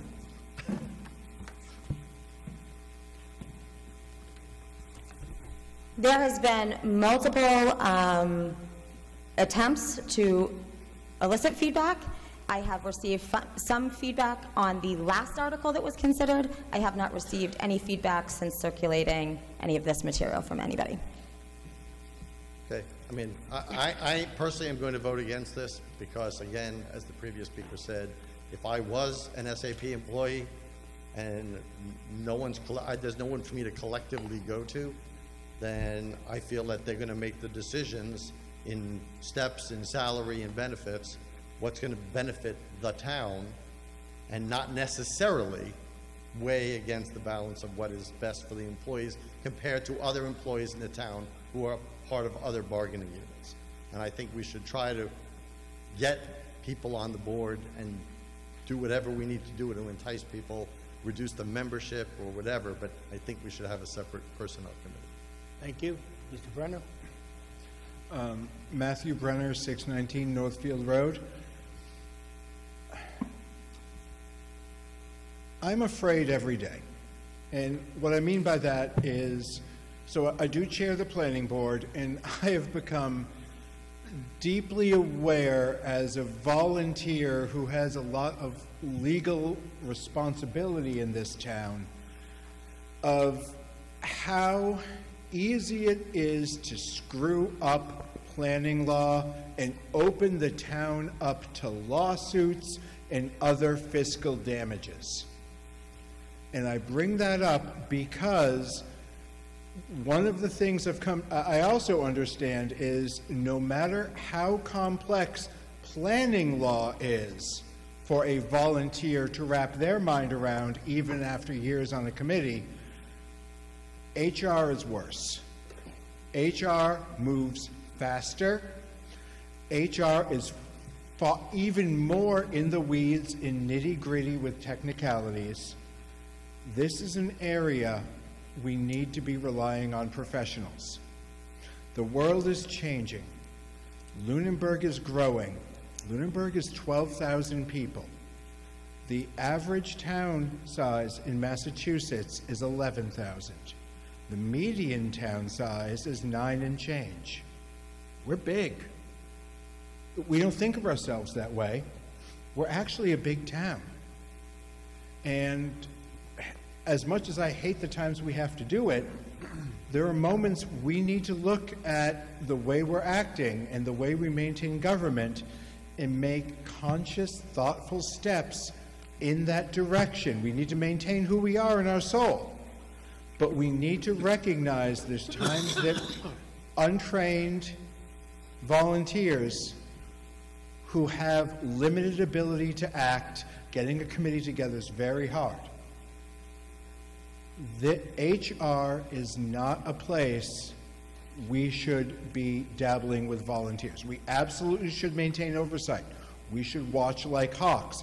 We should talk to the select board, and we should hold them to task if the town manager and other town employees are not benefiting the town. However, we should not have a board of volunteers that meets on occasion be handling HR at this level. I think it's very dangerous for us as a municipality. Thank you, Mr. Brenner. Over here. Tony Scalabrini, 5 Valley Road. I'll vote no for this. I think that the real issue here, no one's ever explained why we saw a committee resign en masse back in 2024. And I think that that's really a key issue. I came here 5.5 years ago, and when I showed up, my builder said, "Oh, you don't want to get involved in town business." And I said, "No, I want to volunteer." And I think that, and here recently, I have encountered some of those issues that made me question my decision, you know, name calling and allegations and those types of things. I think that this town is going to be driven by volunteers unless we want to pay a lot of money for taxes because there's no free lunch here. Is that you either have volunteers do the work or you have staff do work.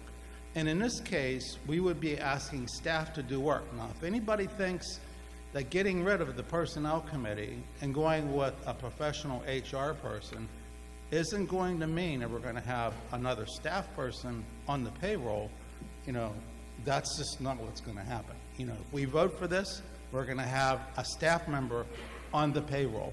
And I think that, you know, the real issue here is we need to create a climate that will allow for volunteers to raise their hand and make a contribution.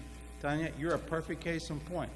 There are a lot of good people in this town, and if we create the right environment, we will have the volunteers step forward. Thank you. Ms. Moore and then Ms. Lockwood. Oh, and Ms. Emke after Ms. Lockwood. 1, 2, 3. Okay.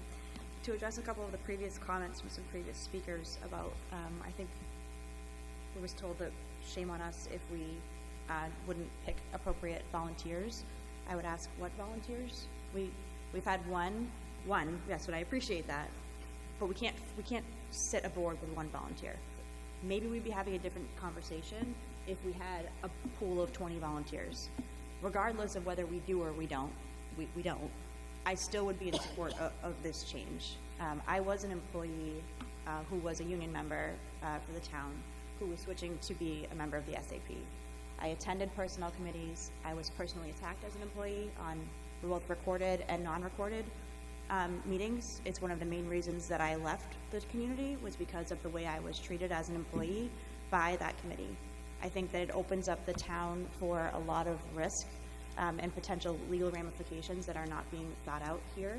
While I appreciate volunteers, and as I am a volunteer here, I mean, we don't get paid to sit here, we're all volunteers. There are times and places where that's not appropriate. And managing personnel should not be a volunteer committee. While I totally agree, and I think that this floor and this body, town meeting, has control of the SAP, has control of the bylaw, that wouldn't change here. What changes here is if there's a grievance, if you have an issue with a manager, if you need to reclassify your position, you know, things that you shouldn't need to go to a group of volunteers who don't meet regularly. And I think someone else said earlier, you know, you don't have to wait 48 hours for things to be posted when, say, we want to hire someone. There are situations in which people might not be thinking about where volunteers really aren't appropriate to be handling these items. Thank you. Ms. Lockwood? So, I voted against on the FinCom recommendation because of a couple things. The main thing is we do lose that oversight. We're now concentrating a lot more responsibilities and oversight of the select board to the select board than the town manager. Another thing is we hear a lot about modernizing, and this is a way to do it by eliminating the board of volunteers. I also want to say, you know, I think Amanda just said that she didn't have a good experience, but I know of other employees who had the personnel committee was the ones that heard them and put change forward because of what they said to the personnel committee, because the past town manager was not taking action on their behalf.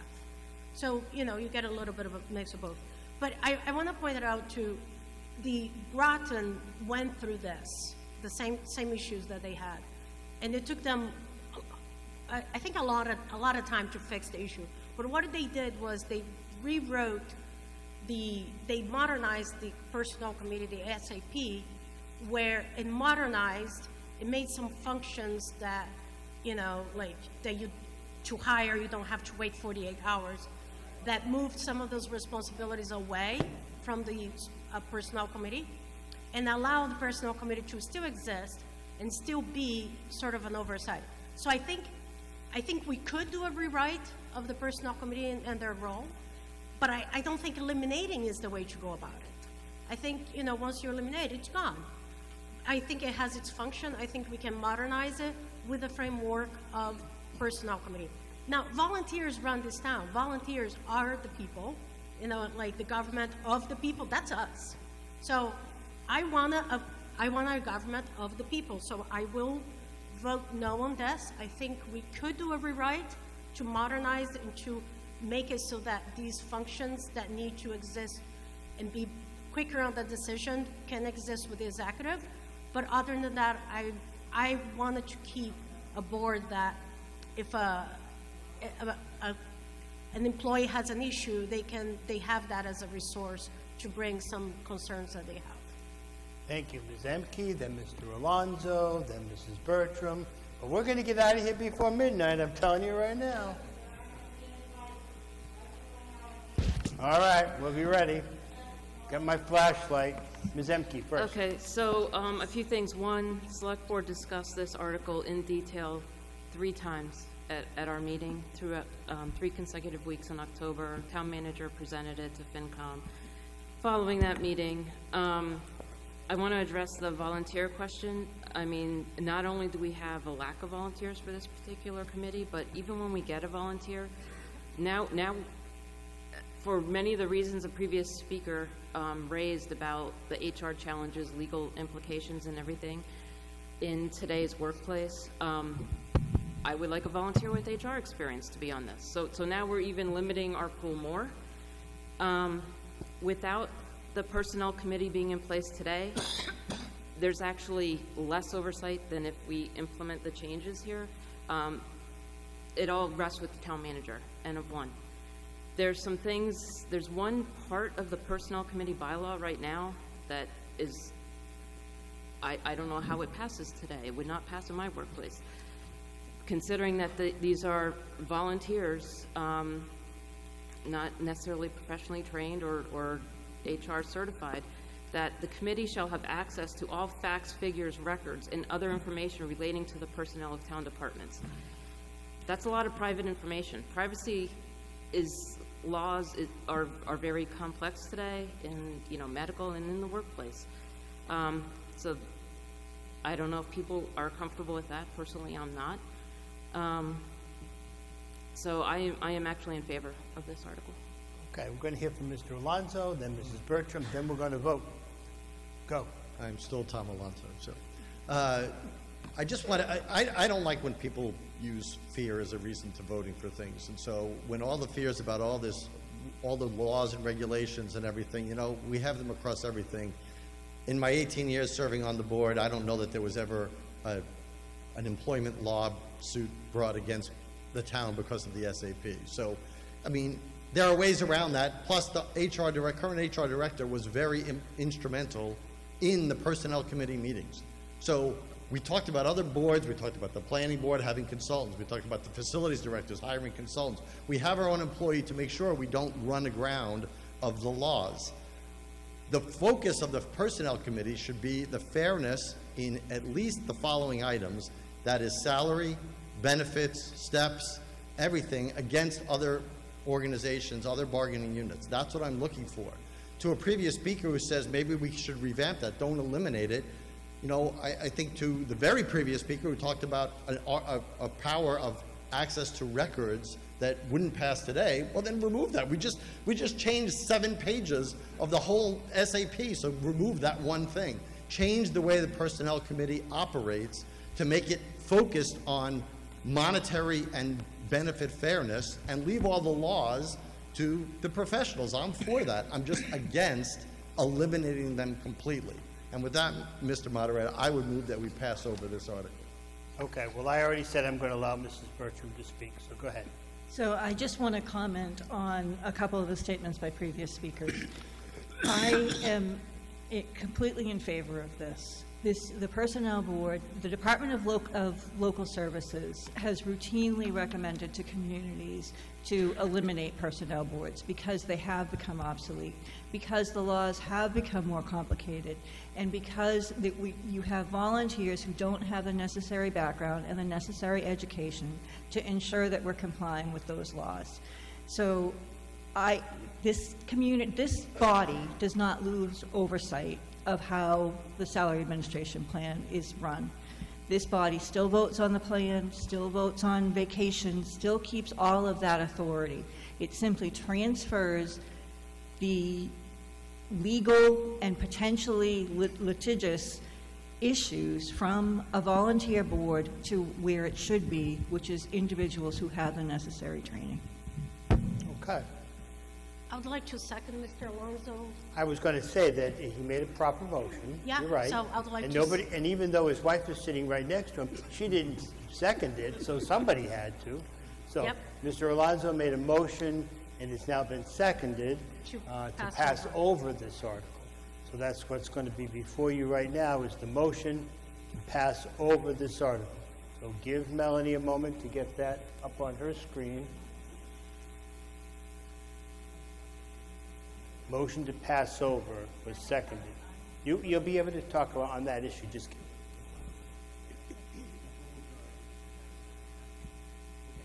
on the issue over, Ms. Moore. My comment is, I hear that everyone keeps passing over. I just wanted to, I guess, vent my frustrations on that. I feel like we keep kicking things down the road. I get it if people want more public engagement, but on these things, we've had multiple posted public meetings where we could have had these discussions. So now we've sat here for hours for so many articles, this one included, where now we're going to pass over it. Well, where were people when we were having these discussions?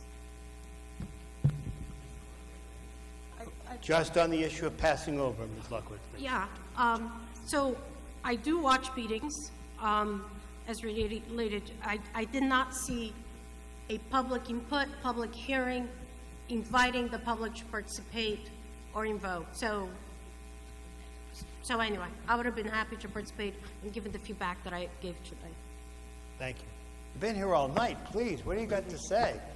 Scott Dahl, 860 Mass Ave. We really just need to move over on this, and there needs to be a little more understanding. Look, I'm a volunteer on the Sewer Commission. We're not just randomly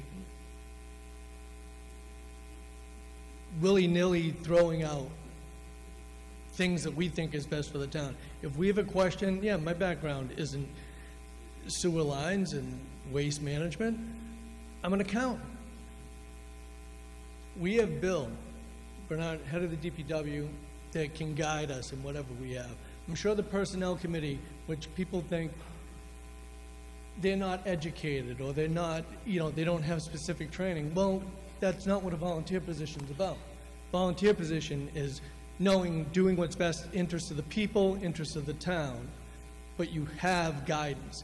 And what I think I would need to know is this Personnel Committee, since it was before our time, who led that up? If they needed guidance, was it the HR director?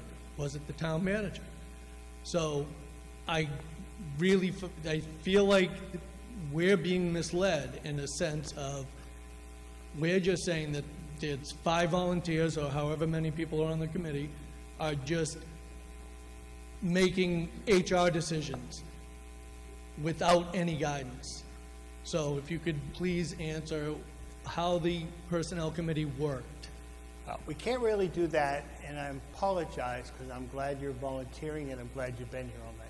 But right now, the only thing that's before us is should we stop debate, basically, and table this. So that's what's before, that's the motion right now. We're not, Okay, if people want to continue talking about it, then they'll just say, no, don't pass over. You're right, and I was up here to... That's okay, I wanted to let you speak, and I'm glad you're here, and you've to been here go all by, night. but I just needed to have that point out there.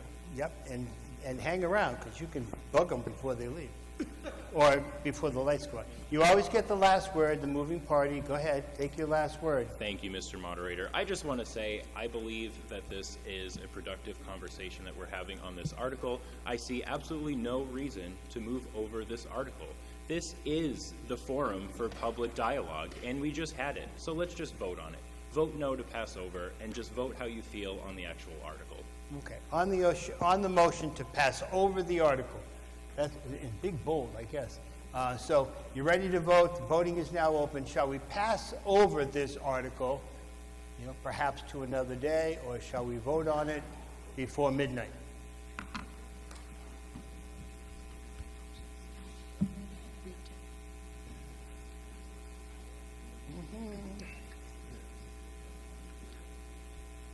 Okay, passing over is a majority vote. I think we have everybody that's in the room has voted one way or the other, so voting is now closed. What is the votes? 32 to pass over, 35 said no, so we will continue to now discuss and vote on Article 17.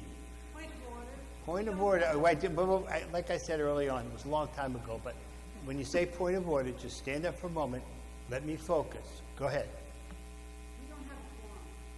We do have a quorum. No, we are 7 short. Okay, we have 68 people here voting. 50 is quorum in Lunenburg, so we have more. Yes, unbelievable, huh? And I said that at the beginning of the meeting. You might have been busy, but at 50 I said it's quorum in Lunenburg. Either way, just for your edification, everybody, not just you, as long as nobody challenges quorum, you can continue to run the meeting when you've only got 20 people in the room. Bizarre, but that's true. Somebody challenges it, then you take a vote. But 68 is quorum. So, anyways, point of order. Move the question. Move the question. We're ready to vote, okay? So we're going to vote on the article. Article 17, it's a majority vote. Amend the Code of Lunenburg has been well Just can we vetted. clarify, so a vote Okay, no. now wait a minute. You have to say point of order, and then I get to focus. All right. Go ahead. Point of order. I'm I focusing. just want to clarify, a vote no, we keep the personnel committees. Just want to make sure we. I think that's, well, yes, right. Okay. So a vote no, we keep the personnel committee, and And we a have the vote time. yes, the article passes and the personnel committee is gone. Basically, that's it. Okay. Do you need a point of order? I don't want to discuss the article. An idea. Go ahead. Jackie Haley, 506 9th Ave. This, I'll be honest, is my first time here, and I have learned a lot tonight. I believe someone mentioned earlier the population of Lunenburg was around 11,000 or so, Yep. and I do wonder where the representation of all of that is.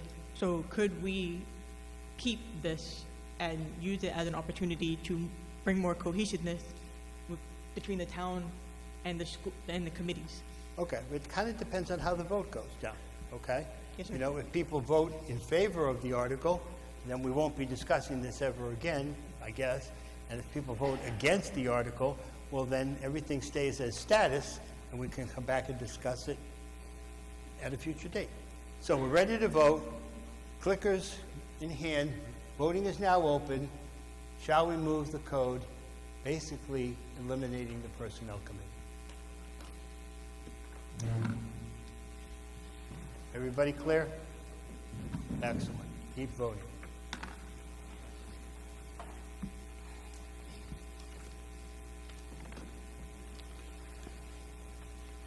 It's about the same number we had before, so I'm going to declare that voting is now closed. And what are the results? 30 in favor of the article, 37 against the article. The article is defeated. And that concludes all of the business of the warrant and the special town meeting. We do not need a motion to adjourn because we have finished the articles. And we are done. For the calendar, for the note, 11:50. You can still be out of here by midnight.